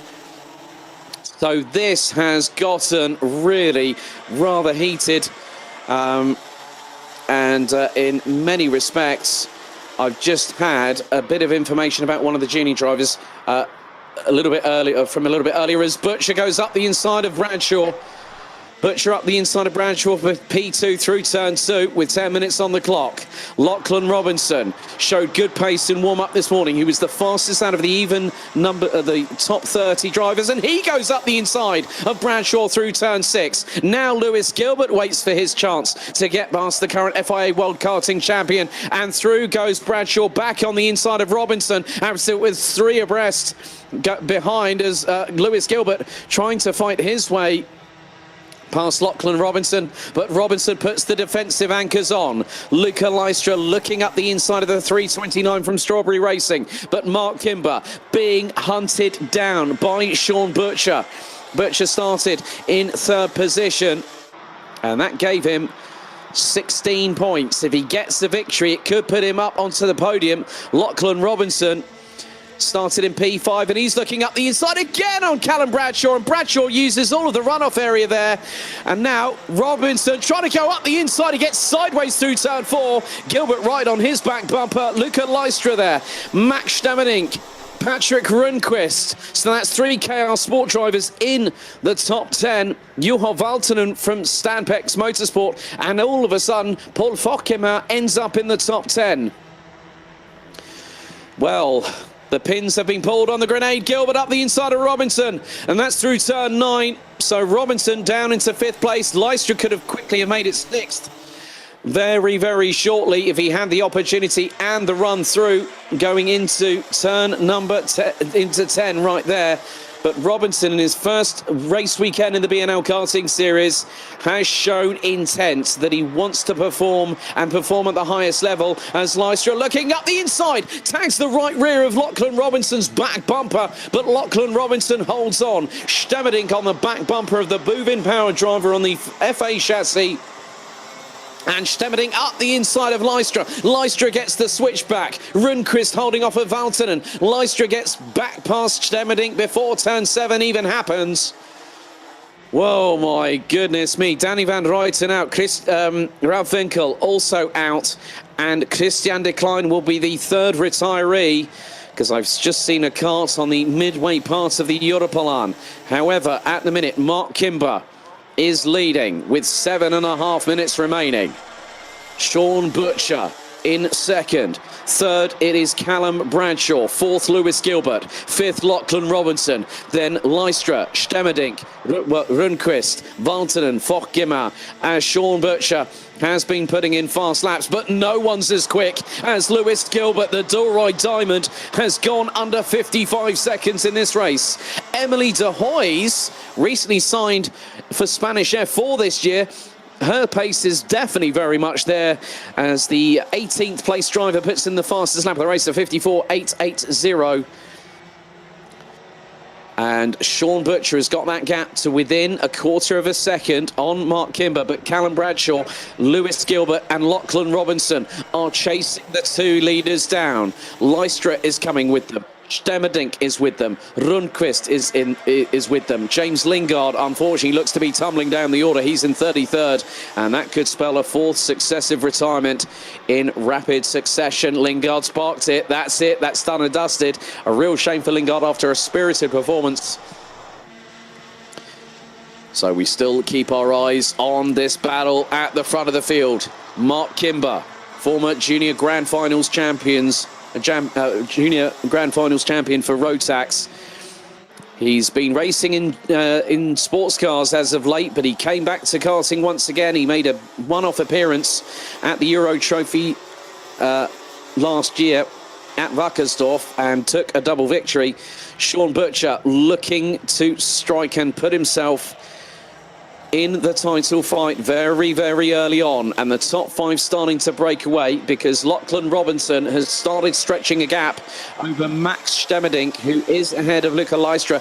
Patrick Rundqvist is with them right now, so the Swede looking to make good his intentions as Butcher looks to be right on the back bumper of Mark Kimber going through into turns 1 and 2, but on that particular occasion not able to get through.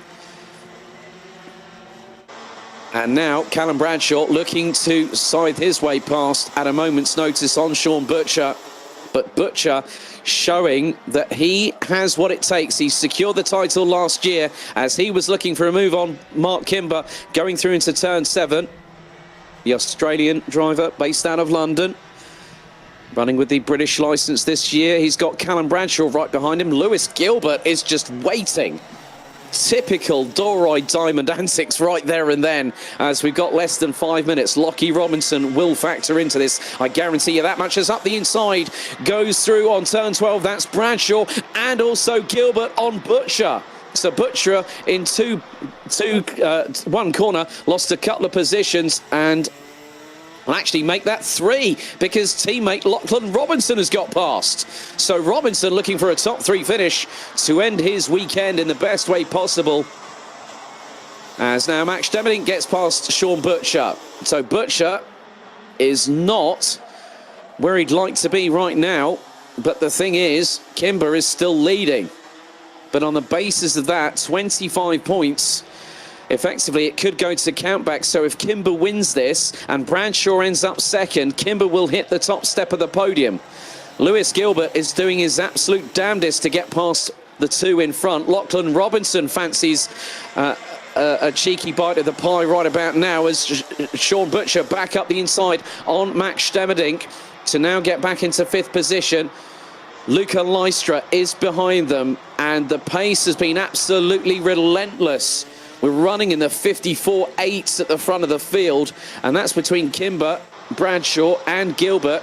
Robinson is running in the very low 55s, and his personal best was a 54.836 a couple of laps ago. Dylan LaHaye sets the fastest lap of anybody with a 54.628. We've got just over 3.25 minutes to go. And your guess is as good as mine. Who is going to win this final race? It has been absolutely action-packed and things are not decided yet, as there goes a move. That is Dylan LaHaye up the inside of Juho Valtonen going through turn 10. And now the Conga train in senior Rotax starts to close up a little bit here, because Kimber has a narrow lead over Bradshaw. It's just over 2/10. Gilbert just behind as Butcher goes up the inside of Robinson.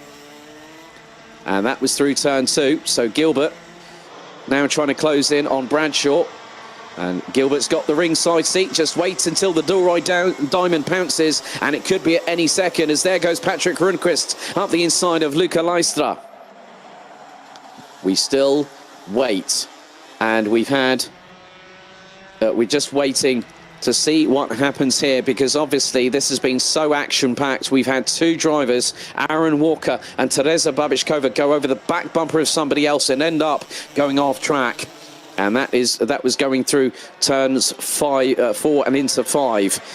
But at the moment, Mark Kimber continues to lead. When will Bradshaw strike? But the biggest question is, what is Gilbert going to throw in terms of a haymaker? Because that could come at any second. Oh, as Max Stemmerdink trying to go up the inside of Lachlan Robinson, but the Emirati not able to go through. The 3:53 has just got a 5-second time penalty, and that is for pushing. Lester Ellenkamp gets a penalty from race control, which will be added post-race. We head into the last 90 seconds of the weekend, plus an additional lap. Lachlan Robinson has lost out to Max Stemmerdink. So Robinson from the UAE rounds out the top 6. He's looking to go up the inside. Did he make the... Oh, no, that's Butcher. That was Butcher trying to go up the inside of turn 9 on, of all people, Lewis Gilbert. And now that's brought in Max Stemmerdink. This is the battle for the top 3. Lachlan Robinson trying to go to the left, as is Sean Butcher. Robinson trying to go up the inside. He gets up the inside of his teammate Butcher, but there comes Luca Leistra. They are going to be swarming all over each other as we go into the last 60 seconds. It's all or nothing. It's fight until the checkered flag. Someone's top part of their exhaust has come off, and that was coming out of turn 4. So someone is going to have an incompliance rear exhaust. I wonder who that is, because Gilbert now has dropped away significantly. Stemmerdink round the outside of him through turn 7. Lachlan Robinson hot on his heels. Now who's the one that who's lost the back part of their exhaust? I think that's Lewis Gilbert. Possibly Lewis Gilbert, that might have the back part of his exhaust missing off of the back of his cart. And if that is the case, that is disaster for the Doroi Diamond. 13 seconds on the clock. Top 2 about to come through to go on to the final lap. Dylan LaHaye has come from absolutely nowhere, and he's right up the back bumper of Lachlan Robinson. Now it is game on. Robinson to the outside, LaHaye to the middle, Leistra to the inside. Gilbert hanging on as Butcher's getting in there. Lachlan Robinson forced wide. Oh, Leistra goes sideways. Butcher gets compromised. And this is where it all really counts. 361 has had a time penalty for causing a collision, and the 361, that is Aaron Walker, gets a 5-second post-race penalty. Robinson keeps ahead of LaHaye, trying to go up the inside of Gilbert. Robinson up the inside for P3. Well, no, that's P4, isn't it? So P4, because Stemmerding's got away. So Robinson gets P4, a good solid run for the Emirati. But it has all kicked off behind him. One more lap remains, and Mark Kimber continues to lead the way. There is going to be a lot of fallout, I guarantee you that much, after this race, as Kimber has a... Oh, now that's somebody going off the circuit. That looks to be Leistra that went 2 wheels off, coming out of turn 12 for the fight for the penultimate time. Oh my goodness me. Someone give me a defibrillator. I need a dark room. I need some tablets. I need a bed to lie down on. This has been absolutely ridiculous action here in senior Rotax, but Mark Kimber looks to be the man that could be hitting the top step. We'll wait for the official weekend results a little bit later. However, Kimber is on the verge of going one better. He took second in the pre-final earlier on this day, and now through into turn 12, Kimber will take the win.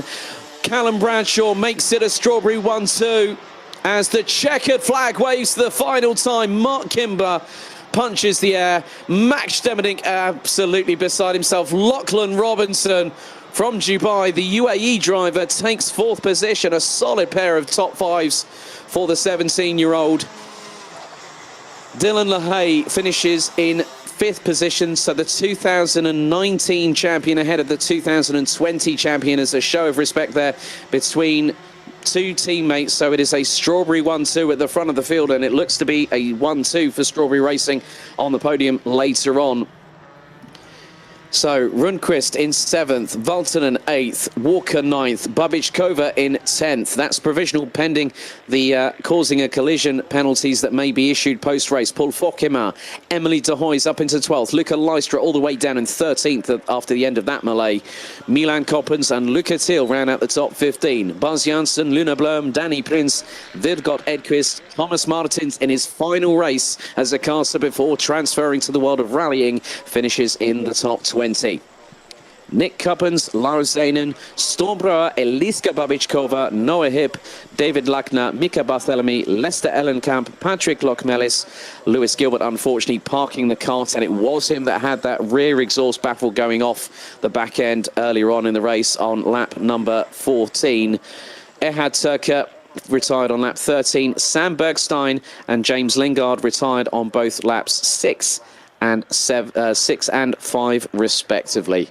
What a race to conclude the first round of the season.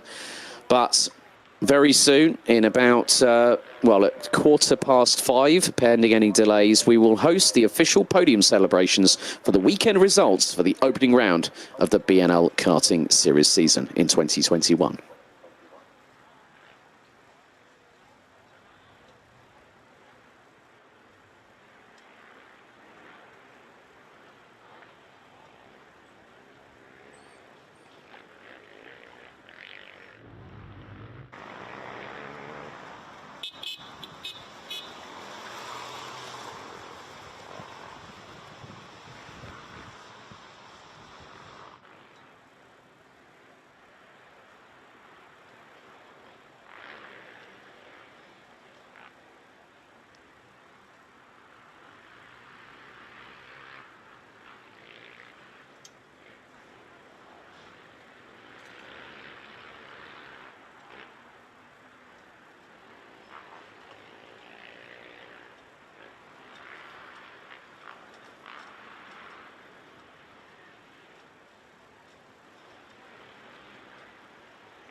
Paddock announcement. Paddock announcement. We will be starting the podium ceremonies at 17:30, so in just around 12 minutes' time. I need to call the following drivers who must be present in race suit, race helmet, and wearing a face mask. So, juniors, I need to call number 242, Matis Turlo. 242, Matis Turlo. Number 213, Thomas Stolsamanis. That's 213, Thomas Stolsamanis. And 274, Kai Rielets. I repeat, 274, Kai Rielets. Can those drivers make their way to the podium? Senior B final, Jody van der Eyck, 390, Beer Dorrestein, 324, and Lucas Schoenmakers, 396. So that's Jody van der Eyck, 390, Beer Dorrestein, 324, and Lucas Schoenmakers, 396. Please also report to the podium. Glenn van Parijs, 401 for DD2. Davide Fore, 435, and Zander Schriblak, 402. So Glenn van Parijs, Davide Fore, and Zander Schriblak, please report to the podium area. DD2 Masters, 510. Carl Klebort, 544. Rudy Champion and Pritzai, 501. So Carl Klebort, Rudy Champion and Pritzai, please can you report to the podium area wearing your race suit, bring your race helmet with you, and also wear a mask. We will call out the senior A group podium very, very shortly. Podium gets underway in just 10 minutes. Thank you.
Okay, the final three drivers that do need to attend the podium ceremony for the weekend result for Senior Rotax Group A. 364, Mark Kimber. 364, Mark Kimber. 360, Callum Bradshaw. 360, Callum Bradshaw. And 301, Sean Butcher. 301, Sean Butcher. Please report to the podium area. We will be streaming this live and it will be starting at 17:30. So in just under 8 minutes. Thank you.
Paddock announcement, paddock announcement. Can the following drivers please report to the podium area? I know some are starting to gather there.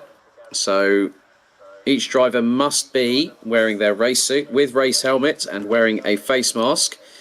So Mark Kimber, Callum Bradshaw, Sean Butcher, Carl Klibort, Rudy Champion, Pritz Sai, Zonda Shriblack, Davide Fore, Glenn Van Parijs, Jordi van der Eyck, Beer Dorrestein, Lucas Schoenmakers, Matti Sturlo, Thomas Stolsamanis, and Kai Helitz. Can all drivers report to the podium area at the bottom of the grandstands, as we are about to get the podium ceremony underway in just 3 minutes' time. I repeat, 3 minutes' time. Thank you.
Final call for all drivers that have been called to the podium.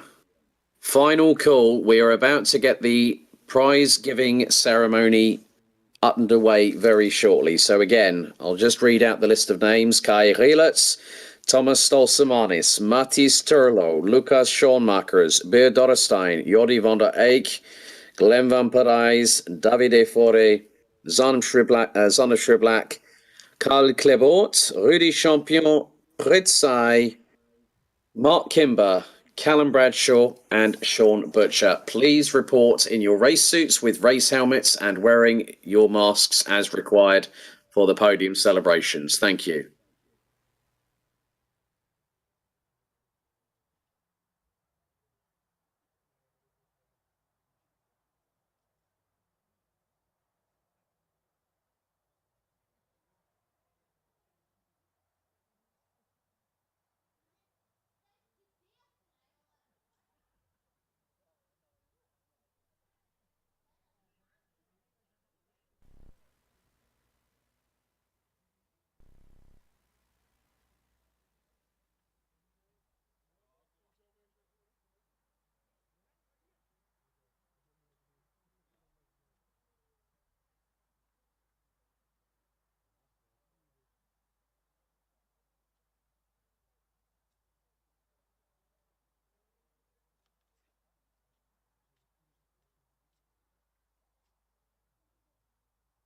Hello, everyone, and welcome to the official weekend result prize giving for the opening round of the 2021 BNL Karting Series season, being held here at the home of champions Karting Genk.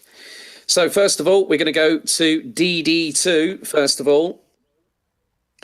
So, in third position, with a total of 51 points amalgamated over the course of the weekend, representing Belgium, the 402 of Zonne Schriblak.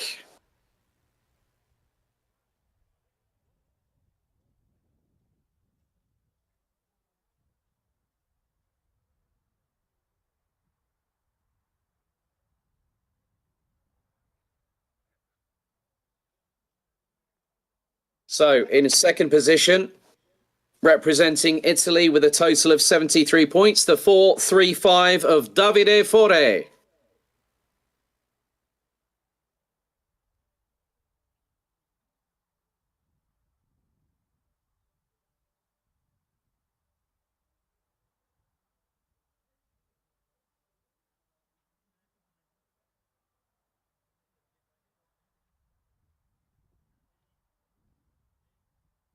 But your race weekend winner, the defending champion from Belgium, the 401 of Glenn van Parijs.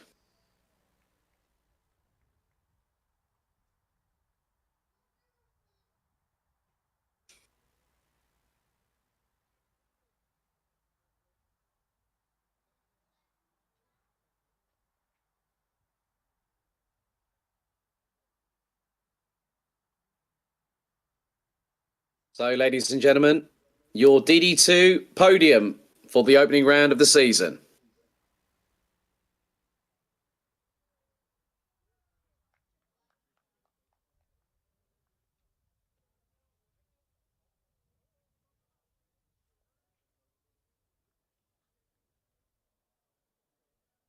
Okay, next up, we turn our attention to the final result from the Senior Max B final. Hopefully, we'll get things underway momentarily with that. So, in third position for Senior Rotax B final, representing the Netherlands, the 390 of Jordi van der Eyck.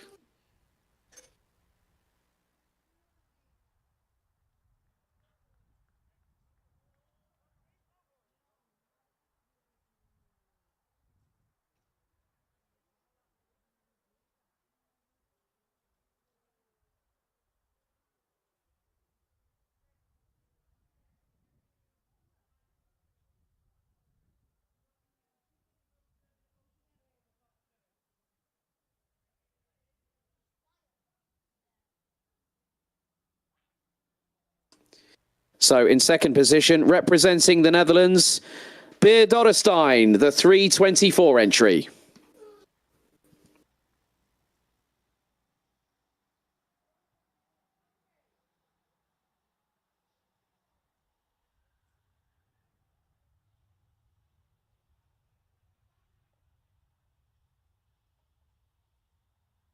And it is a clean sweep for the Netherlands on the Senior Rotax B final podium.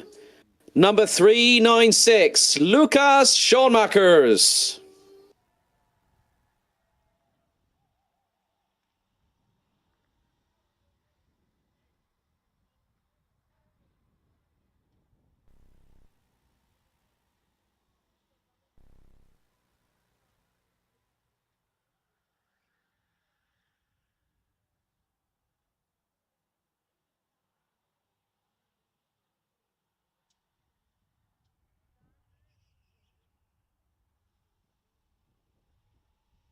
There you go. There we have it. Our Senior Rotax B final podium. Thank you very much, gentlemen.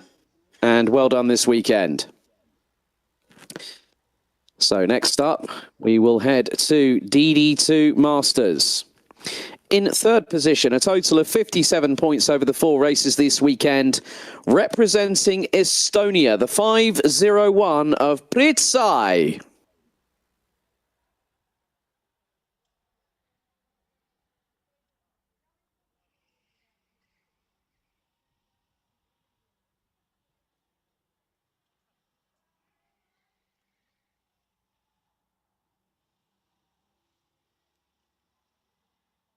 Your runner-up for DD2 Masters this weekend, the current reigning and defending champion from France, the 5-4-4 of Rudy Champion.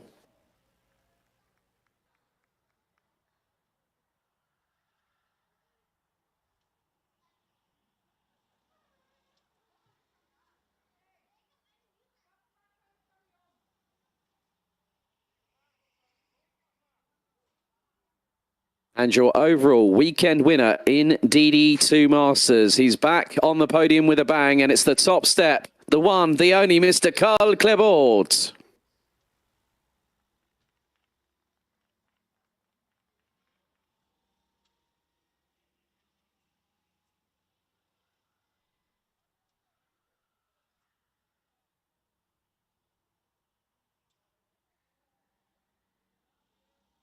Thank you very much to our DD2 Masters podium there. Well done this weekend, and congratulations.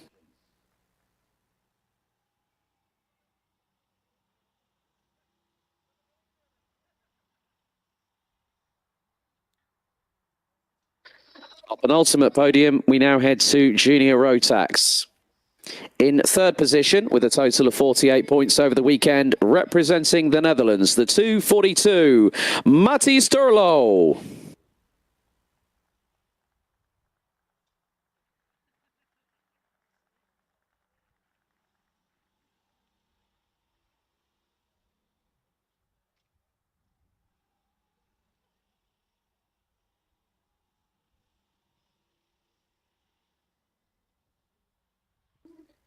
Your runner-up this weekend with a total of 75 points, representing Latvia, the 213 of Tomas Stolsamanis.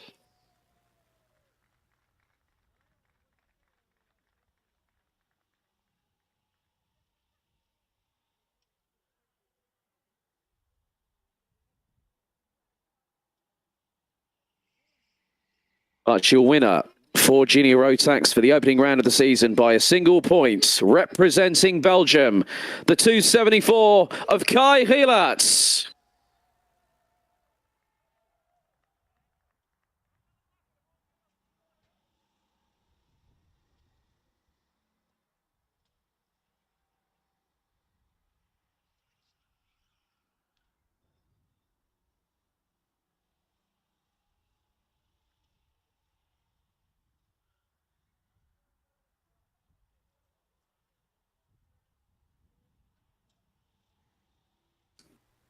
Thank you very much to our Junior Rotax drivers. Congratulations for this weekend as we have our fifth and final podium.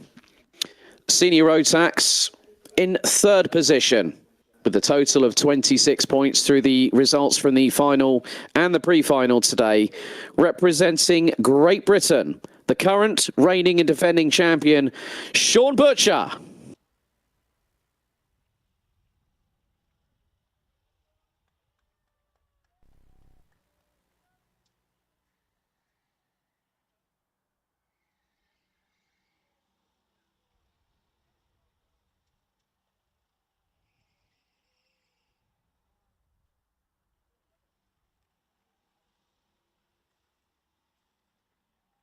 Runner-up this weekend, and it was a tie, it went to countback, representing Great Britain, the 360, the FIA World Karting Champion, Callum Bradshaw.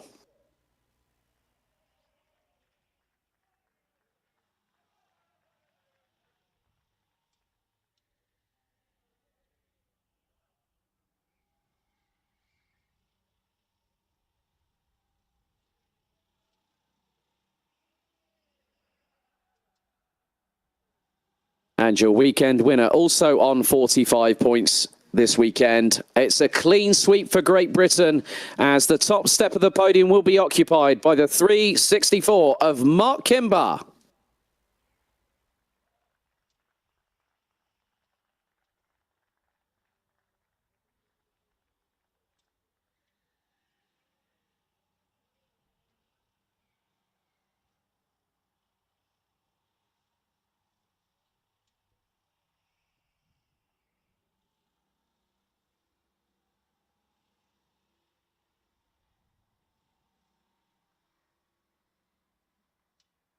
So congratulations to our senior road tax drivers. Congratulations. Well, for everyone here at the BNL Karting Series, firstly, we have to thank Karting Genk for helping us to host this fantastic event, all the staff behind the scenes, also Team MKG that have done a great job as always with the recovery and the marshalling.